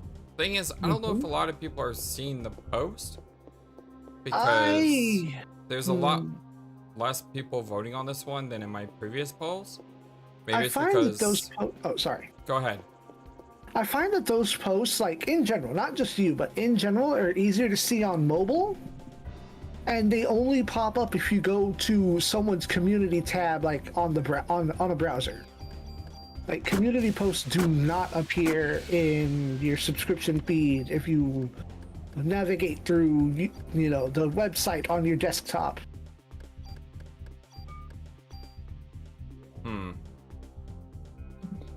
Well, at the moment, what was it? Shadow Hearts 3 was third, and Valkyrie Profile coming at the Plume, and Breath of Fire 4 were tied. Valkyrie Profile got tied because when I cast my votes, Covenant of the Plume was like tied for second or just pulled a vote ahead of Shadow Hearts, but it was like way behind Breath of Fire. Yeah. So I may do a second poll of Breath of Fire and Valkyrie, because that's usually what I do. I like narrow it down to two and then just go with those two. Oh, wait, so we went up and up. That's rare. Up and up. Up and away. Okay, what's the next route? It's another up. More up. Jesus, that's... Just keep going up. All we need now is the talking dog. I know what pattern we're on. All right. It's pretty straightforward. But yeah, it'll be the same way when I found your channel and was voting on Parasite Eve after Valkyrie Profile. It tied with Undertale, and then Undertale just edged out. That was a close vote. Yeah. That was a really... I mean, I thought Undertale would like destroy Parasite Eve in a head-to-head because a lot of people have been talking to me about it. But no, that was a close vote. Well, I think at this point, knowing that we're getting older and the viewing audience is only, you know, starting earlier, how many people have watched all the big name YouTubers already play Undertale? And so now you're getting that younger audience that found you, and they're like, what's this game that's older than me? Parasite Eve, they go look for it. Oh, look at all this body horror and all this RPG stuff. Let's check that out. So I think we're getting a resurgence of retro interest. Hello, Armadillo. Goodbye, Armadillo. Yeah, I hope so. Because I like retro, and that's not it, is it? No, that's another move. Take that right now. That's the move. That is the other move. Take that right now. Move. I see that, and I see what it does. I'm glad you've taken to my nomenclature, or my way of speaking. I think that's the right term, isn't it? Could use a super to get the +1 offense, but yeah, and your super tools are going to become like obsolete here in a bit. Yeah, you'll have it's only infinite. One, but at the same time, yeah. So I can just rob this outright. Okay, good.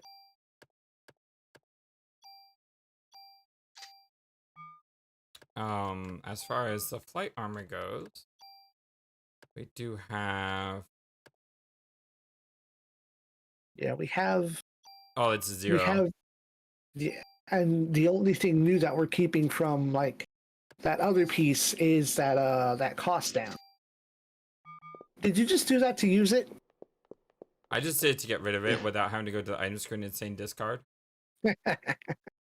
It does the same thing either way. It sure does. Go down.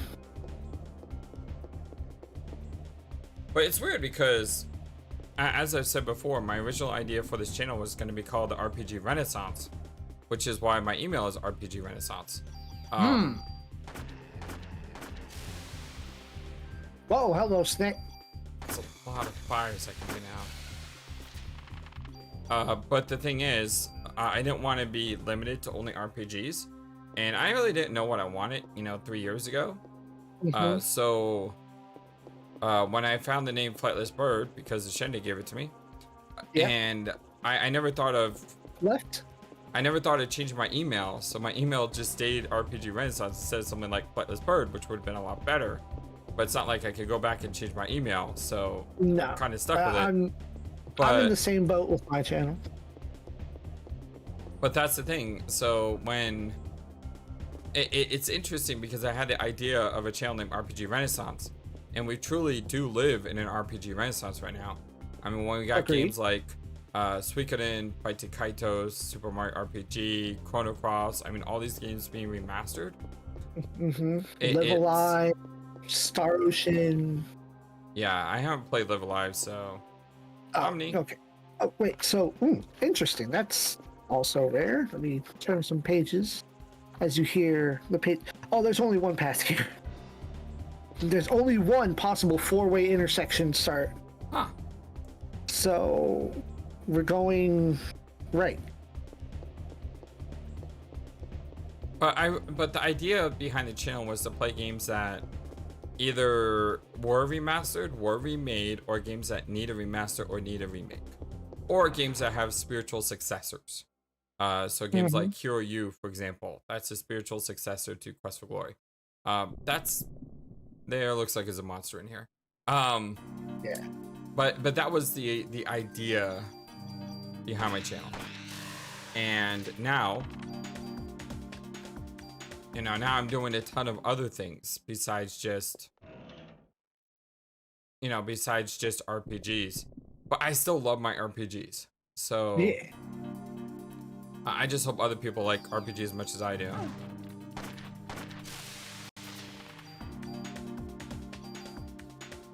So this one could be the second double monster. Wait, there's a second one like that? Yeah, there's one more room that could be a double monster. Aww. And then one more room with one monster and one item. At least they don't hit as hard as I thought they would hit at this point. Like, I mean, you've also merged all of your armor into one conglomerate. Yeah, I still thought they would hit a lot harder. So those are the big slimes I saw in your book. Wow, those give a lot of XP. Oh, the third ones, yeah. Because the first one was the regular in the hospital. The second one was the king slime, and then there's those.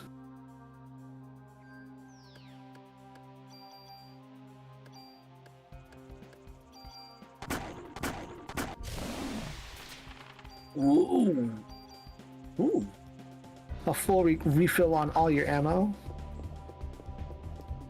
And if you're wondering, my friends, I have no intention of leaving once we get to the top floor to go grind these floors for experience.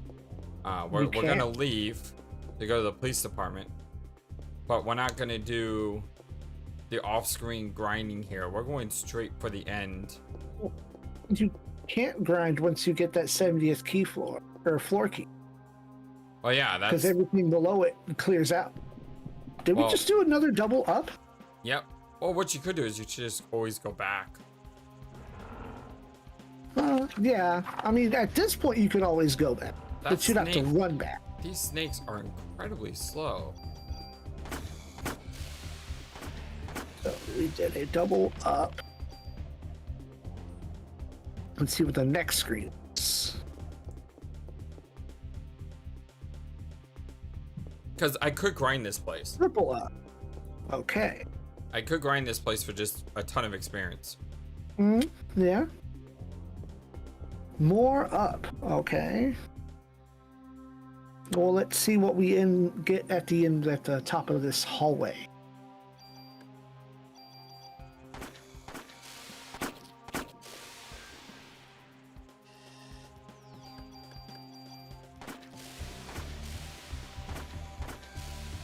Wow, those snakes are strong. Ooh, we are about to hit a level up? Yeah, that's what I was saying. These guys are actually giving EXP. I could grind this place and that would be incredibly monotonous, but surely we both have things to do today. Yes. I am streaming Final Fantasy VI later today. Won the second world. Pretty awesome. We already hit World of Ruin? Yep.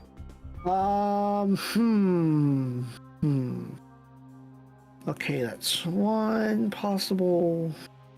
Either way, go down. Wait, go left first. See what that gives us. Okay, yeah, follow this path for a couple more screens.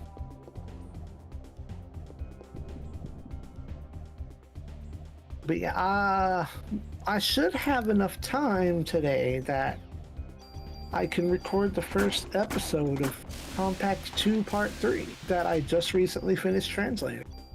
Fantastic. And I saw our video get posted. I just haven't had a chance to see it yet, but I will get to that. All in due time. It's gonna be weird because what you're hearing is not what I'm recording. I have a couple of filters built in. They're not major or anything, but they do pop my voice a little bit better. So it's just so weird to hear myself without that. Ah, there it is. That looks like the cyanide. That's a cyanide.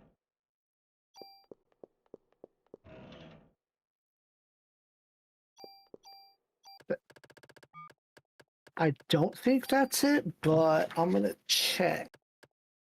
Question is, do I move this? Yeah. I should move that over. Because I'm not gonna find a better gun.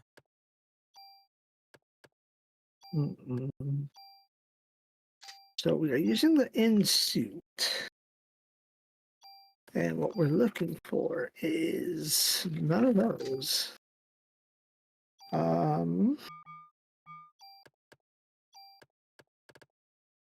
Add cyanide to bullets. At this point, you kind of don't need it, though. If you think about it. No, but it's fun. There's still a chance it could work. Okay, we are looking for SV Armor 2. SV Armor 2. I have that. That's it. So that's the armor? That is 10 points weaker than the strongest armor, but it has a capacity of 9 slots.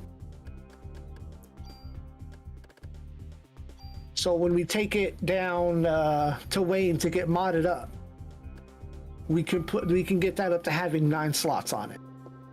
Fantastic. Which means we'll have room for all the resistances and more stuff than probably exists. And the weird thing is, we're only going to be using it for one fight in the entire game.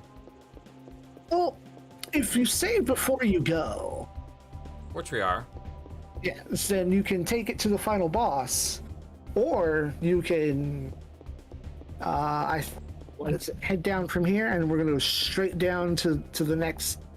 Just keep going down. But you know, at that point, you know, you already have a weapon that can destroy the entire main game. So you don't really need an armor to protect you. No, unless, especially in New Game Plus, unless you're just, you know, you want to play it annually like a Christmas special or something. We have taken a wrong turn. That's dead end.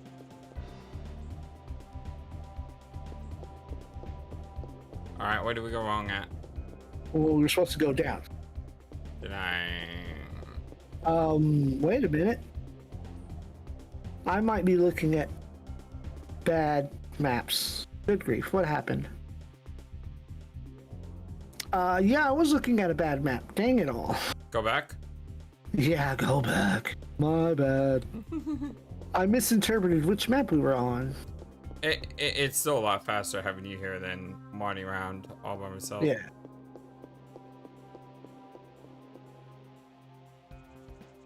Oh yeah, we're just gonna have to follow this around.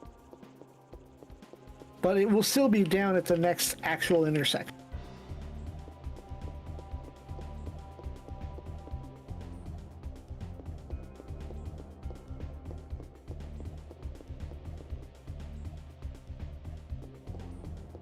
Alright, let's see. A lot of empty rooms. So far. Kind of wouldn't mind a couple of fights just to get me there. I have noticed, and I'm sure this is probably written in the book somewhere, you don't get into fights on intersections. You don't get in fight on intersections. Yeah, I noticed that. You don't. None of the pluses or the T-junctures, no fights on those. Did I just get hit by that thing at the end? I did. Oh, I haven't.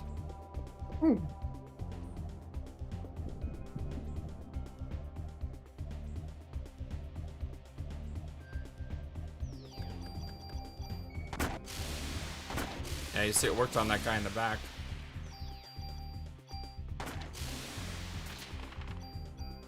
Almost there. Did you get that instant kill in there? Yep. Nice. I dropped something under my desk and I had to chase it down.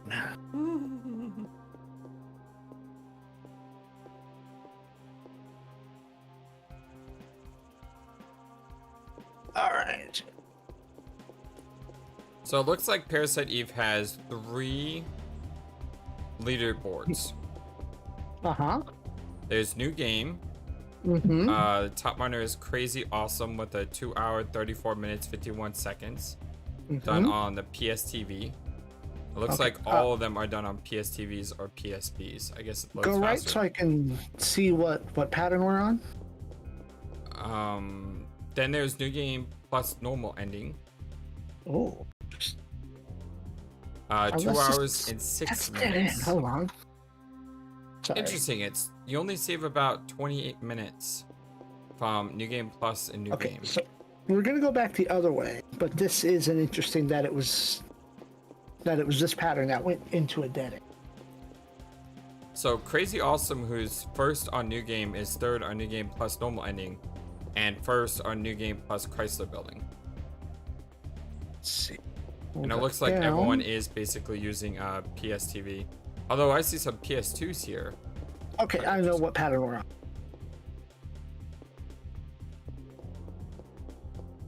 Down. But it doesn't seem like there's any speed runs of the Chrysler Building itself. Oh. Probably not a category anybody wants to do because of how random and inconsistent it is. Not to say that you couldn't do it, No one wants to do this nonsense stories. Alright, how many BPs? Oh, wow, that's not a small amount of BPs. That is significant. We're gonna put that all in offense? Or I would go half and half offense and defense. All right then. But that's me. Or maybe. We don't need range or bullets. No, not at this point. Start with 100 into attack, and then let me do some range. 100 attack is almost all. Oh, okay. No. Not 100. Bring that up to just 500. That's only 1 point. Is it? Man, my brain is not working. 550, you mean? Yeah, let's do 550. And then let's split this between Parasite, Energy, and Defense. So, like, 30 more into Parasite Energy.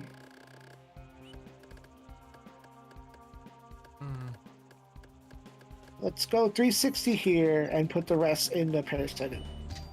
Yeah, that's what I was thinking. That way you've got more buffer for like haste and healing.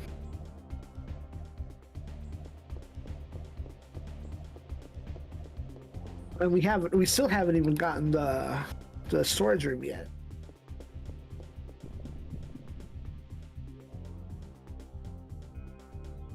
I mean, kind of really the only thing left we need from storage rooms is going to be The wow. cards. Did you see that? 1,000 damage and it was deleted.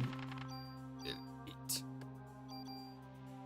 I mean, the only really thing we're looking for now are trading cards.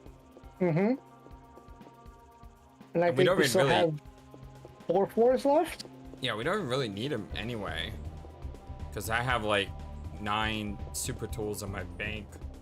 Go up from here. Dead end. It never hurts to check those little ones. Especially on intersection when you know there's no RNG encounters.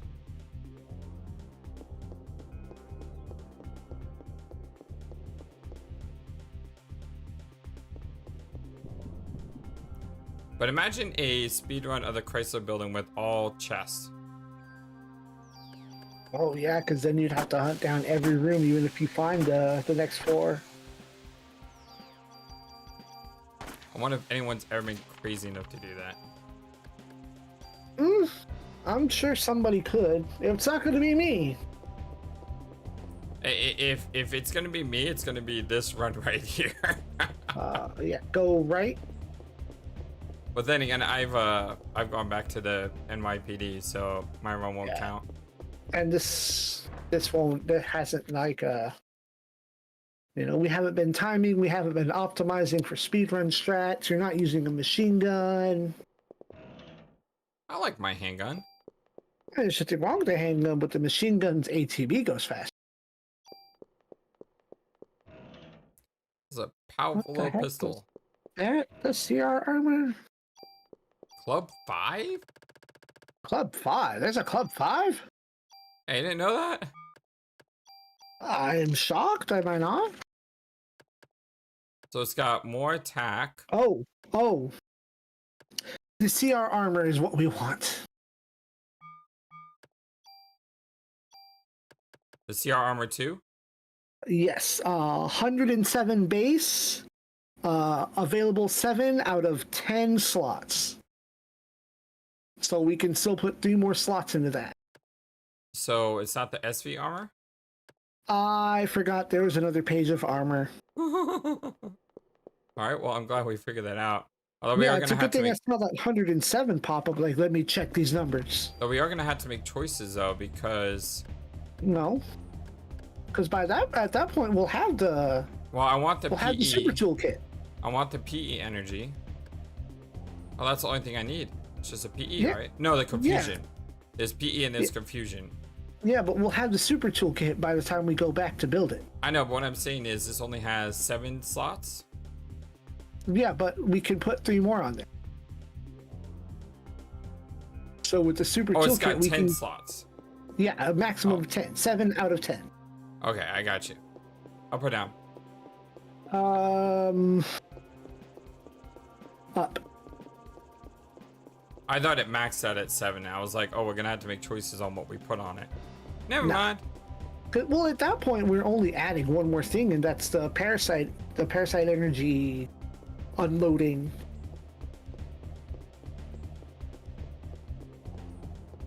It's a good thing I didn't break down that armor yet. Well, we would have just like slightly upgraded the armor. Oh, that vest, yeah. I think you would have noticed those number 2s. Like, wait a minute, that's 100. Okay. T intersection right. All right, turning pages.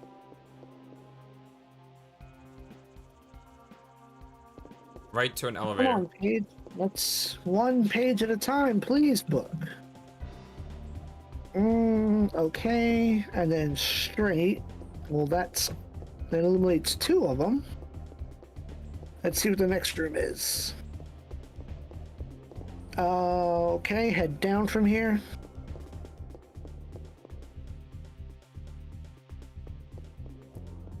And at the next, we're gonna head left.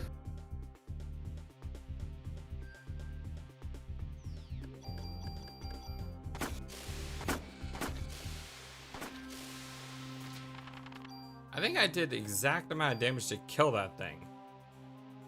Like, I don't remember correctly, but it had like 800 health or something. I did 881. Nice. Left? Go left. Yeah. Left. You sure is this right. left? I'm certain. There we go. Good job.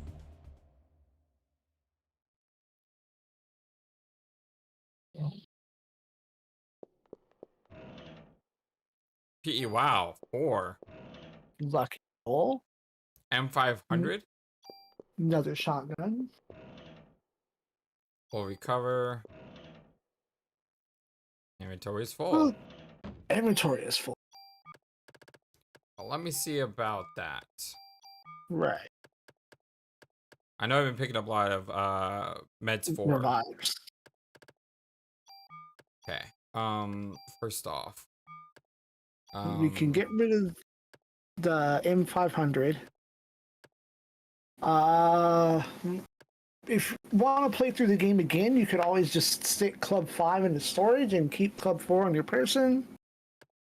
which one's better? That way on New Game Plus, you have Club 5. Oh, I'll just keep both for now. Yeah. All right, Zappa. I can take that +1 with no problems. Gone. The flight. I can take that. Wait, Sweet. that one's the one I want to keep. Yes, that's the keeper. So I can get rid of this one. Yeah, the SV armor is a good candidate. Take all those ones, and we're clear. And just throw out a couple meds. Because we have plenty of meds in storage and stuff. I'm not afraid of that. Yeah. M500. Ooh. I Why like is that. the 500 and the 500 custom in the same room? I don't know, but I like this one better. Oh, that's a lot of slots. Ooh. It comes with 8 slots by default. What was the difference? All right, time to do a research on that. I like how that has +2s across the board. Yeah. I mean, that's what I like to see on armor. Go left. Go right. So the M500 has lower base, but it has all the +2s on it. And it has 8 out of 8 slots already full. The M500 Custom, the first one we picked up, has higher base stats, but 1 less bullet. And up to 9 slots on it. So, it's better? Wait a minute. That first one was an M500, right? I'm not sure. I just remember that one... it's a shotgun and it's probably not as good as the gun I'm using. Okay. But yeah, we're just gonna go up from here. Yeah, the M500 and the M500 Custom were just in the same room. What a weird decision, game. Apparently whoever was making those guns was like, I'll just leave them both here. Maybe they'll find the first one and leave the second one alone.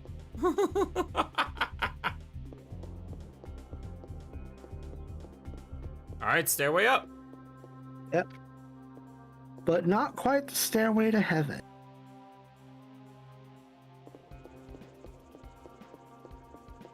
Alright. Survey says...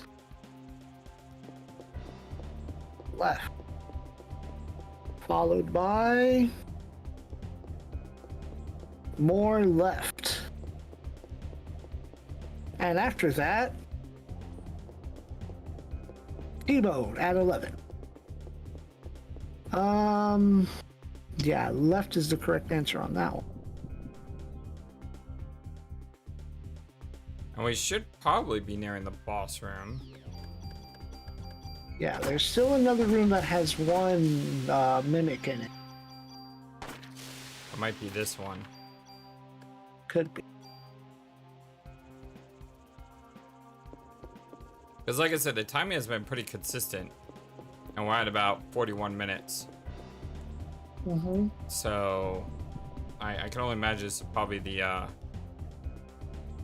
second to last. Although the enemies here do take a little bit more hits to kill. Oh, he died due to poison. Yes. I think that's the first time I've seen that. Probably, actually. 47 ticks is pretty respectable. Mm-hmm.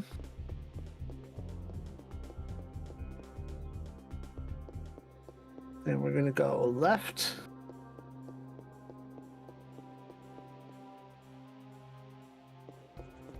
It's a little bit of a shame they didn't have a super dungeon in Parasite Eve 2. Yeah, I think they just traded out for having more modes. Yeah, probably. More dialogue, more world building in a smaller world. More of a survival horror game than an RPG. Yeah, that's definitely true. Wow, she seems to crit that bear every single time I see a bear. She must not like bears. Maybe she said, I can't bear this place anymore. I'm gonna kill all these bears. Send them off to a grisly fate that we have said once before. Nice one. Alright, so I'm expecting, yeah. Like I said, I think we're on the second to last floor here.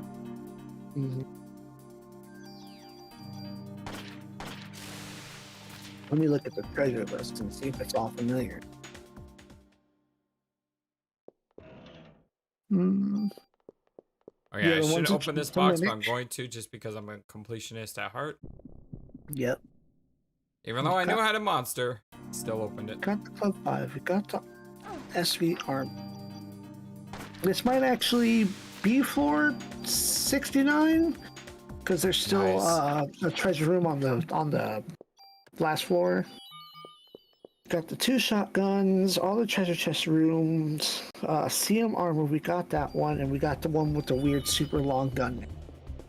So yeah, the next floor should be right. The last. I've lost track. Right. So this 10 floors is probably one of our longest 10 floors we've had in a while. But then again, like I said, the enemies are a little bit more tanky here. They do require a little bit more effort to kill.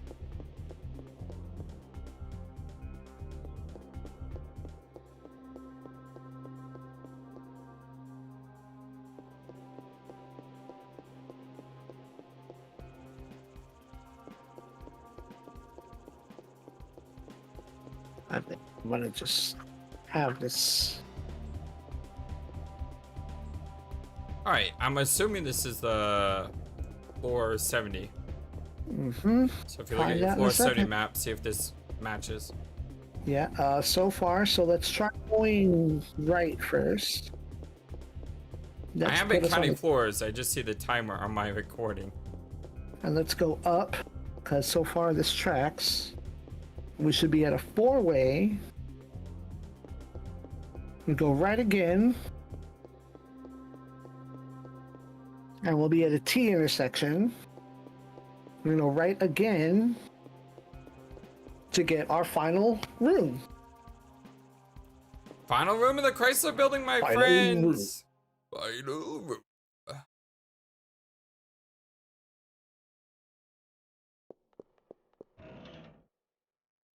Oh, it's another monster. Huh. What? Oh, did we never get the other 2 treasure box room? I guess not, because this guy is still here. I guess not. Wah, wah, wah.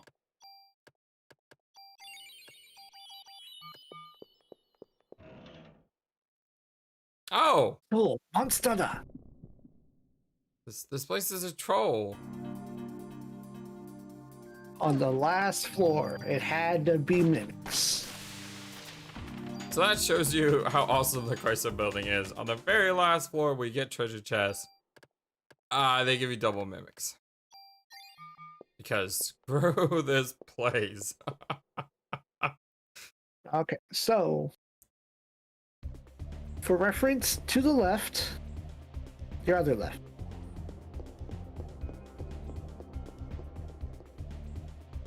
Okay, going up from here will be the boss. Going 2 screens left of here will be the elevator. So the elevator is very easy to access. Cool, then This draw boss this one out. has 15,000 HP. How are you with bees? This is the boss I think that killed me the first time I played this game. I can't believe I got this far. It's time to remote. I'm glad you told me that's a bee. If I didn't know that was a bee, I'd probably think that's something else. Yeah, it's a queen bee. So thank you for telling me it's a bee. That helps my mentality a little bit better. Oh my god! Else. Yeah, avoid that and destroy the drones. They will harass you.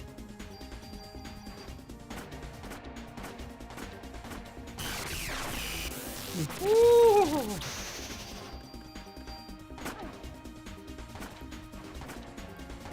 Watch your HP. Yeah, see it.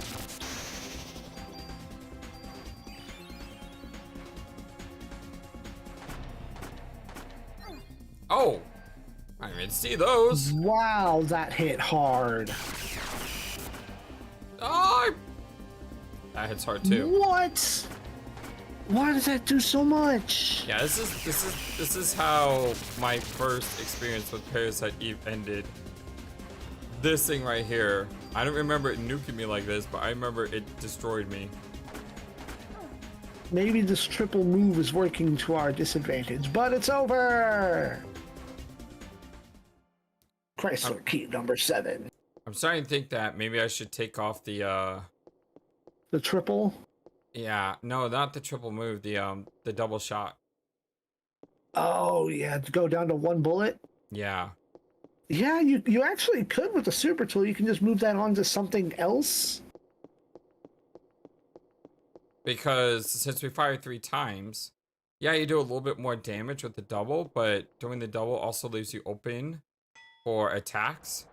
And your mobility sucks, you know? And you definitely want to be moving around. So what we're gonna do is we're gonna head to NYPD, make final preparations, and be right back. So what we did is we went to the police station, and we didn't really change Zappa too much, although we did get rid of the ×2 to make it more efficient now that we have ×3 commands. Our armor changed a lot, and we now have 10 slots, and we have the PE burden, the auto cure, a lot of resistances, increased attack power, medicine when HP is low, item capacity, and max HP. And you'll notice that this is called flight, because when I turn in all the cards, I got the super toolkit, and I deck this out, and I put it on, I talked to him again, he allowed me to change the name for some reason. He was like, yo, that armor is awesome! Give it a name! So yeah, I'm really happy about that.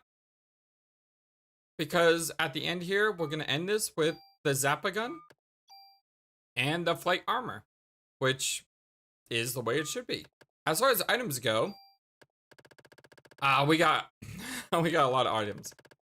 So we have 8 curatives, which I don't think is enough, but we do have like 15 revives. So I kind of want more revives than med 4s. We have Cure D, Cure M, just basics because we only have I think it's 4 of the full cures. And yeah, so that's what we're gonna do. We're just gonna keep popping back up, you know, one up opportunities, and hopefully we have enough 1-ups to get us through this.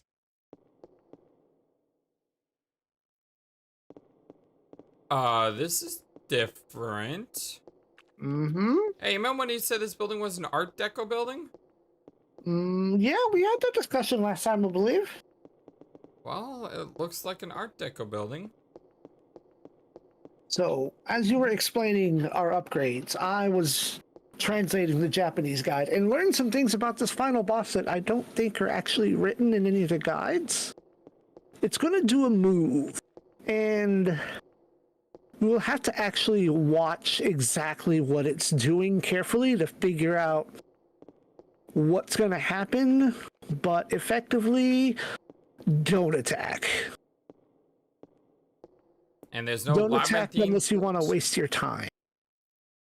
Okay, there's no labyrinthine floors either. This is very straightforward. Nope. And there's ooze everywhere. More and more on each floor. Yikes. Coming out of a nightmare.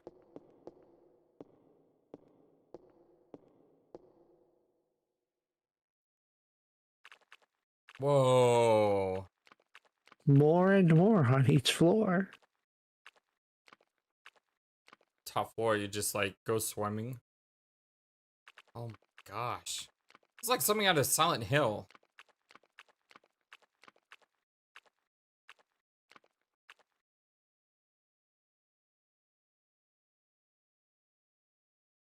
Okay, so I guess this is it. Should I do this other voice then? Yeah, by the way, why is my offense... Oh, my offense is +2 because of the weapon, doesn't it? Either the weapon or the armor upgrade. I forget which. I didn't know it actually coded it like that. I thought it was just like +2, you know, to the gun. It just, like a hidden value was added? Yeah. Yeah, this looks like Silent Hill.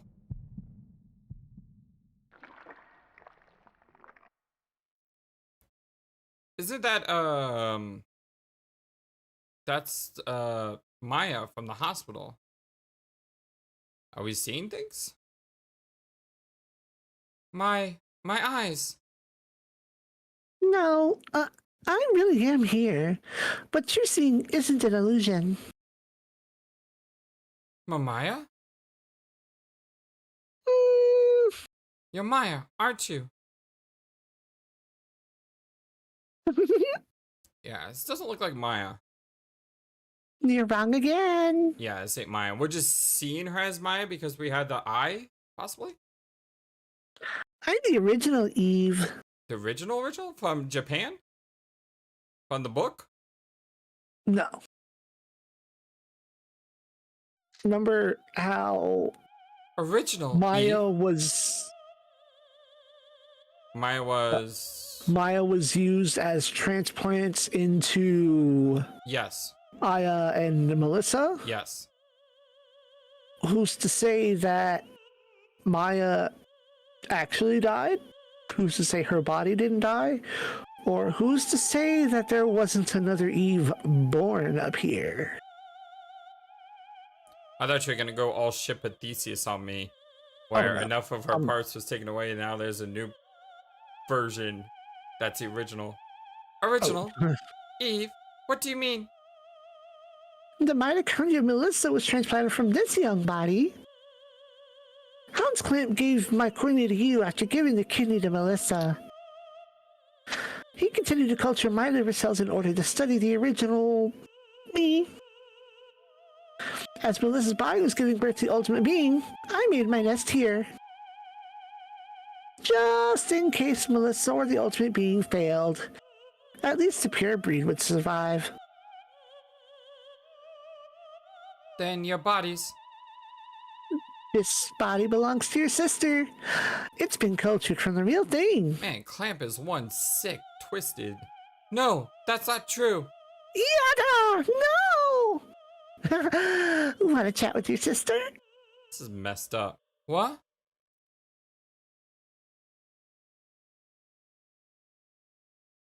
Who? Who are you? Huh? Maya, it's me. Do you? How do you know my name? This is some weird stuff all of a sudden. Where's Mom and Dad? Where's Aya? Are you really Maya? I was in the car with Mom, and then my body got really hot.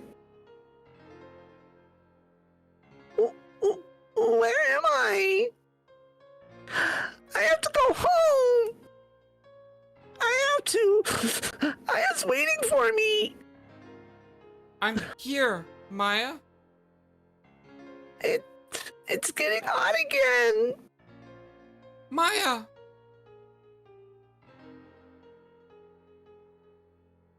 Maya.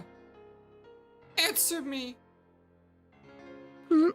Sorry to break up the reunion. This is some sick, twisted Eve. Did you have a nice time reminiscing? Eve. You challenging me? A pure breed? Just remember, the body belongs to your sister. This is so messed up. It's a liberate that looks familiar. Just about. I'm sorry. So, whenever Maya shows up, don't shoot. Yeah, make sure to keep haste on. And stay away. Hard to do when she happen. Blinks. She's going to teleport and hit you.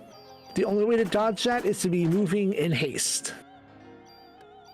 I would hold off and see what she does. Yeah, don't attack. Like maybe haste. Maybe, oh, resisted that. Good job. Yeah, that's going to happen. Maya. But if you do that, it gets. If you attack during that, she heals for more and more every time. That'd be bad. No. So, shit. That's defense up. Don't forget to bring your haste up. Move to an opposite corner. Don't do anything yet. Run away. Like bottom left or bottom right? Pick one. I think the no. Just keep moving. Just keep moving. Keep moving. Ow! Okay. At least she's 2 cure 4s. No, I think those were my 2 cure alls. Remember, I have okay. 2 of those. Bring up, put up your haste again when you can. Because the way to avoid that is to like keep moving. Oh, she's trying to kick me. Yeah. You can avoid the melee by being fast. Gotta go fast. Yep. You can also load up a pre-raise. Yeah, it's got a timer on it though. Yeah. Or... oh yeah. Well, there's your first revive. Yep, like I said, my friends, we got like 15 1-ups. Okay, so that's where it starts here. Sucks up because my PE goes down. Now chill. That looks like a defense up.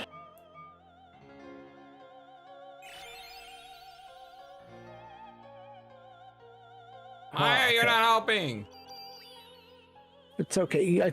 You're still out damaging that. Look, that's already 1300. Run away, run away, run away, run away. Tried. Fine. I'm just using these because she's hitting me for so much damage and may not auto trigger. Yeah.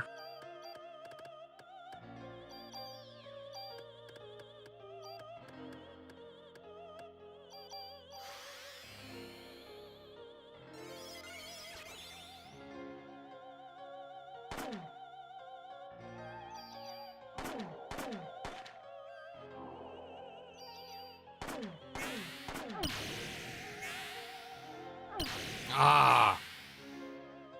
Delayed reaction there. Okay, haste wore off.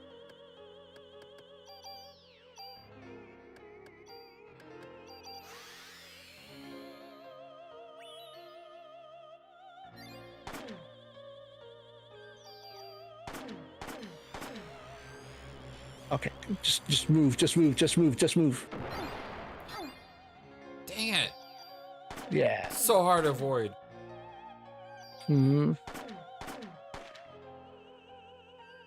Mission complete. There's no more phases? All combat is over. Ooh, hoo, hoo. expect there'd be like 5,000 faces. Maya! Ooh, it's getting hot again. No, not again. Who is this talking? I have awakened. What? What's this voice? It's coming from within my body. The time's finally arrived. No, you can't be.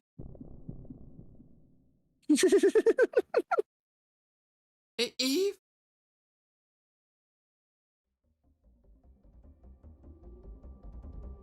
Until a while ago, Maya's body had the most evolutionary form of mitochondria. But now your mitochondria surpassed Maya's. I am now the highest form of mitochondria ever present.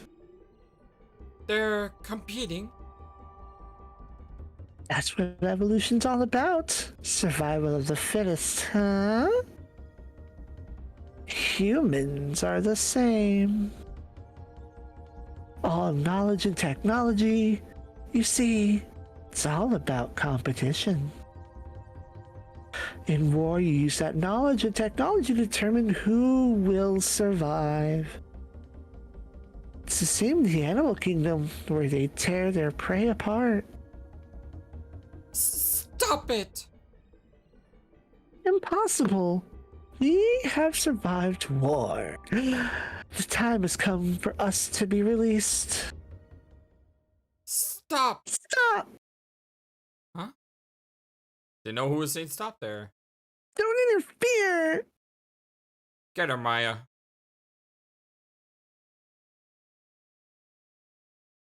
What? Are there others too? Other than you and I? No. Maya? This place belongs to me and Aya. You're not gonna interfere. I won't let you. No.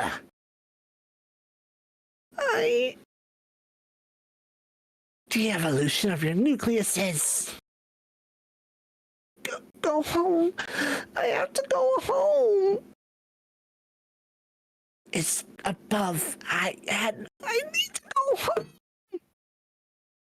It seems she's waiting. I'm losing. Aya's waiting. She's waiting for me.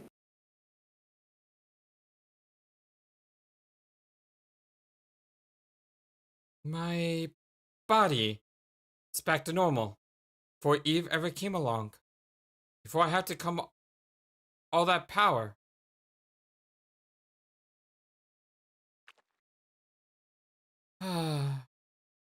Maya. I've been waiting. I've always been waiting for you to come home with Mom. And I've always been looking for the other me. But you've always been with me, haven't you? Always. All this time.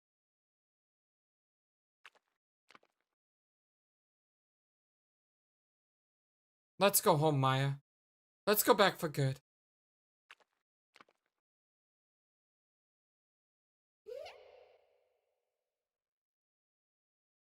What was that? That sound that they always play when little Maya was running around like the hospital and the theater. Alright, my friends! Woohoo! Let's give a huge round of applause. Can't do it very well because I don't want to pop my mic. Thank you, Sakaguchi. Huge round of applause for an amazing game and also amazing voice acting by our friend AHHHHHH. I was really good at the end there with Eve and Maya, by the way. Like, superb. I had a little practice. But yes, that's a weird picture of Aya. It looks beautiful in that picture, by the way. This is our completion. Parasite Eve 1. And by completion, the regular ending. And, I mean, is that called a true end? Or is it called, like, just an alternate end? Or a secret end? Alternate or secret end? Because I've been calling it true end, but I don't think that's I don't know if that's right. There's a sequel to this game. Do you want to take a stab at which of the endings is the true ending that goes forward into part 2? Probably the first one. Nope. Wait, what? Nope. It's the second one? Nope. It's neither of them? Yep. The first one doesn't coincide with any... Well, as far as Aya's powers go, it doesn't coincide with anything at all, other than, you know, the fact that Parasite Eve 1 happened. And in the second one, that ending implies that Maya's mitochondria from her eye negates all the parasite powers, period. Like, all power is gone. Yeah, but that didn't happen. Clearly false. Yeah, we know she has power in the second one. I guess it's more of a happy ending than a true or final or whatever other term. I like that. Happy ending. Yeah, I like that one. It is weird though if you think about it logically though, because logically the ultimate being still hadn't been defeated yet. No, but she was saying, my little girl was saying that in case either of them failed. Yeah. But you do have a point, because that does leave... I mean, if you do this on day one, it makes no sense at all. Maybe, because then it was saying that Eve's existence, whatever day it was that you do it, tried to jump over and take over Aya. Correct. And then instead of, it's like, forget Melissa, Eve's moving over to Maya now. And then Maya said, I don't think so, Tim. Timmy. There's another Tim reference. I have no idea where these are coming from. But yeah, this was a wonderful, fantastic time. I'm so glad we played this. I'm looking forward to Parasite Eve 2, because I think I have a little more playtime with Parasite Eve 2 than I did Parasite Eve 1. But yet, I still think it's been at least 10 years, if not more, since I played Parasite Eve 2. So I don't know how much that's going to help. But what we're going to be doing moving forward is I'm going to be playing a different RPG. And in the background, Zap and I are going to be playing Parasite Eve 2 when we have time, because our schedules are very different. And it takes some doing for us to record together. So we're going to be playing the background, and once we finish our next RPG, the hope and dream is we would have finished Parasite Eve 2.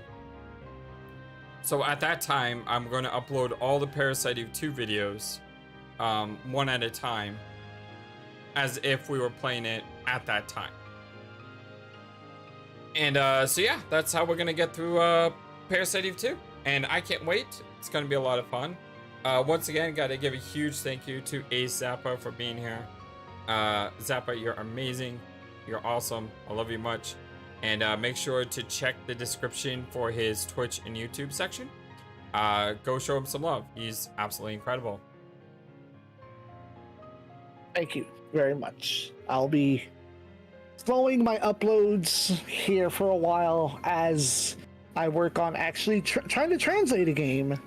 And after I finish that project, you can find the completed file on GameFAQs for anyone else who wants to go and grab an old ancient WonderSwan game. And that's Super Robot Wars what? Compact 2 Part 3. Awesome. Yeah, definitely. It's pretty amazing. I also noticed these pictures are different, aren't they? They seem to be more original. Yeah, images. A lot of them you don't see in the game, like that shot of Aya in the dress in front of that statue that's in front of the ice rink. Yeah, and the previous shot. Some of the angles that were probably from different cutscenes, just, maybe they didn't use that take or that perspective. That picture there. Yeah, you don't get a CG view of that, but there it is. So either they just made renders to show pictures of during the ending, Yeah, pictures like those. They look really cool.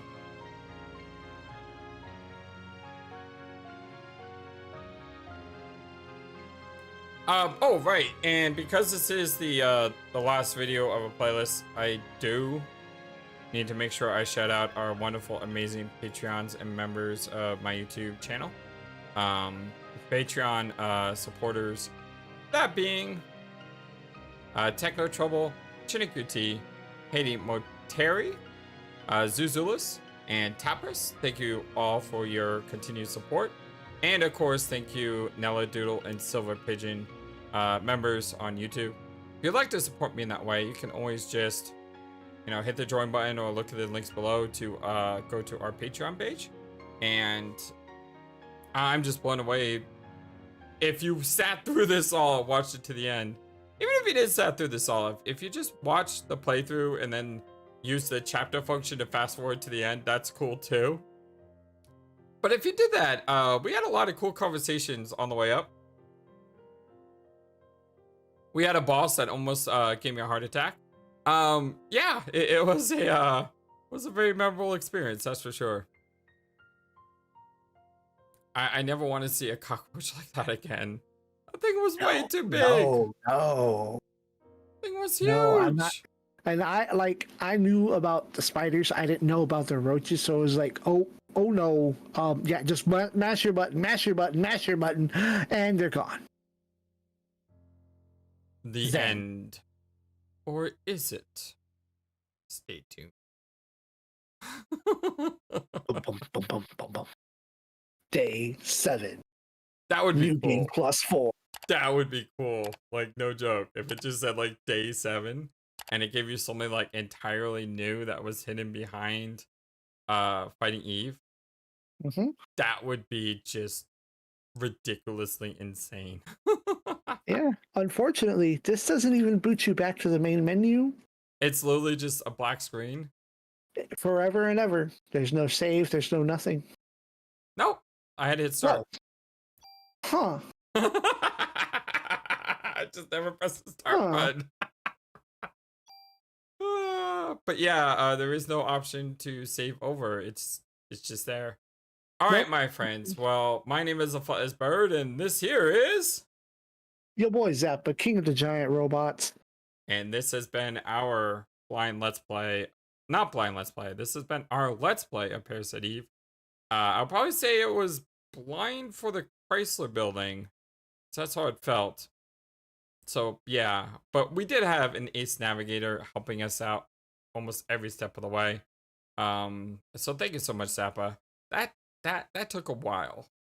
I mean, if we look at the museum here, so round 3. Oh, I don't have another file to compare to. But that's when I go to rendering this video, that's gonna be what, a 5 or 6 hour video? This is gonna by far be my longest video ever on YouTube. Whew. All right, my friends, y'all have a wonderful, fantastic, awesome, amazingly fantastic day, and I will see you again soon. Until next time, so long and take care. Thank you for watching this video. Feel free to comment on what you saw and what you'd like to see next. I always love to hear your thoughts. But before we go, please remember that you matter, and you are brilliant, and you are loved, and you should always be true to yourself. Never let the world tell you any different. Much love to you from your friendly, feathered, flightless bird.